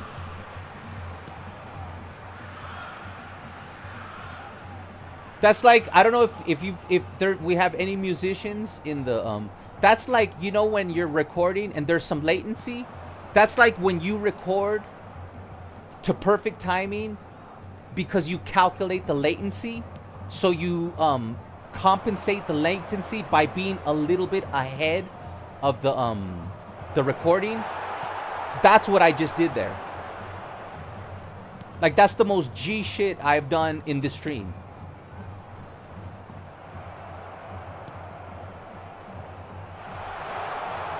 Beautiful. You see that? I'm on my game right now. That's how you gegenpress with possession. I timed my gegenpress perfectly while I was at a disadvantage. Like right now, I'm playing a 10 out of 10.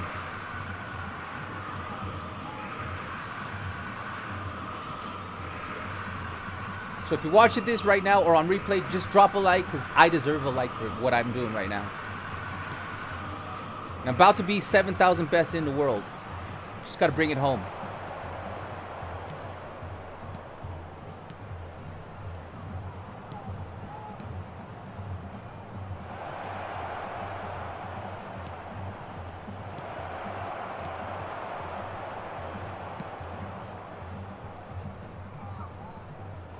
I'm ahead of, been ahead of the AI. See?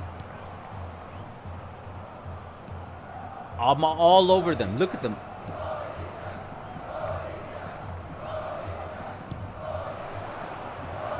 Here's where we slow it down. Good. Blocker. That was the blocker from Pedri. 1 minute left. Let's protect the lead.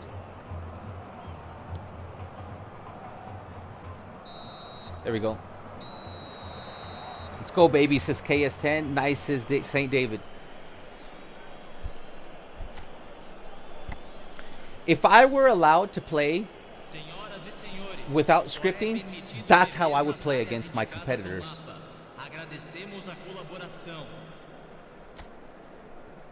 That's how it used to look like 95% of the time I used to play P2P.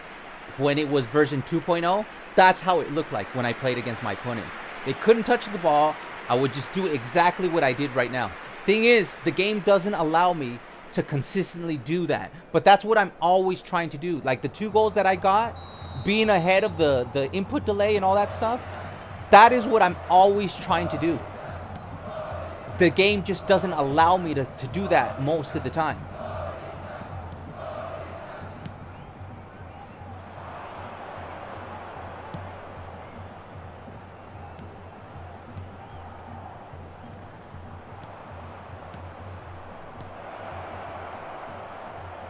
I could have done better with that.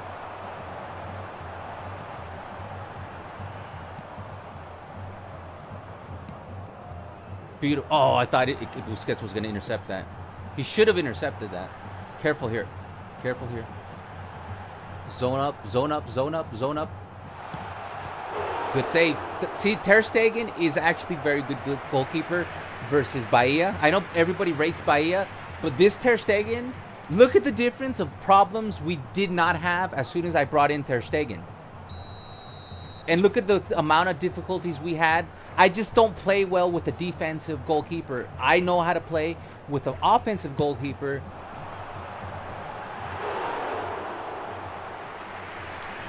And they come out faster. Like when you call them out with the triangle, an offensive goalkeeper will react much quicker.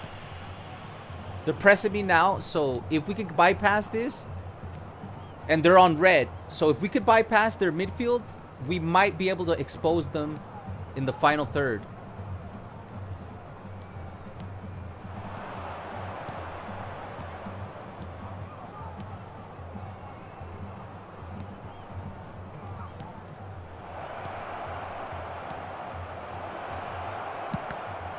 Oh, man. I saw the hat trick coming in for Lamine Yamal.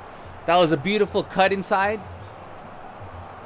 Alvaro, I got 10 out of 10 gameplay out of the Chicos. What does that mean? I don't know what you meant. Modernist? Right footer. We don't have anybody tall. Let's play to the minimum.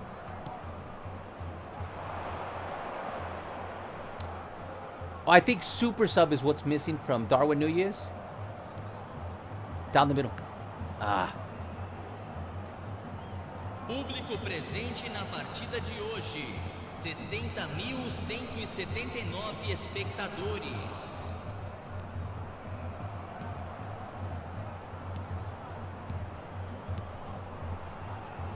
Blitz curler. Boom. I'm on my A game, baby. I called it again.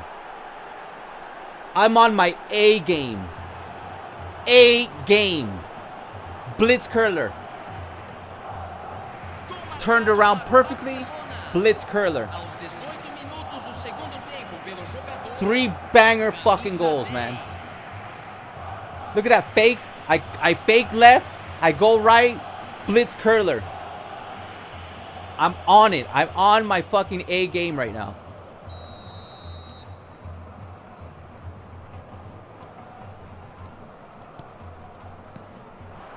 Careful here. I'm giving them nothing. Nothing.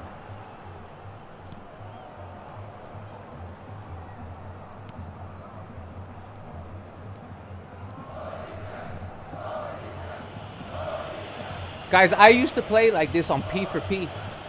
The gameplay actually used to... Modernists, tell me if I'm lying. Wasn't the gameplay like this on P to P back in 2.0? Like, if you, like, put in the hours of practice, you would be able to, like, dominate like this and beat people like this. With style, with fucking, you know, with beautiful jogo bonito. Right now, I'm just making every right decision, whether it's a recycle, an outlet pass, not going for the pass when it could get intercepted, a recycle.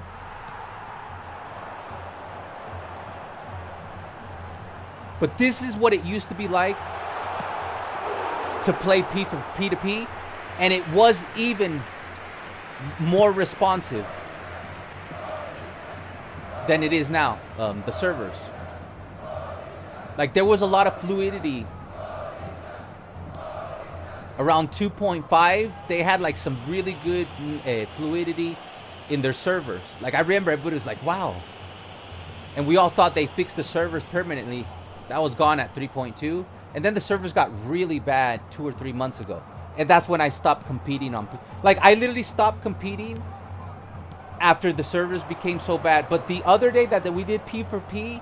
I'll be honest with you, the servers were not that bad. And we actually are still undefeated in Division 3 in the P for P without me ever practicing P for the P to P. But this is what it used to be like, the gameplay on P for P.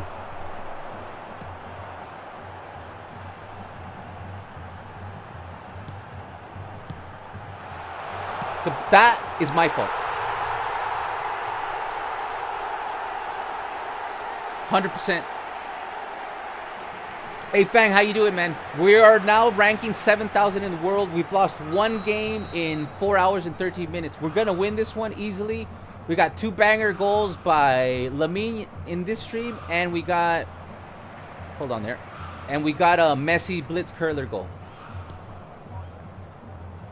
And besides that last goal, it was my fault. Like, I could have stopped that goal. And it wasn't because of pass manipulation. It was my fault. I conceded that goal right there. It's because I have a 3-goal lead. I don't need to be as, you know, careful.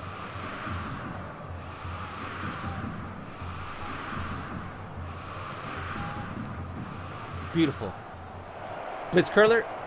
Oh, I didn't do it. The blitz curler didn't activate. But if that would have been activated as blitz curler, that's what I mean. That's why I don't like the new... What you just saw happen, I was trying to trigger a blitz curler, right? And it would have been a goal. Now, the blitz curler right now is not nerfed. It's like medium, you know, medium rare. But once they do nerf the blitz curler, every single time you try to do blitz curler, 75% of the time, that's going to happen right there. And that's why I don't rate the new Lamine Yamal card, because I rather have momentum dribbling, like the card that we do have. That's why he's the player of the game.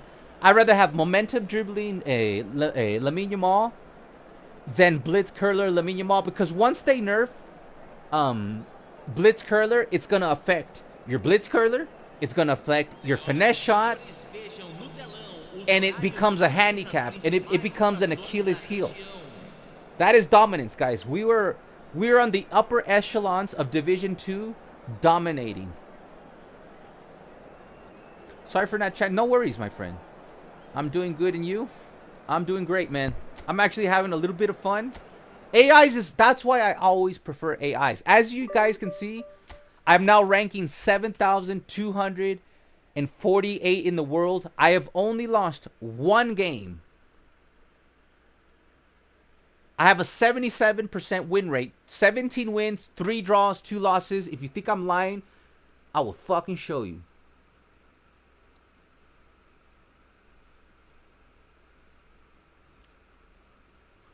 Right there. 17 wins, 3 draws, 2 losses ever since Division 3 to Division 2. That's pretty fucking good.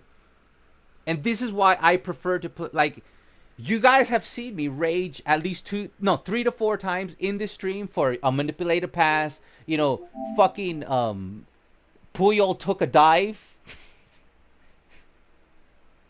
Right here. Number one, I'm sorry I showed this, so it's just the people joining there was the one game. I think this is the game we lost. I am super canceling Belletti right here. Right there, I'm super canceling Belletti. And it keeps running forward. I'm super canceling Belletti to move to the right so the ball goes out of bounds, because I know that ball's going to go out of bounds. So the AI overrides my super cancel, right? And he continues to run forward, and he touches the ball. And it goes out, and they get a corner. That's script number 1. And I think this is the only game we lost. And then what happens? Pirlo centers it. It comes off my goalkeeper. It goes right to Puyol, right? What do? I got this. I'm Puyol. Square. I'm not fucking around. I go full red. There's plenty of time. Full red. That's a square button. I'm trying to clear it, right? You look at that. My foot is actually touching the ball, right? It's a square. He slips. You see that? He slips. And they score. That's a scripted goal. And I believe that is the only game that we lost in the stream. If it weren't for that, we would be at 80% win rate, ranking 6,000 in the world.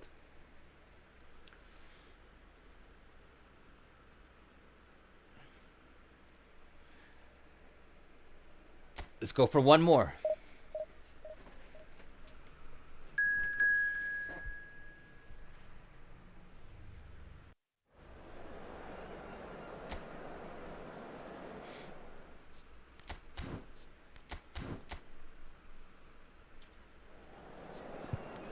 Okay, Bellingham's up. He'll get the start.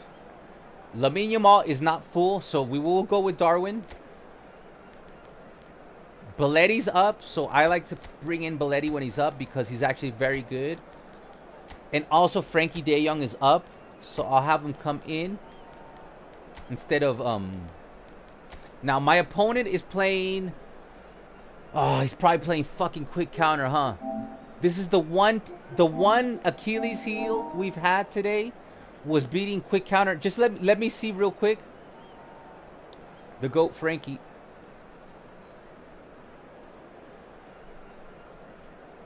I just want to see if it's quick counter.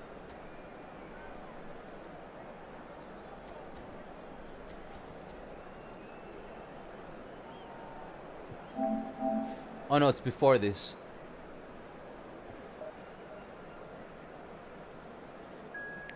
It's right here. Where is it that they show it? Where do you see? Did they always show your opponent's play style? Did they take that out? Hold on. Sorry, one last check. I was sure they showed your opponent's play style. Did they take that out? They took out being able to see your opponent's play style? No, because we saw it earlier when we were playing against Quick Counter. It showed us. No, if I go into opponent's information, it won't show it. Watch. I'm in opponent's information. It's not showing it.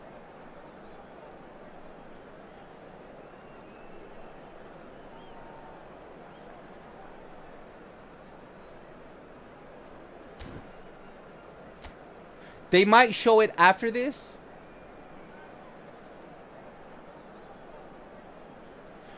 Lautaro Martinez is not really a header guy, so I don't really think I'm going to tight mark Vinicius Jr. But maybe they remove it when you get into second division or something like that. That's weird, man. All right, so that's the new Xavi Alonso. He could either be playing possession or quick counter. The one team that we've been struggling against today is quick counter play style. So I am going to assume it's set to quick counter. So what I'm going to do is I'm going to put defensive on Belletti. And I'm going to have to put defensive on Jordi Alba, which is fine because we do have Rafinha as an outlet to center the ball to Nunez, but they're going to be too close to each other, and the chances of getting an easy lob is not going to be that great. So what I'm going to do, because we're playing I'm going to reinforce the force. I'm going to put him more towards the center so that the center could come from either Messi, who has great passing skills, or Rafinha. So we'll play. This is way meta. Just in case they're playing quick counter. And what I'll do also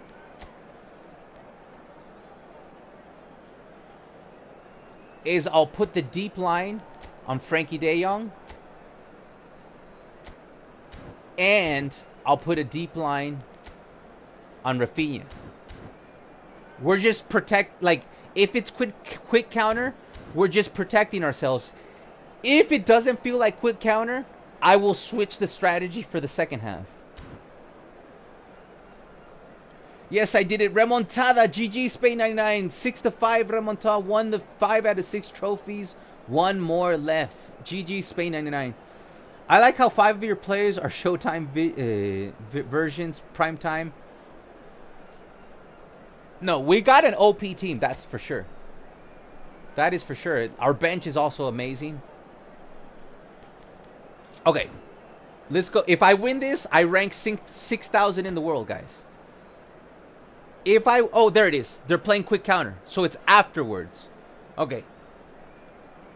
They're playing quick counter, so we did set up correctly for quick counter. What I'm going to do is go 1 bar blue for the extra layer. And every time I lose possession, I will drag my defense back. So I'm going to play with 1 blue.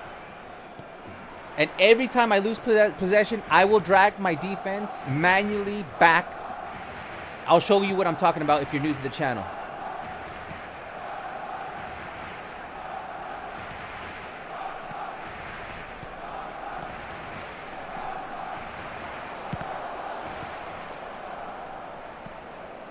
If I would have, right here, that. Now everybody's setting back.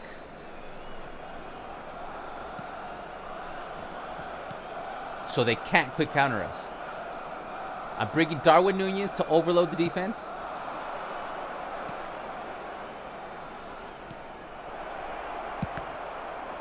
Ah, shit, man. They still get a corner out of it. But they do not have OP header guys, so we might be okay with these corner kicks.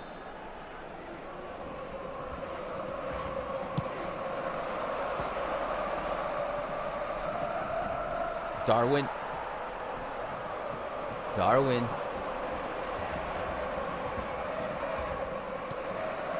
Outlet is open. They caught up with us quickly. There. Did it work?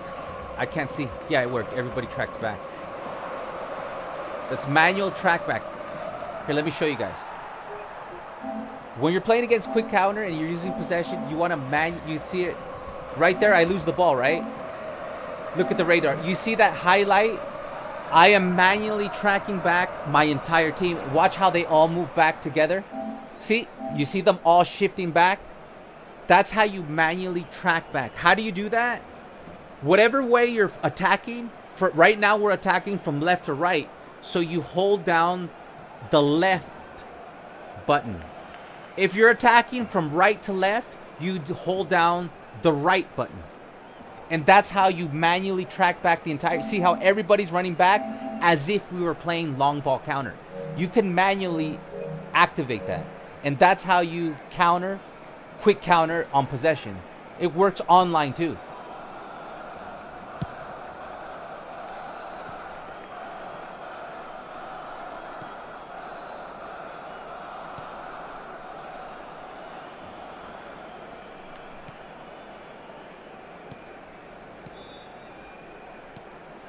Bad pass.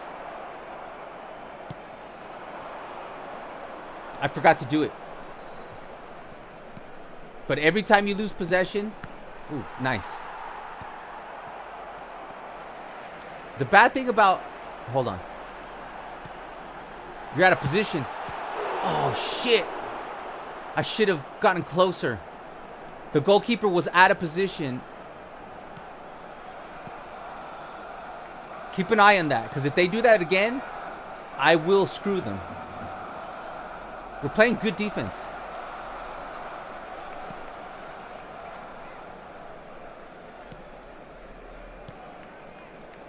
The bad thing about playing with one down the middle, you kind of have to go for the header goal. See how isolated he is? I don't like that.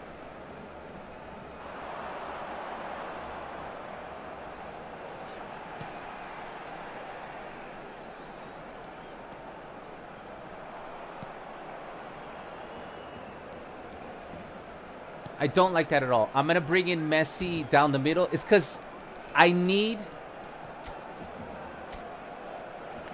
assistance here. What I'm going to do is bring Rafinha this side. See what I'm going to do?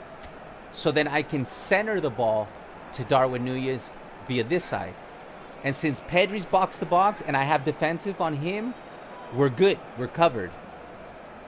I could switch to have the extra backup. Frankie from here to here. I'm going to do that.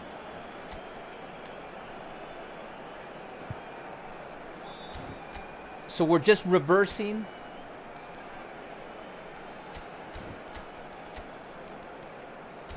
What this does, it gives me a better chance to get a center goal by head versus to Darwin Núñez, and it also allows me to have the box to box, the hole player, and the other hole player find Messi for the goal on the ground. So there, see this triangle here?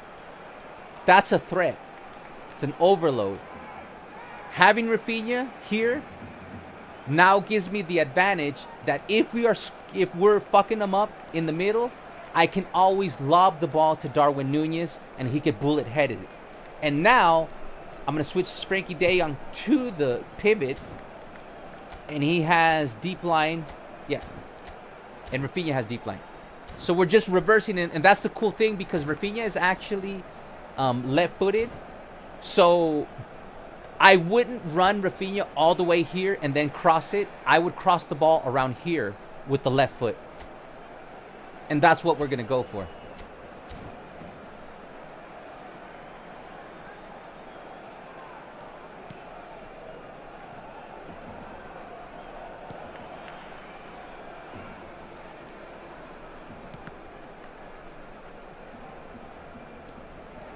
Good super cancel. Ah, bad pass. Second time I do that. Their defense is getting out in front of Darwin Nunez, so I got to keep a note of that.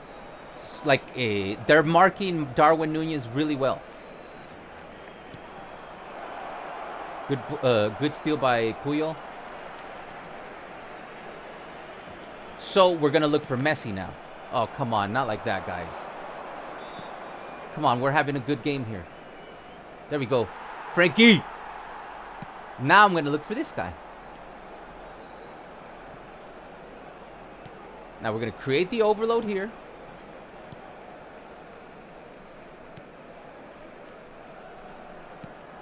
Keep shifting. Yes. Now we're doing exactly what we were doing, but on the other side. I'm just slowly moving up until I get enough space to either look for the middle. That was supposed to, that's the thing that ruins everything. We're playing a strategic game. That ball was supposed to go to Messi, not down the middle. That's what ruins the whole game, man. We're trying to play chess here, right? And I can't play chess if you're fucking up my passes, man. That's not a coincidence that they manipulated my pass and then I got scored on the next play. That's just scripting, man. It's just pathetic, man. I'm sitting here playing chess when you could just literally break the game and just break the rules. That ball was not supposed to go down the middle, man. It was supposed to go to the inside forward. It's so much bullshit, man. It's just so much trash, man. I'm sitting here playing chess, so the game's like, you know what? Fuck you and your chess. I'm gonna break the game and fuck you. So fucking pathetic, man. The ball was going out wide, and then the ball went down the middle, and that was it. And that was the end of the story.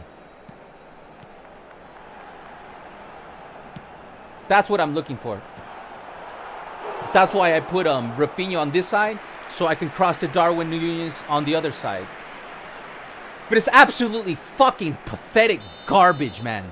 By the game. Just complete bullshit. Pussy-ass fucking engineering. Why are you moving away from the ball?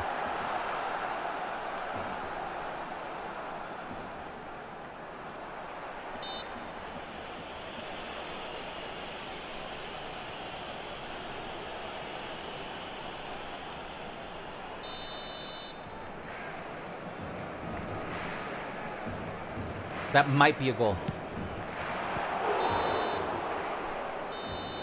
That should have been a goal, guys. All you had to do is go a little bit towards I didn't know the curl is that fat on Messi.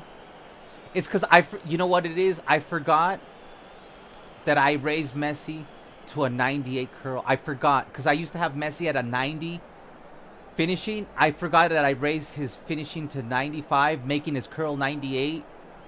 We just gave up a free goal. That was a free goal. You fucking cheating fucks, man. You cheating fucks. Not the Messi goal. That's my fault. I should have remembered he had 98. But the fucking manipulated pass that literally on the counterattack created a goal, that is scripting. 100% Konami homegrown, homemade garbage scripting. Beautiful.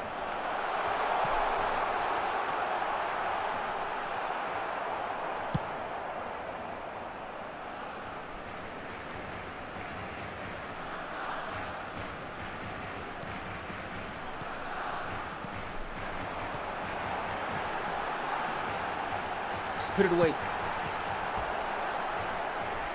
Now the food's ready, off to prepare. I'm curious, do you still planning on streaming Snipe Rock, Chuck, and Dog? No, I wouldn't stream Snipe those guys. They're too good. I would stream Snipe Barry. I would fucking get my ass handed to me by Rock Chalk or Indominator. The only person I actually have a chance against is Barry. And I still give Barry a 90% chance of beating me. If I were to stream snipe anybody, it would be Barry. Not because I think he's not as good as the other players. He plays the least meta. But I do think he's the best dribbler of them all. Indominator plays as meta as you can and is talented. Like it's a double whammy. With Barry, at least you have a chance because he's not playing meta and he's not trying to go on a 50-game winning streak. And there's nothing wrong with Indominator trying to win 100 games. No, I'm not. I'm just saying, I don't want a piece of Indominator. No, thank you, man. I don't want to fucking I don't want to embarrass myself that much. This might be a goal.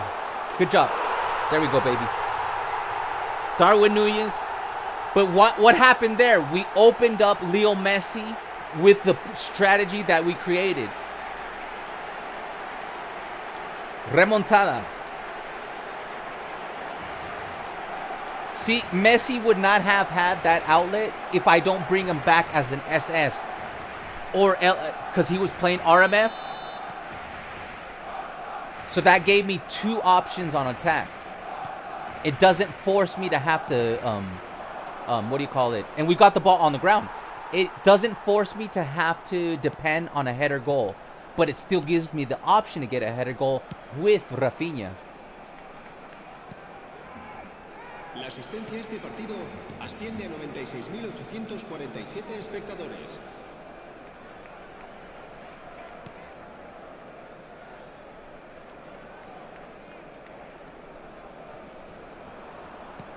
I was supposed to be for Pedri, but whatever. Soft. Soft.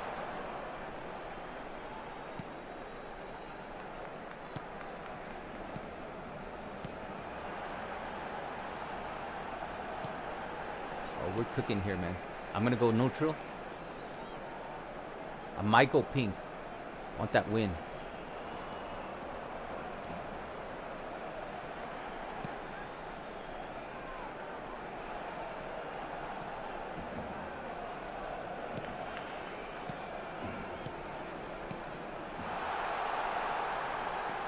If I turn, I'm good. If I turn, I'm good. I forced it. See, that's why you have to be fine. I went too hard on the turbo. You have to turn 5%, man, of this a turbo. You must use only 5%. To turn there, we would have had a goal. And we scored 2 goals, keeping it the turbo at 5%. But I went around 50 to 75. I got too horny.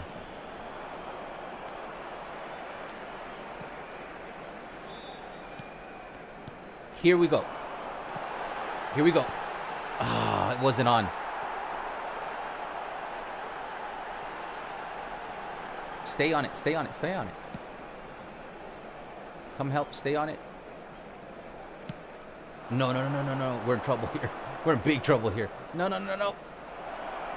No! Shit, I got burned, man. I got burned. There's nothing. Oh, man. I wouldn't say it's bad defense, but it is bad defense by me. I overcommitted Frankie de Jong. You could see me overcommit.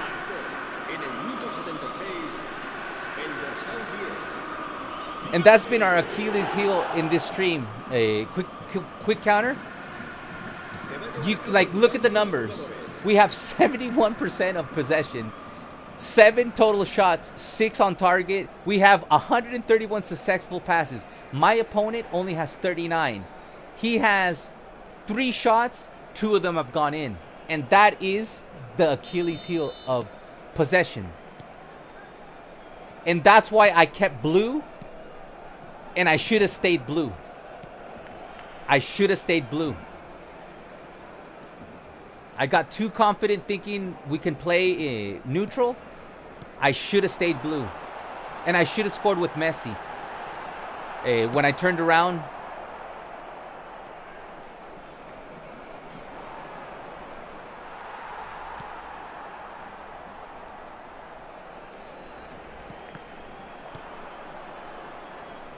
Now the AI is getting confidence. See, there we go. That's how you turn with Messi. It's nice and slow. Put it away, baby. Come on, bro. Are you never going to let him score? Literally for fucking 4 hours and 39 minutes, Bellingham has 0 fucking goals. 0 fucking... You know what, Bellingham? Go fucking take a seat. Because that whole position, you need your whole player to score goals. You have to score goals. You score 0. You suck dick, bro. Get on the bench. You're off the team. I need a whole player who can score. I'm tired of that trash motherfucker never fucking scoring. Never scores. Waste of space. Waste of my time. A waste of everything, man. You're just a waste, man. Bellingham, you suck, man. You absolute garbage, man. Never again am I gonna play Bellingham. You cannot miss that amount of shots and call yourself a fucking whole player. You got 90 finishing. You got 0 fucking goals the entire game. 0 fucking goals. Go retire. Go fucking retire. You shit player, man. You shit fucking player. Let's bring a player who can actually score those fucking goals. Fucking garbage, man. He's out of the team for the rest of my fucking life. Once they have a transfer market, whoever wants Bellingham, I'll give you both of my Bellinghams. He's absolute fucking shit, man. Absolute garbage. 0 goals, man. At least 6 to 7 chances to score a goal. He's put away none.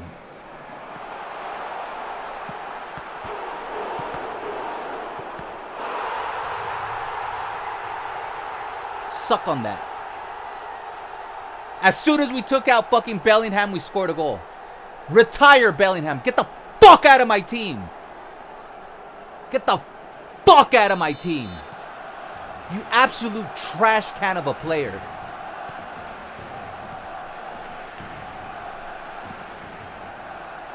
I've never seen somebody so fucking bad with such stacked numbers.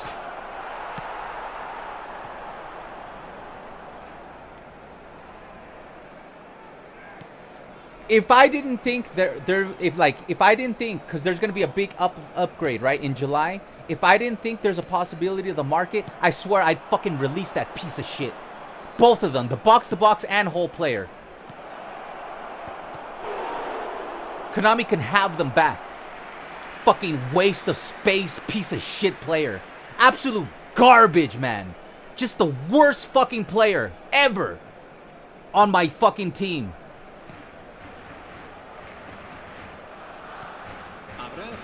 Worse than fucking Romario. At least what Romario will score once in a while. Bellingham will give you nothing. Absolutely fucking nothing.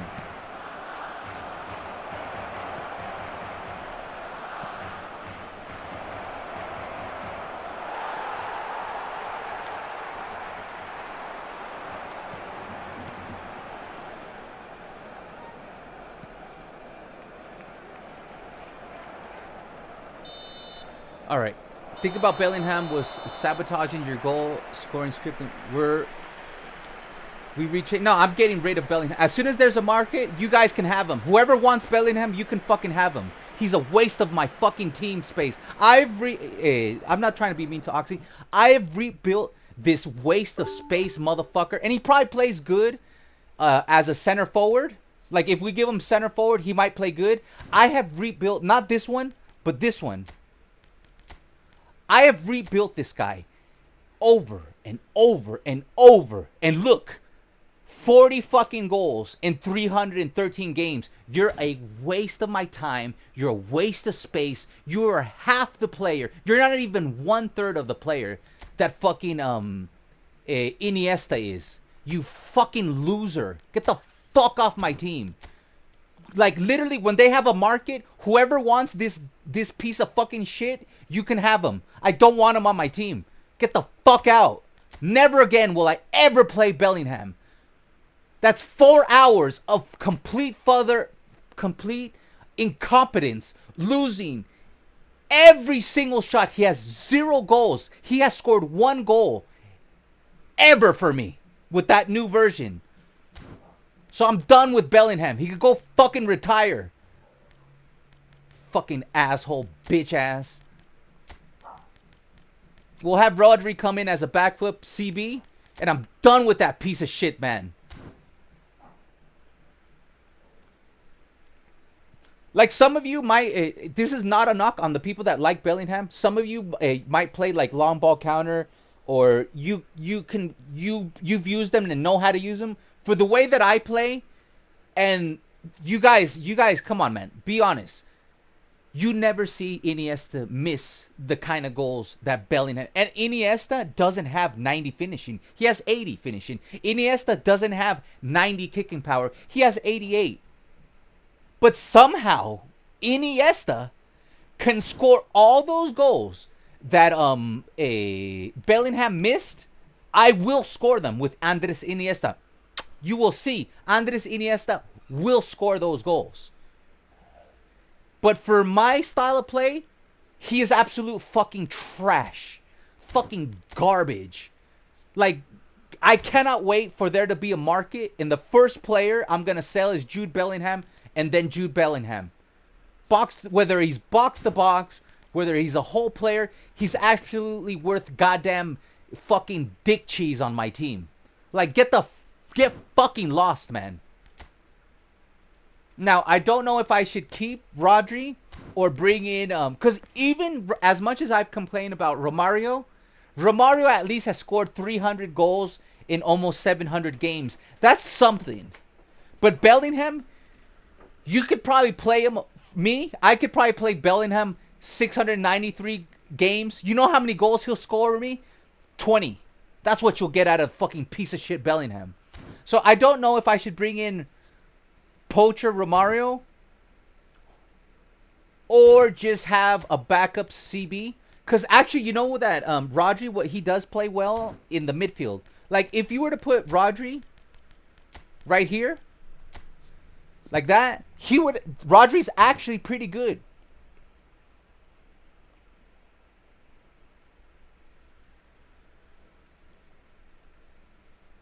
Like, even Rodri has 16 fucking goals. I know it's 1,003, but I played Rodri as a defender or a holding midfielder, and he has 16 goals. And you'll say, oh, but he has 1,316 games. Yeah, but he played as a holding midfielder. Or, you guys know, I played this guy here for at least 1,000 games. And he still managed to get more fucking goals than Jude fucking piece of shit Bellingham. Fucking hate Bellingham, man. Like, I couldn't stand him in real life. And in this game, fuck him to the 10th power, man. Like, never ever am I going to play Bellingham ever in my life. And I can't wait to get rid of his fucking piece of shit card. You know what I might do? Now, it's because Pedri doesn't have the finishing, man. God, I wish. But let's try it anyways, as an experiment. Let's try him as the orchestrator. Like this. A lot of power. And we'll try Pedri as the box-to-box offensive. Because it might open. Let's give SS to Messi. Let's play like this. For one game. To see what happens. But my God, dude. My God. My God. Alright, we're still ranking 7,000 in the world, which is good. We've only lost one game. But thanks to Bellingham, we did not get to rank 6,000 yet. And he did bring us back down from getting into 1,700 points. Welcome to the stream, Beast. Been a while, but he was here the other day. Why the F am I getting matched against Division 2 players because you're in Division 4? Because you're playing eFootball, my friend. Yo, Beast. I still need a good orchestrator. You can have you need a good orchestrator right wing forward. Did you not get? Is he not? Look, guys. On my free account, I don't know if he's still available. Yeah, Bellingham is banned from playing on my team ever again. Fuck you, Bellingham. Oh, it's gone, guys. The player of the week, Messi, was broken. The free player of the week, Messi. But he was a center forward though. But you could I play him as an RMF. He plays really, like the new. Yeah, he's gone. But that would have been the guy for you. Any more AR divisions? No, we could do 1 or 2 more. Because we need redemption. And I want to prove to you that that Bellingham is the fucking problem. Not my league. Hold on. Now that we're in my league. Get the right Frankie in there. That's right. That's how we're doing my league this Monday. Nah, but for real talk, guys, Bellingham doesn't work for me, man. I guarantee you, if you give him center forward, he'll probably be a very good center forward. But he sucks, man. He fucking sucks. The way I play, he's no good. He's just dog trash, man. Dog shit. All right, let's do one more. Did you get that Messi? He's good, man. Look, sorry guys, just real quick, just to show, this Messi is broken. I'm coming right back to divisions, guys. This Messi is absolutely broken. Bellingham was Billy Big Balls trying to miss on your team. Dude, he is banned from ever playing on my team again. Him and his fake fucking stats. And I'm sure, like, if you see the top 10, top 50 players, they probably use them. But those people play meta. Nothing wrong against playing meta. I'm just saying I don't play meta. So I'm not going to get the benefits of Jude Bellingham as other people. Like, he might be good for you. I'm just saying the way I play, he doesn't work for me. I've tried him, and I've tried him. I've tried him, and I've tried him, and I'm done trying him. I'm done. I saw him miss at least 7 wide open shots that I know that Iniesta would have scored with lesser stats. This Messi right here is broken. If you got this deep line Messi, he's good. He is him. Like, it's the best. On my team, I was missing having a Messi. I finally have a good Messi on my free-to-play team. I got lucky on the free spin. This guy is good. Deep line forward. I override playing him as an RMF. And I think I give him offensive. I think that's what I do. Is that what I do? Yeah, I put offensive. Because I'm playing with 2 deep line forwards. Deep line Neymar. Deep line Messi. But since they're playing LMF and RMF, their play style is becoming neutral. So what I do is that I give offense and offense to both of them. So they move forward. They overload to help out Darwin Nunez, and then I also overload with a whole player and a box-to-ball player. It's the same strategy I'm doing on my other account, but that's just a workaround to be able to use a deep line forward as a whole player. That Messi is broken. Use that Messi, man. Give him offensive. And use him. You can use him as a CF. You can use him as a. I think he has SS. Or you could use him as RMF and just put offensive on him. And he's banger, man. That Messi's good, man.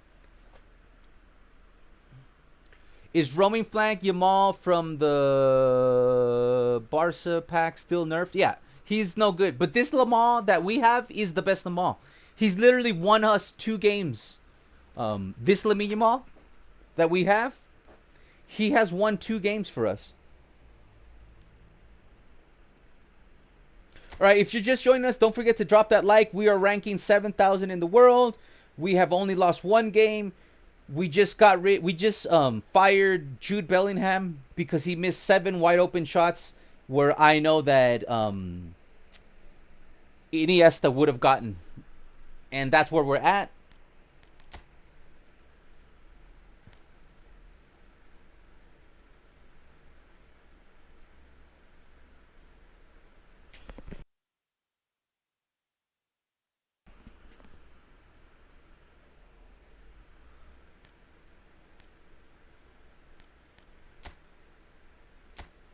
Give 1 sec, guys. ¿Usted ya salió? Dame 15 a 30 minutos.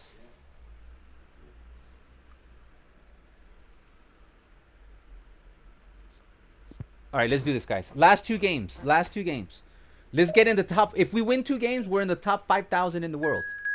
If we win 2 games, we go in the top 5,000 in the world. That's all we got to do, baby. Let me grab my chips real quick. Get your chips. All right, guys, let's give it our all. If we win 2 games in a row, we end up in the 5,000 best players in the world, which would not be too bad a stream. I'm always hesitant because Lamine Yamal is a G right here. I'm going to go with Lamine Yamal. Oh, we got fucking Frankie horny. But what do I want? I want you to be here. And Rodri, we will play here since he's up. Like the old days. Just like the old days. And we are playing. Okay, depending, I'm gonna type Mark Danielson and Julie. They're playing with Bart Chilton. Yeah, Danielson, Julie. Michael Owens, not really. But that will totally disable their attack. That'll isolate their. Hold on.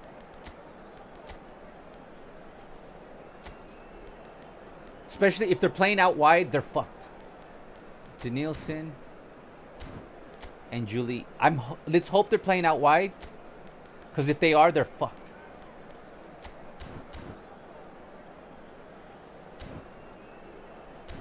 Anything else?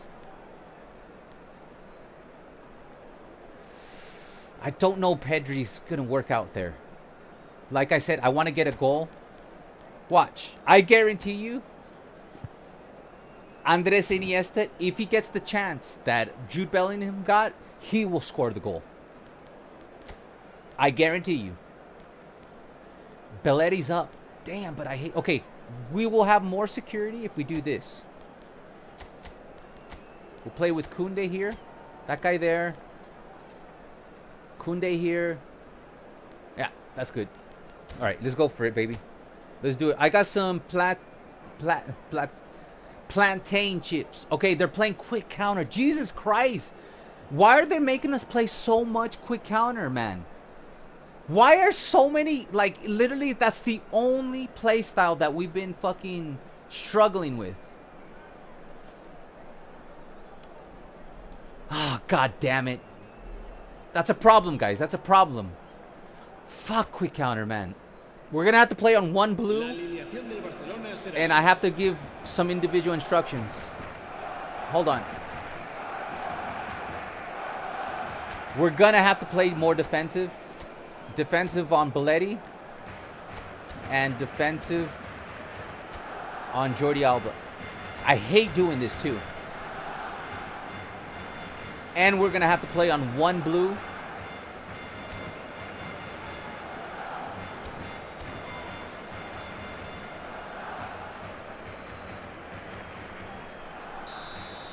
After we lose possession. In every possession, I have to track back my players manually.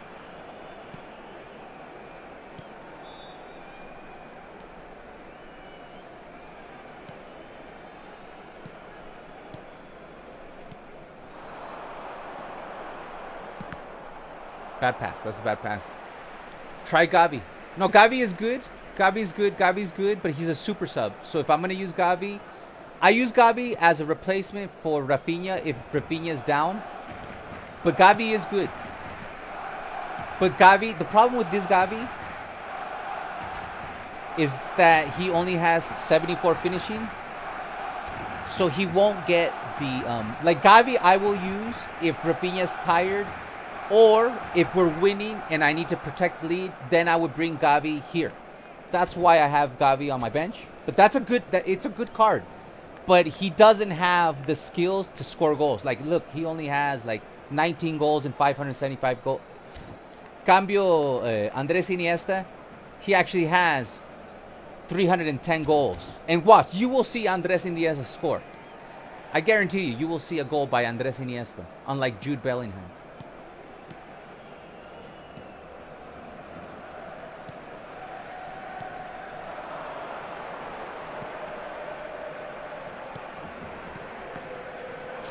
Fuck out of here. Julie. They're acting like Julie has a fucking 20-inch schlong. Let's go. Let's go. Careful. Bend him. Oh, you got two people. Get it up. Yeah. There was 3 people on me.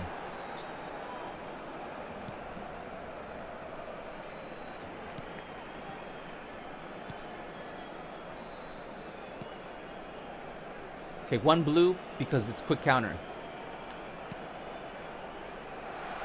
Slowly. I tried to turn slowly, man. He still went into a heavy touch. Danielson's going to be tough to stop. That's why we got tight marking on him. Okay. I have a bad Iniesta card. Yeah, the free one? Yeah, he's not that good.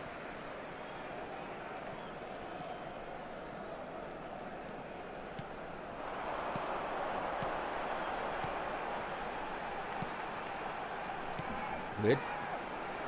Hold him off. Get the ball, bro. Get the ball, bro. You just had to get the ball and you would have had a goal. Everybody back. There we go.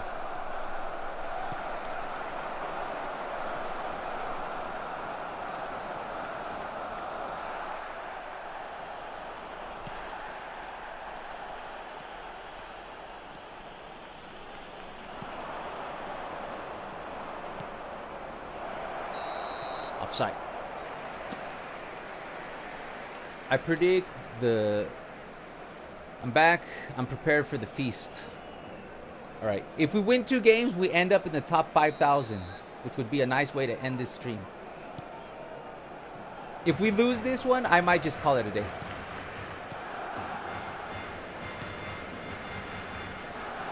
We either go big or we go home.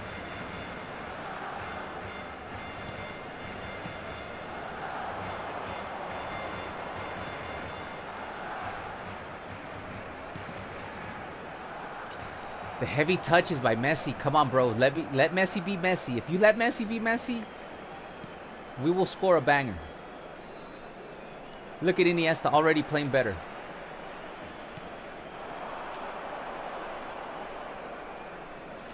Watch. If I get a wide open shot with Iniesta, he will score it from outside the box. That's his bread and butter.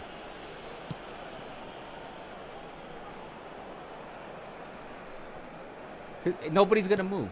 It's like I hate when everybody's. It's because I have it on blue, but I have to have it on blue. You guys see me get punished by quick counter all stream. You knew that was gonna get intercepted, and yes, you did it. And Valverde especially is gonna intercept those. All right, you got to be more careful. Valverde will intercept those. So that's a warning. Good super cancel. That was supposed to be for fucking Messi. No way, bro. That is just way off. Focus. Again, Valverde. Me cago esa puta. Valverde doesn't even have to be looking with the back of his heel. Fucking. I hate that he's so OP with the AI, Valverde. He will literally block everything, even if he's not looking. Good pass. So you got to play so quick when it's against quick counter. Valverde will steal everything, so let's stay away from him. Oh my God. Good job, Kunde. Spread it, spread it. Yeah.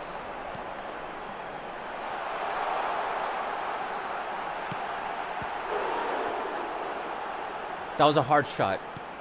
Yes, I will be an apologist for it. For Iniesta. He should have. It was a hard shot, but he should have scored that. That, oh my God, that was fast. With no with no Bellingham, you should have a chance. We played much better against quick counter without Bellingham. They have one chance, that's all. Los espectadores que en la tienda oficial del estadio podrán encontrar todo tipo de objetos relacionados. But look at the runs Iniesta made. Much better, man. And he's more agile, better passer. He's just a better player for me, man. For possession.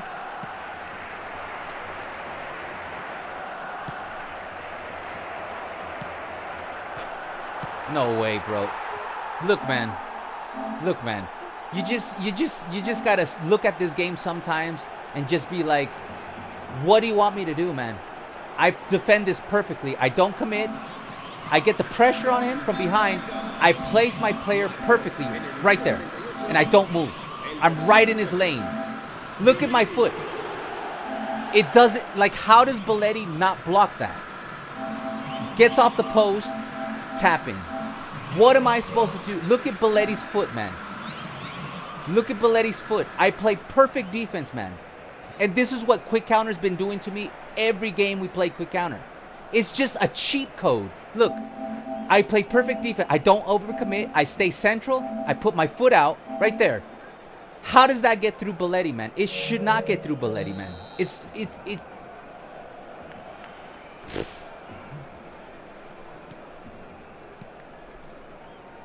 And that's what quick counter fucking does to you. Look at the stats, man. They have 2 fucking attempts. One of them went in.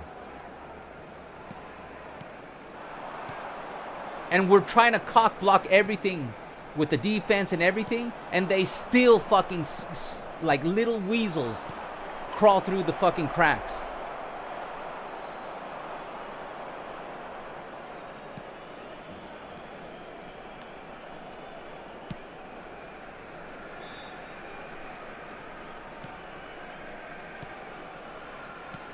My Jesus. Valverde, I hate you.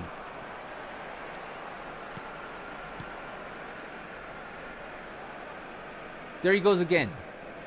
Look at Valverde. He's just everywhere. I hate that fucker.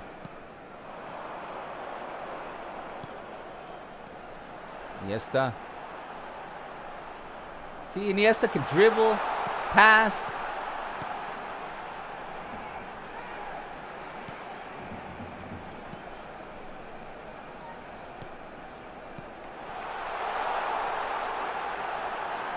And that's a goal. Sit down, son. Round and round, round and round, round we go. Round and round, round we go. Messi. That was the 5% turbo.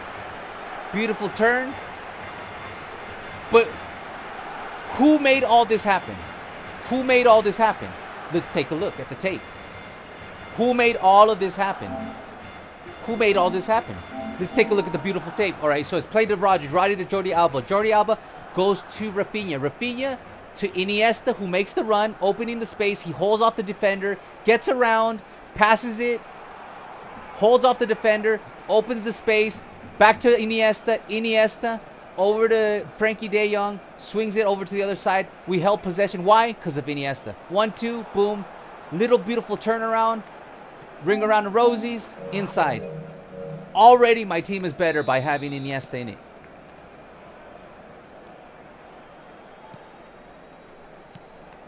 We might need Darwin Núñez for this one.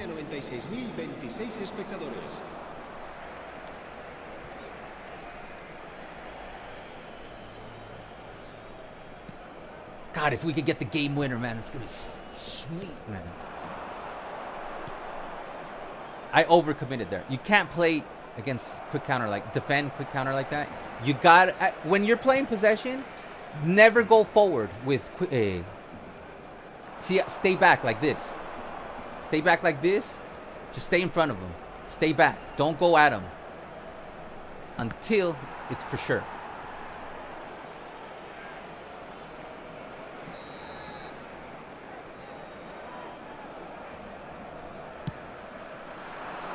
De Jong. Rafinha. Oh, man. Go back. See, dude, go back. Always go back. Because if you go forward, they're... Put on a jersey, referee. Put on the fucking team's jersey then. Put on their jersey then. He ran into me. I was just literally standing there. Put on their jersey, referee. Put on their fucking jersey then. Just take off your fucking referee jersey and put on a Palmeiras jersey. See, stay in front, man.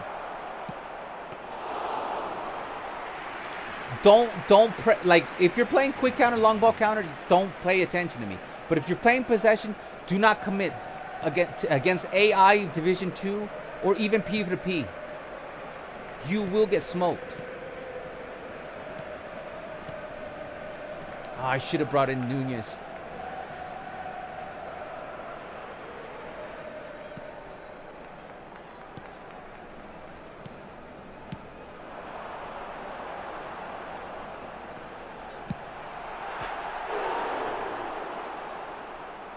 Iniesta hits the post, but that was the most difficult shot of the game. Yes, I'm going to apologize for him. It was a difficult shot, man. I mean, that was... I don't know how he got that shot off to begin with.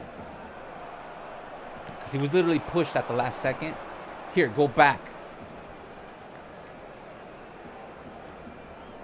I hate the AI doing the automatic fucking tackling for me. Get the fuck out. Nobody wants you. I'm going to have to risk it here, guys.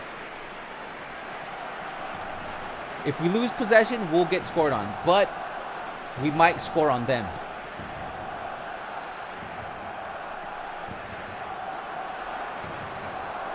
I'm covering the middle. Good job. Good defense. Manually defending, baby.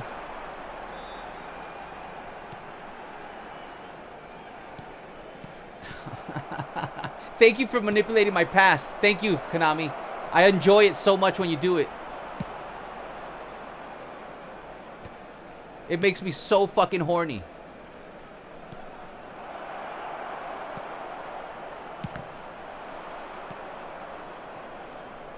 Man, Jesus Christ, man.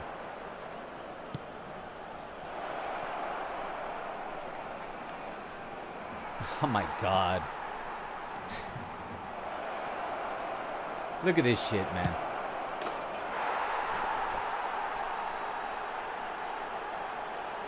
It was literally, I took the ball away from them at least 8 times, and I couldn't fucking hold possession after I took the ball away from them.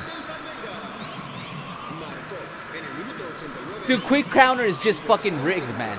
Like, it's just too fucking rigged, man. They don't have to do anything, man. I told you we were gonna fucking concede.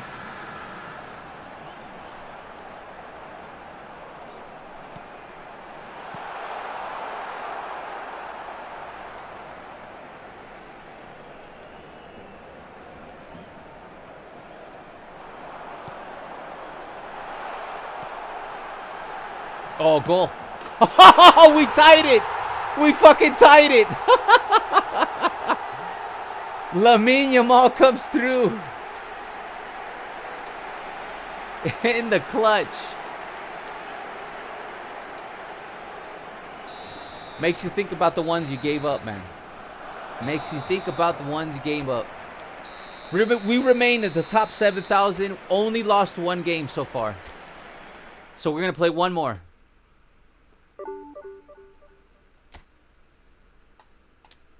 Come on. I just want to rank 6,000. Just please, can it not be a quick counter team so we can have some fun? I will beat any playstyle except quick counter. Can it please? It's the same. Is it the same team? Don't tell me you're going to make me play the same exact team.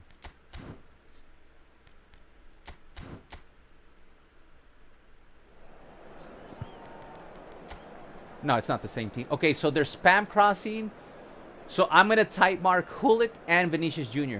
They're just going to try to spam cross it to Haaland. It's a spam crossing formation. So type marking on Vinicius Jr. and Hullet. And there we go.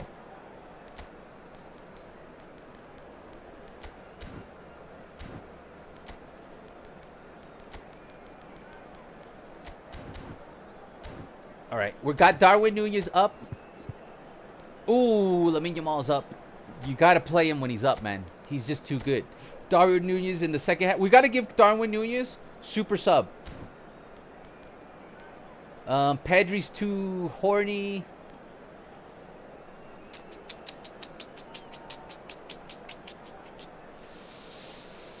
All right, let's try Rodri. Let's try Rodri.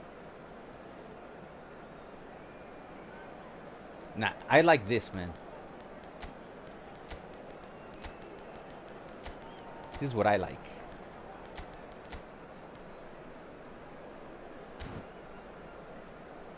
I give you Remontower power. Nice.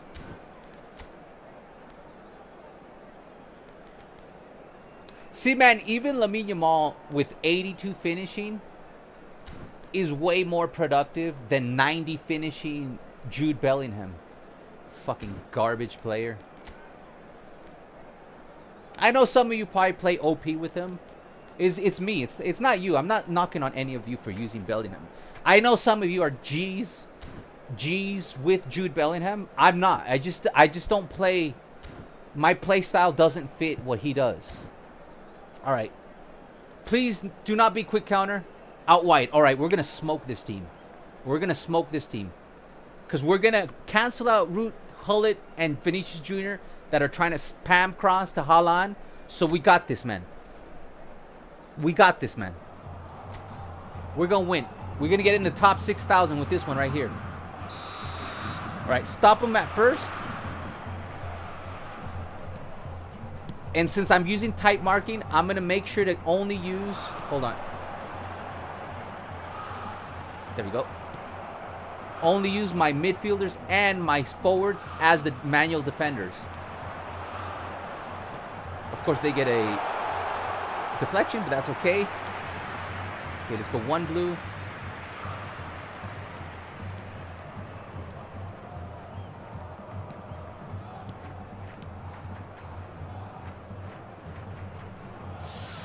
I should have did L1, R1 triangle, and that would have been wide open run down the middle. I hesitated for 1 fucking second. Missed the opportunity. Fast. Yes. Oh, dude. I did that as fast as I can. There's no way I could have done that faster.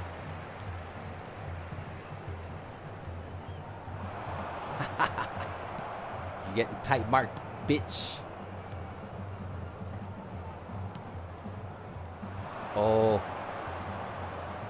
I should have went again.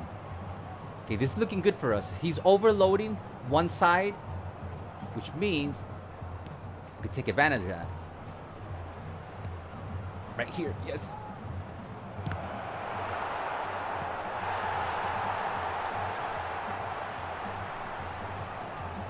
Come on, baby. We got this one. We got this one.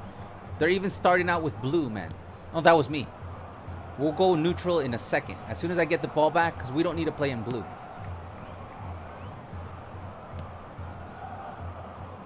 Good job, Messi. R1, L1. Oh, come on, bro. That's bullshit, man. That he loses his balance. That's bullshit, man. It's a perfect pass, man. Oh, I lost my fucking, I lost my balance because, I would have scored. You execute the most beautiful play and then Konami's like, let me shit on that.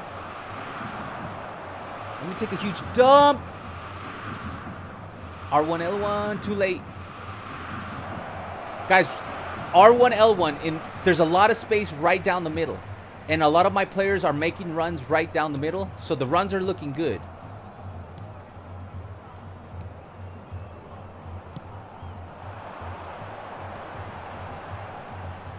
There we go. Nice. Oh, come on, dude. I stunned it. I stunned that shit, bro. Stay in the middle. Stay. I got you. Oh, man. Oh, shit, man. I disorganized my defense, man. Keegan pressed, and I disorganized my defense and paid the price for it. 7 minutos do primeiro But we'll score. We will score. Camisa 38.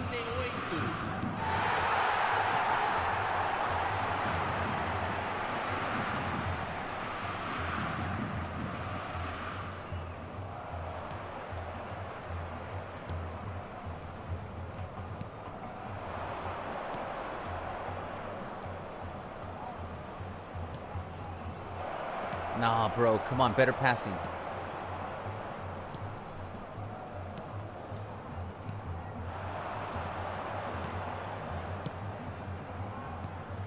Good.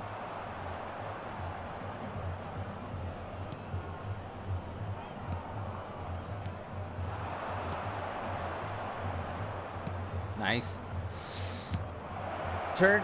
Oh, heavy touch. No, you fucking game god. God damn, man. Every fucking time, man. It's a free goal. And he goes into the fucking eternal heavy touch, man. It's just a free goal, man. I turn here and look, it goes away from me. Man, god damn this game, man. Damn, man. All he had to do is turn normal and shoot the ball in. And the ball gets away from him.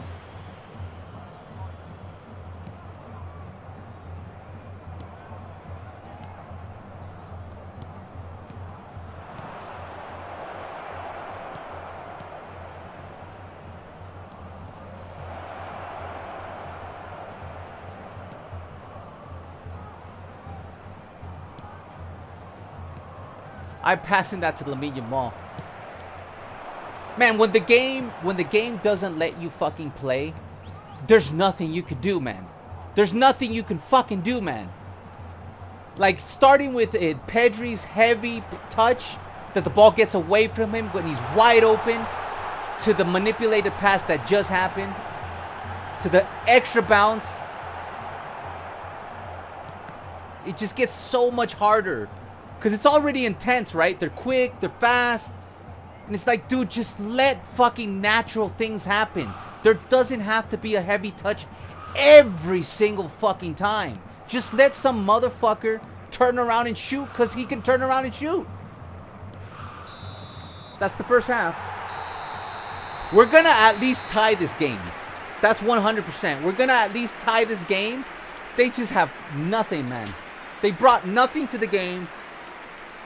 Got a scripted goal. No, they got a good goal, right? How did they get the goal? Oh, it wasn't a scripted goal. We're losing fair and square. I pulled my defenders.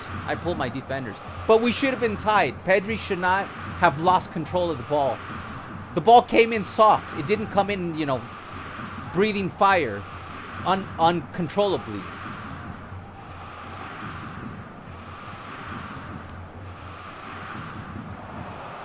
Oh, that's going to be a goal.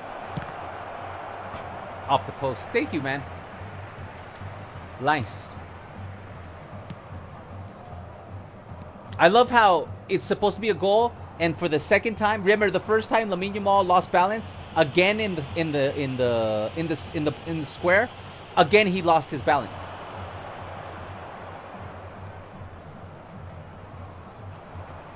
Fuck you, Hullet, little bully.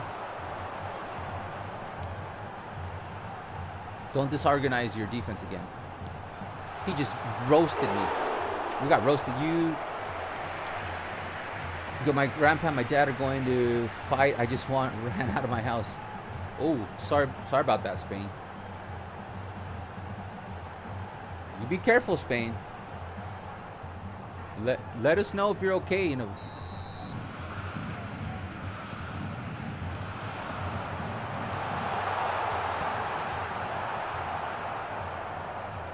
You know, I like, hey, what's his face? They still spam cross us, even though we're tight marking. They still did it.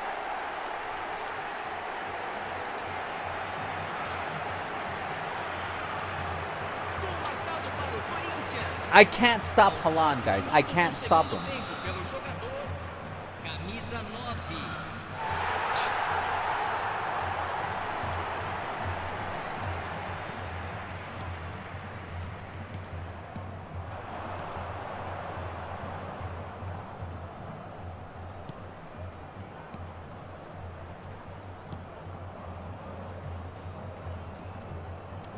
I didn't think we were going to get smashed in this game. I really didn't think we were going to get smashed in this game. I thought we were going to win this one. Público presente na partida de hoje. 60.179 espectadores. I get a yellow. I never even press X. I didn't press square. That is, I don't know how many. We got a penalty at the beginning of the game. I didn't even trigger that. It's just so pathetic, Konami. I wish the entire fucking team would just fucking get fired.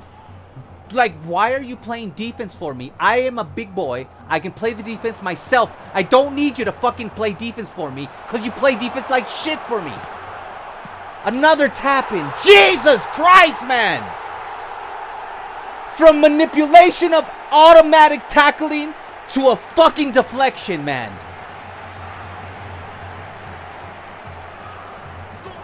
It's just not enough. It's not enough that they manipulated Lamine Yamal's positioning. It's not enough that they manipulated Lamine Yamal's second positioning. And it wasn't enough the 2 scripted fucking goals. It's not enough. They're like, we need to script more. It's like that meme from Star Wars. More scripting. Jesus Christ, man. It's like, I get it. You're like fucking cocaine off your mind of scripting. Like, can you fucking calm down for a second, man? It's like, dude, you won't even let me make simple passes. I get it. This game is over. And it's like, here, let me rub your fucking face into the script. And that yellow card, I didn't even tackle, man. And I get a yellow card off a tackle I didn't even fucking make. The AI literally decided, here, let me fucking tackle for you. A stupid fucking dipshit ass tackle. And ends up being a fucking yellow card. And I hit the fucking post. Me cago en la puta madre! It's a wide open shot, bro!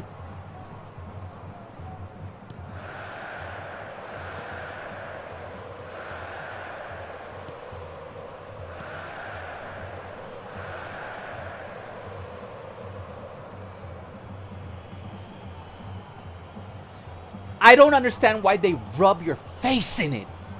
I get it, man. You got your little 2 scripted goals. Why do you continue to rub my fucking face in it?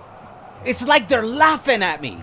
Like, you know, here, now that we fucked you with the 2 scripted goals and the yellow card, here, let me have you. This is the 3rd time we hit the post in this game. The 3rd fucking time we hit the post. And Rafinha was wide open. Wide open, man. That is not a fucking miss, man. It's like, I will give you fucking nothing. I will fucking give you a shit game, and then I'm gonna rub your fucking face into the fucking pile of shit just to put the cherry on top.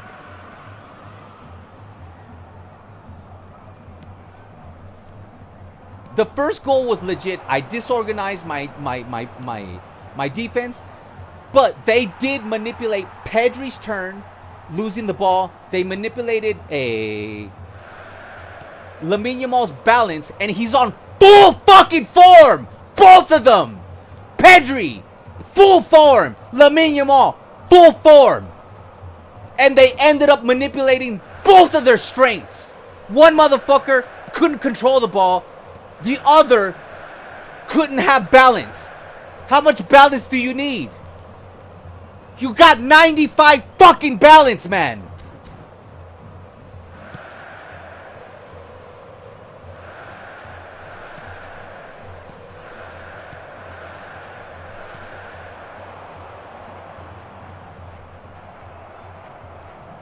Fuck Haaland. Fuck Haaland. Fuck Haaland! I could never beat Haaland. And my head is gone.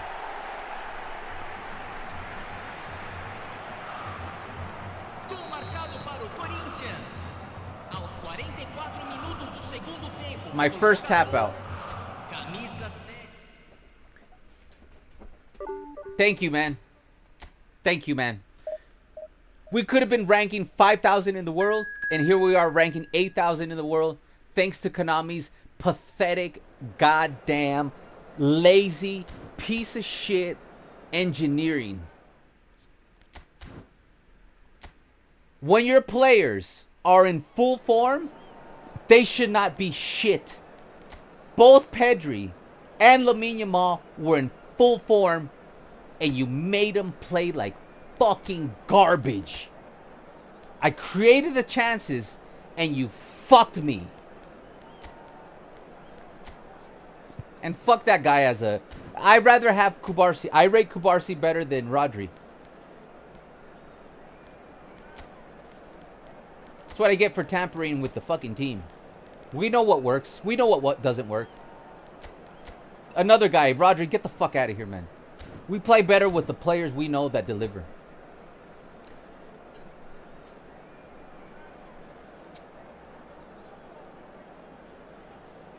Liam, are you asking me or what's going on with Spain?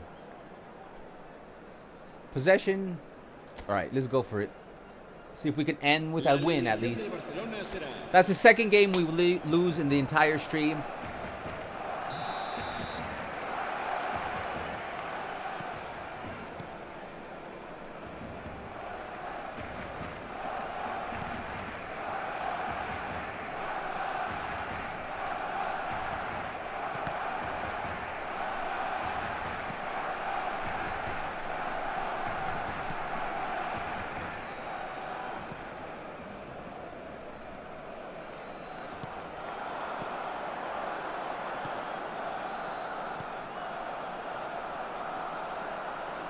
Cruyff is very good when he's in full form. He's like Lamine Yamal.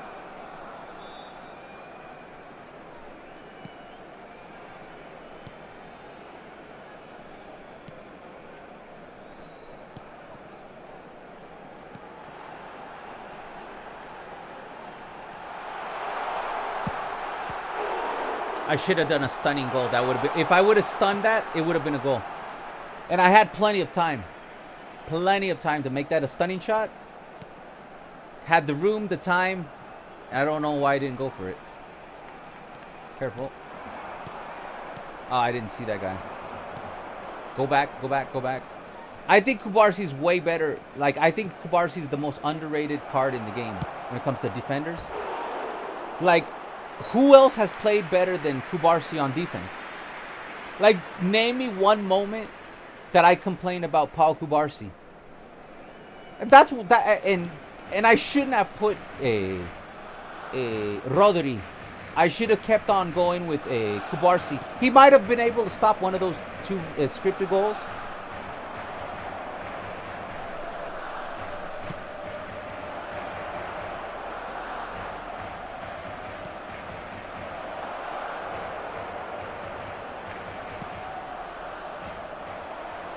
You saw Kubarsi all up on the defender? They got nothing on Kubarsi, man. Perfect pass.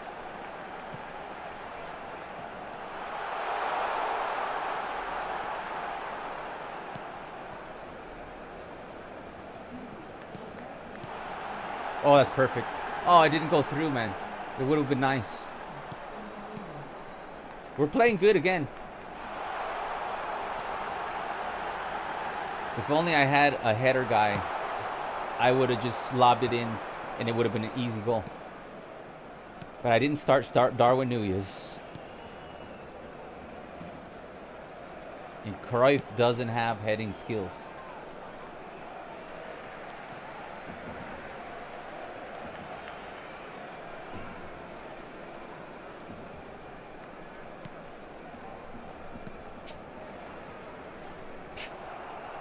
They just take you out. Like, they'll give us. And then, okay. All right, bro. Like, I can't believe that the game automatically tackles for you. Like, I don't need your help, man. I don't have smart assist on. Like, every time that the game has tackled for us, we got a penalty, we got a yellow card, and we ended up conceding 2 goals. Those 2 goals could have been 2 wins. So The AI should not be tackling for you unless you put smart assist on. I don't need the AI's help to defend. I defend manually, perfectly, without the help of the AI. So get the fuck out of my game. I don't want your help, Konami, because you're a shit defender. And every time you helped me out, you just screwed me twice. You gave me a yellow card that ended up in a goal with Rafinha. And then you gave me a penalty. Who was it with Koundé or something like that? I think it was also Rafinha. Cruyff, when he's up blue, he scores. Like, that's the thing, man. When I start experimenting, you know, like with Jude Bellingham, bringing back fucking Rodri, you know, stuff like that, it doesn't work. I've played with these guys so much. I know the little tiny nuances to all of them. I know that when Cruyff is in full blue, he will probably get a goal or an assist because he's well-rounded. You can see 275, 257.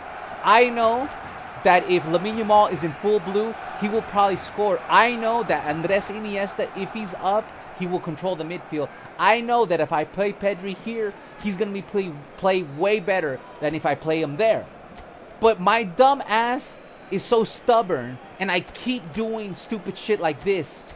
I know what works. Stick with what works. Stop experimenting. You already know. You already know what works. So I should take out Rodri. We don't need Rodri, guys. We have the team to win. I have played with these players enough times to know when is it the right time to put Iniesta. When is it the right time to play Xavi? When is it the right time to play with Darwin Núñez? When is it the right time to play with Frankie de Jong? And I don't know why I'm still experimenting, because I already know the answer to what is the best chances for us to win. So no more experimenting. Paul Kubarsi is the undisputed starting center back. Iniesta and Iniesta and what do you call this guy?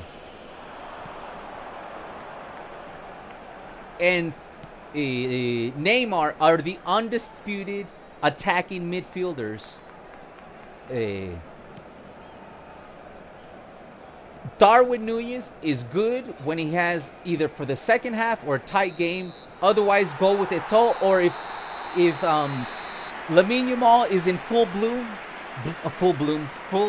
start Lamine Yamal. I already know what works, man.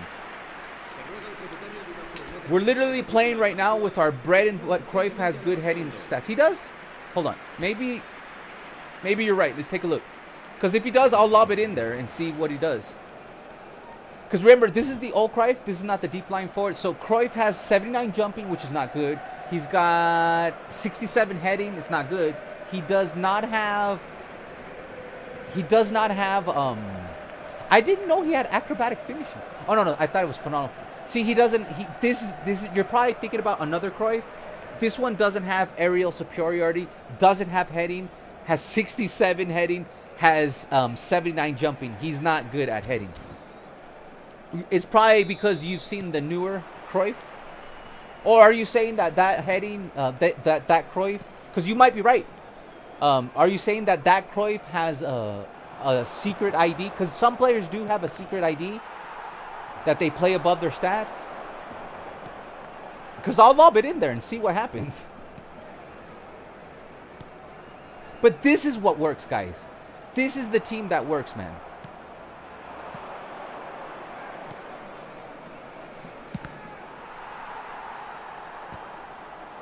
Not no Jude Bellingham.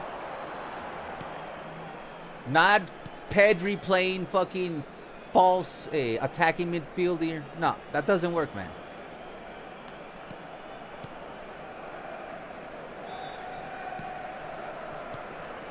Nice. Nice. Nice. Frozen. You love that, right? The freeze. Good win. Rushed it. I didn't need to rush it there. I had time. Come on, baby. We can beat these motherfuckers. We could at least rank 7,000 in the world with his, which is decent. Cover the middle. Good job, Rafinha. This is why Rafinha is my starting. There's no Rafinha. I love Rafinha and Pedri. Those are the two best cards, and I do love Frankie De Jong. 100% worth all three of them. And Rafinha's only tracking back because he has 80 track back. I'm sorry, 80 aggression. Imagine if Rafinha actually had track back. I don't even have him playing deep line. Imagine how good he's gonna be once you give him track back. Ole. Come on, better passing.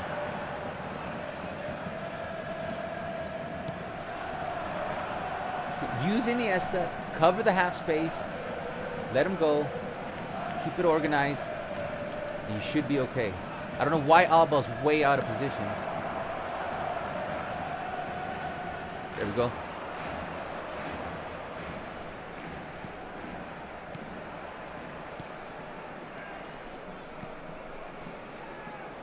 Oh, Rafinha's so good. Get in there, baby. Super cancel in there. Nah. Oh, it's minute 68, guys. We got it. Oh, you made me go into a heavy touch. That's okay. Take your time. Take your time. Take your time. It's still on. It's still on, guys. To double team.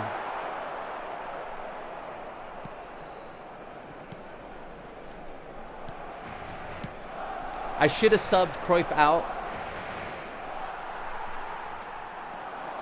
Because he's tired. But it's minute 73. If we get a timeout, I'll sub him out. Because we... That's not what I tried to do, bro. I just can't stand the sabotage of passing. And if you score here...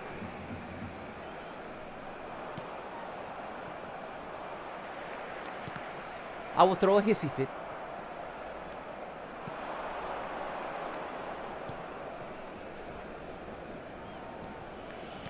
See, this is the team that works, man.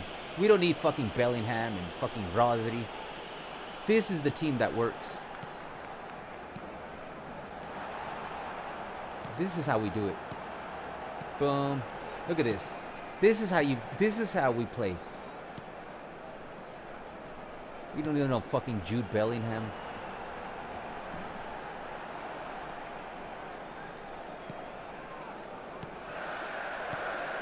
Oh, I shouldn't have committed to that.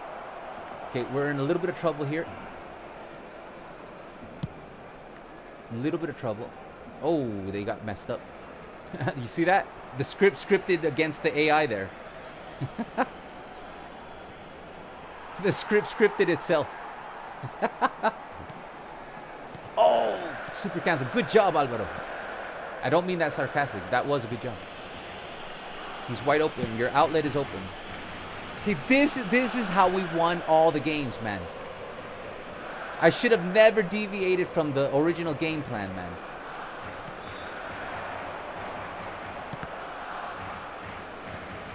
Stay back, stay back. You got Busquets coming in.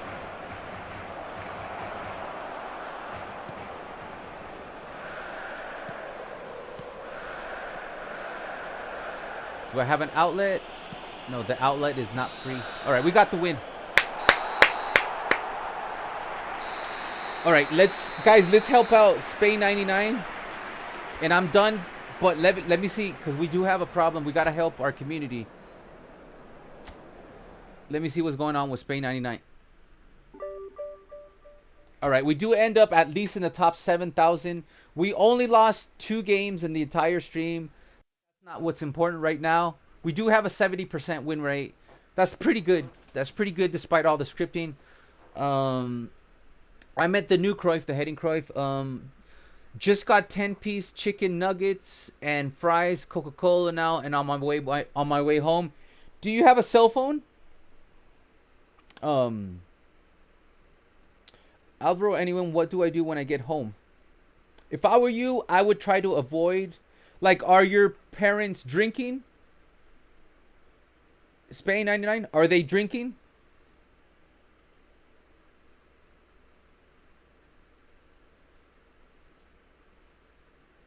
Let me know, man. My question is, do you have a cell phone? And also, do you are your parents is your dad and grandparent drinking?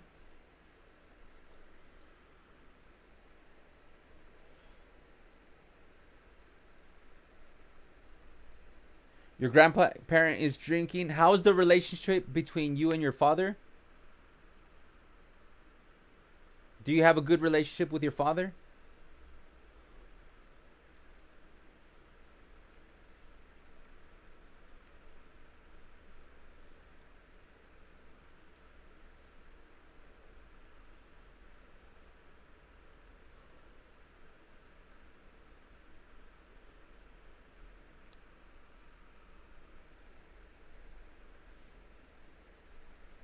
Talk to us, Spain.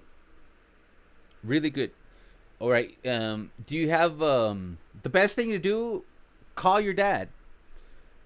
Let him know how you're feeling, and ask him if he's still fighting with your grandpa, and let him know that you left because you were afraid. Let your dad know how you feel. Like, let him know that you got scared. Because if you have a good relationship with your father, he's gonna understand. Trust me. So call your dad, let him know that you got afraid, and use the word, is it safe to go home? Let him know that you feel unsafe about getting home. So call your dad up and literally tell him, Dad, I left because I was afraid. I don't like it when you guys fight. Is it safe to go home now? Because I was scared, so I left. Tell him that. Tell him how you feel. And I guarantee you he'll have a good reply for you. He said it's okay to go home. All right, then go home. If you have a good relationship with your dad, trust in your dad, and just let him know that you get afraid when that happens, because he will remember and he will be more careful. Let your dad know that bothers you. I'm not saying don't be confrontive with your dad. Like, just be calm and be like, Dad, can I talk to you for a second? Let him know that it bothers you, that when and it frightens you when he fights, when you fight with your grandparent, when you're with your grandpa like that, to the point that you leave because you're afraid. Let them know you feel like you gotta let your parents know how you feel, because sometimes they don't know how you feel, man. So you gotta let them know how you feel, but don't go in there looking for a fight. Just be very transparent with your parents, and take advantage that you have a good relationship with your father, and use that connection that you have a good relationship with your father to have good communication and transparency, and let him know how you feel. And I guarantee you he will help you handle the situation in the future. Yeah, Spain 99, could you explain anything that happened, as I'm having a hard time keeping up? It's my grandpa, bro. He does it every day. All right, just let your dad know that you're scared of your grandpa, and have a heart-to-heart talk with your dad, and let him know how your grandpa scares you. And I guarantee you your dad will do something about it.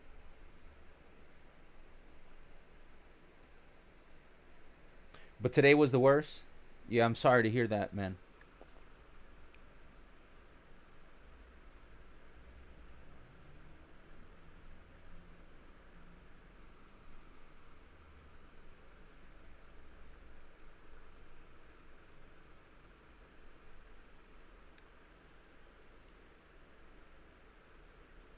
Man, I'm also facing these scripted fucking goals. Yeah, it's too bad, man, because we played really well. That one game that we lost 3-0, it was 100% my fault that I disorganized the defense. But Pedri was full up, and he lost control of the ball while nobody was pressuring him in the box. He just literally needed to hold on to the ball and then shoot it, and the ball carries away from him. And then Lamine Yamal with 95 balance. Lamine Yamal with 95 balance lost his balance with 2 perfect passes right to him. He couldn't control the ball, having 95 ball control, 95 balance. And then they scripted the other 2 goals. And then they also rubbed it in my face by doing an automatic tackle with Rafinha. I didn't tackle. And I got a yellow card for just like literally existing. Like the AI got control of Rafinha, and Rafinha fucking kicked and got a yellow card. Good advice. And also form isn't correct. Don't care about that. Yeah, like I said, we had the reason I was playing Pedri in that game. He was in full form, and that's the thing. I shouldn't play Pedri there, and I shouldn't play him like that. And also, Rodri's also fired, and forever Iniesta forever. He's the guy. Nobody's gonna be able to replace Iniesta. You just saw how I played with Iniesta. This is the team you go with. This is how you play. You play with Pablo Cubarsí. You play with Pedri here, and if you need help, use Frankie De Jong either here or here. And we get rid of Rodri. He's just not meant. He doesn't fit into this team. De Jong is better. Who is it then? Who comes in? Julie is a roaming flank. We might be able to use that to our advantage as a roaming flank if we play with 2 RMFs, 1 LMF, RMF, and 1 center, and we just spam cross to Darwin Núñez. So maybe Julie. We'll give Julie a try. But yeah, we shouldn't have deviated from the original plan because our team was just fine without Bellingham. And we literally played worse with Bellingham because I know my players, man. I know what Iniesta could do. I know what Pedri could do. I know what Busquets could do. If we would have stayed to this plan, we would have ranked 5,000 in the world. But I didn't. I started experimenting. Okay, Alvaro, want a quick friendly before? No, I gotta go because I gotta take my dogs to the park.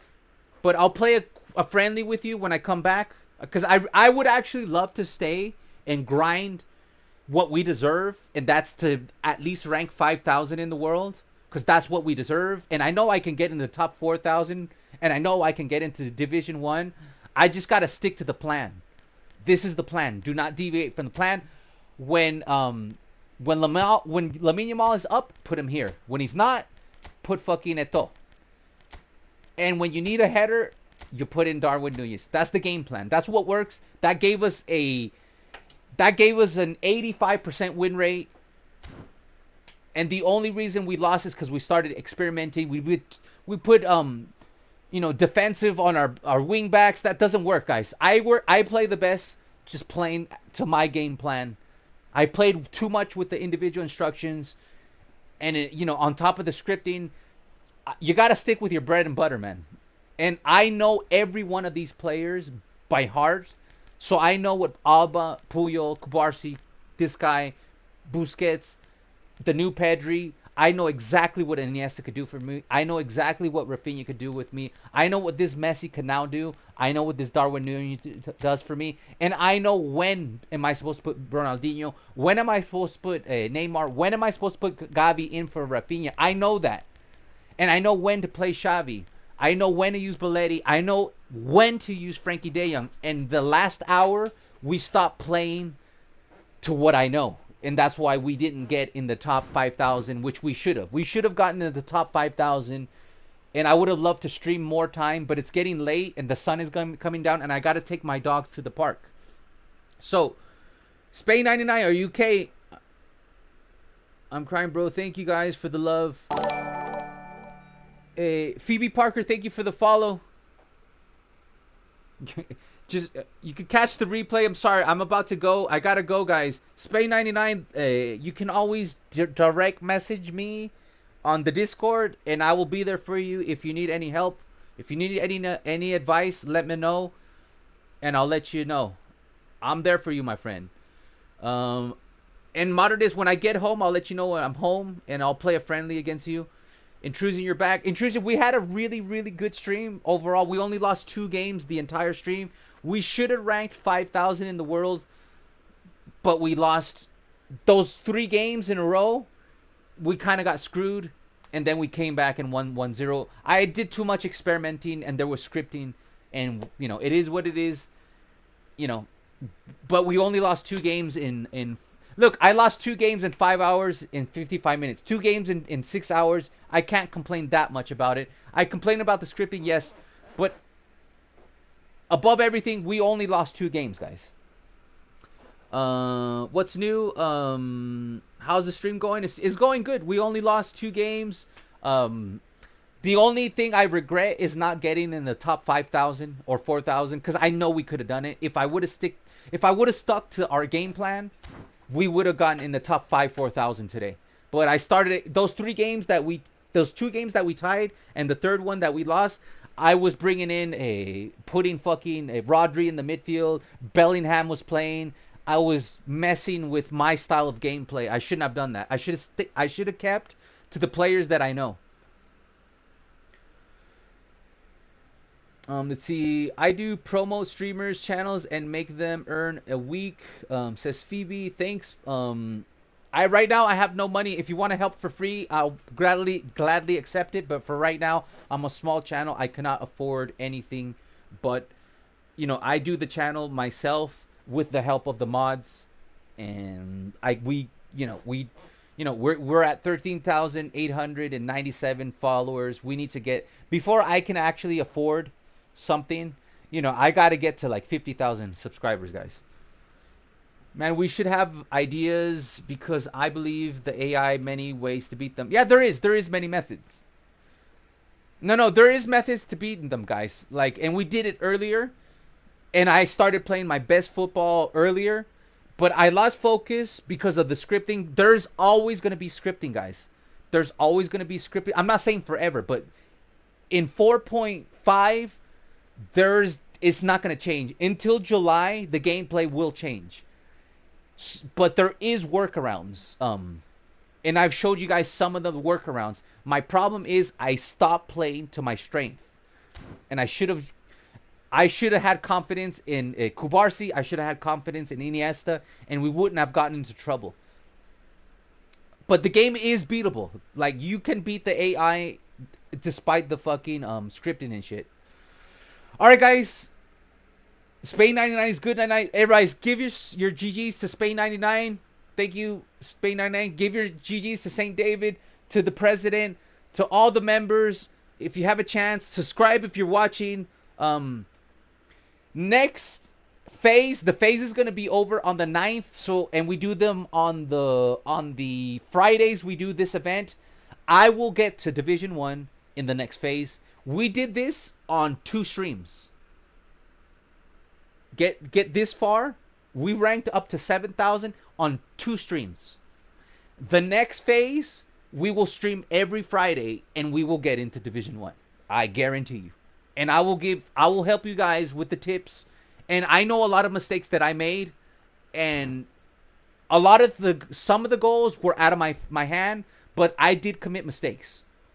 I could have prevented, at least of the 2 games that we lost, I could have prevented one of them from a loss and at least gotten a tie. But I disorganized you could just watch the 3-0 game. I disorganized my team on a quick counter team, and you can't do that. You got to keep your defense 100% organized. All right, guys. With that said, thank you so much. I'll be back on Monday. No streaming this Saturday and Sundays. I got to rest. Have a great day, Spain. If you have any problems, hit me up on the Discord in private. I will help you out. I'll see you guys. I will be chatting with you guys on the Discord. Please drop a like if you're watching this on the replay. I hope you enjoyed. I did give you some of the best play I've played in a long time. When we were at an 80%. We did have an 85% win rate. It went down to 70, but we did have an 85% win rate at the peak of the stream. And we had only lost 1 game in 5 hours. So that's pretty good. So GG's to me. GG's to you guys. Thank you for the support. I will see you on Monday. You take care. Have a good one. And thank you for the new subscriptions.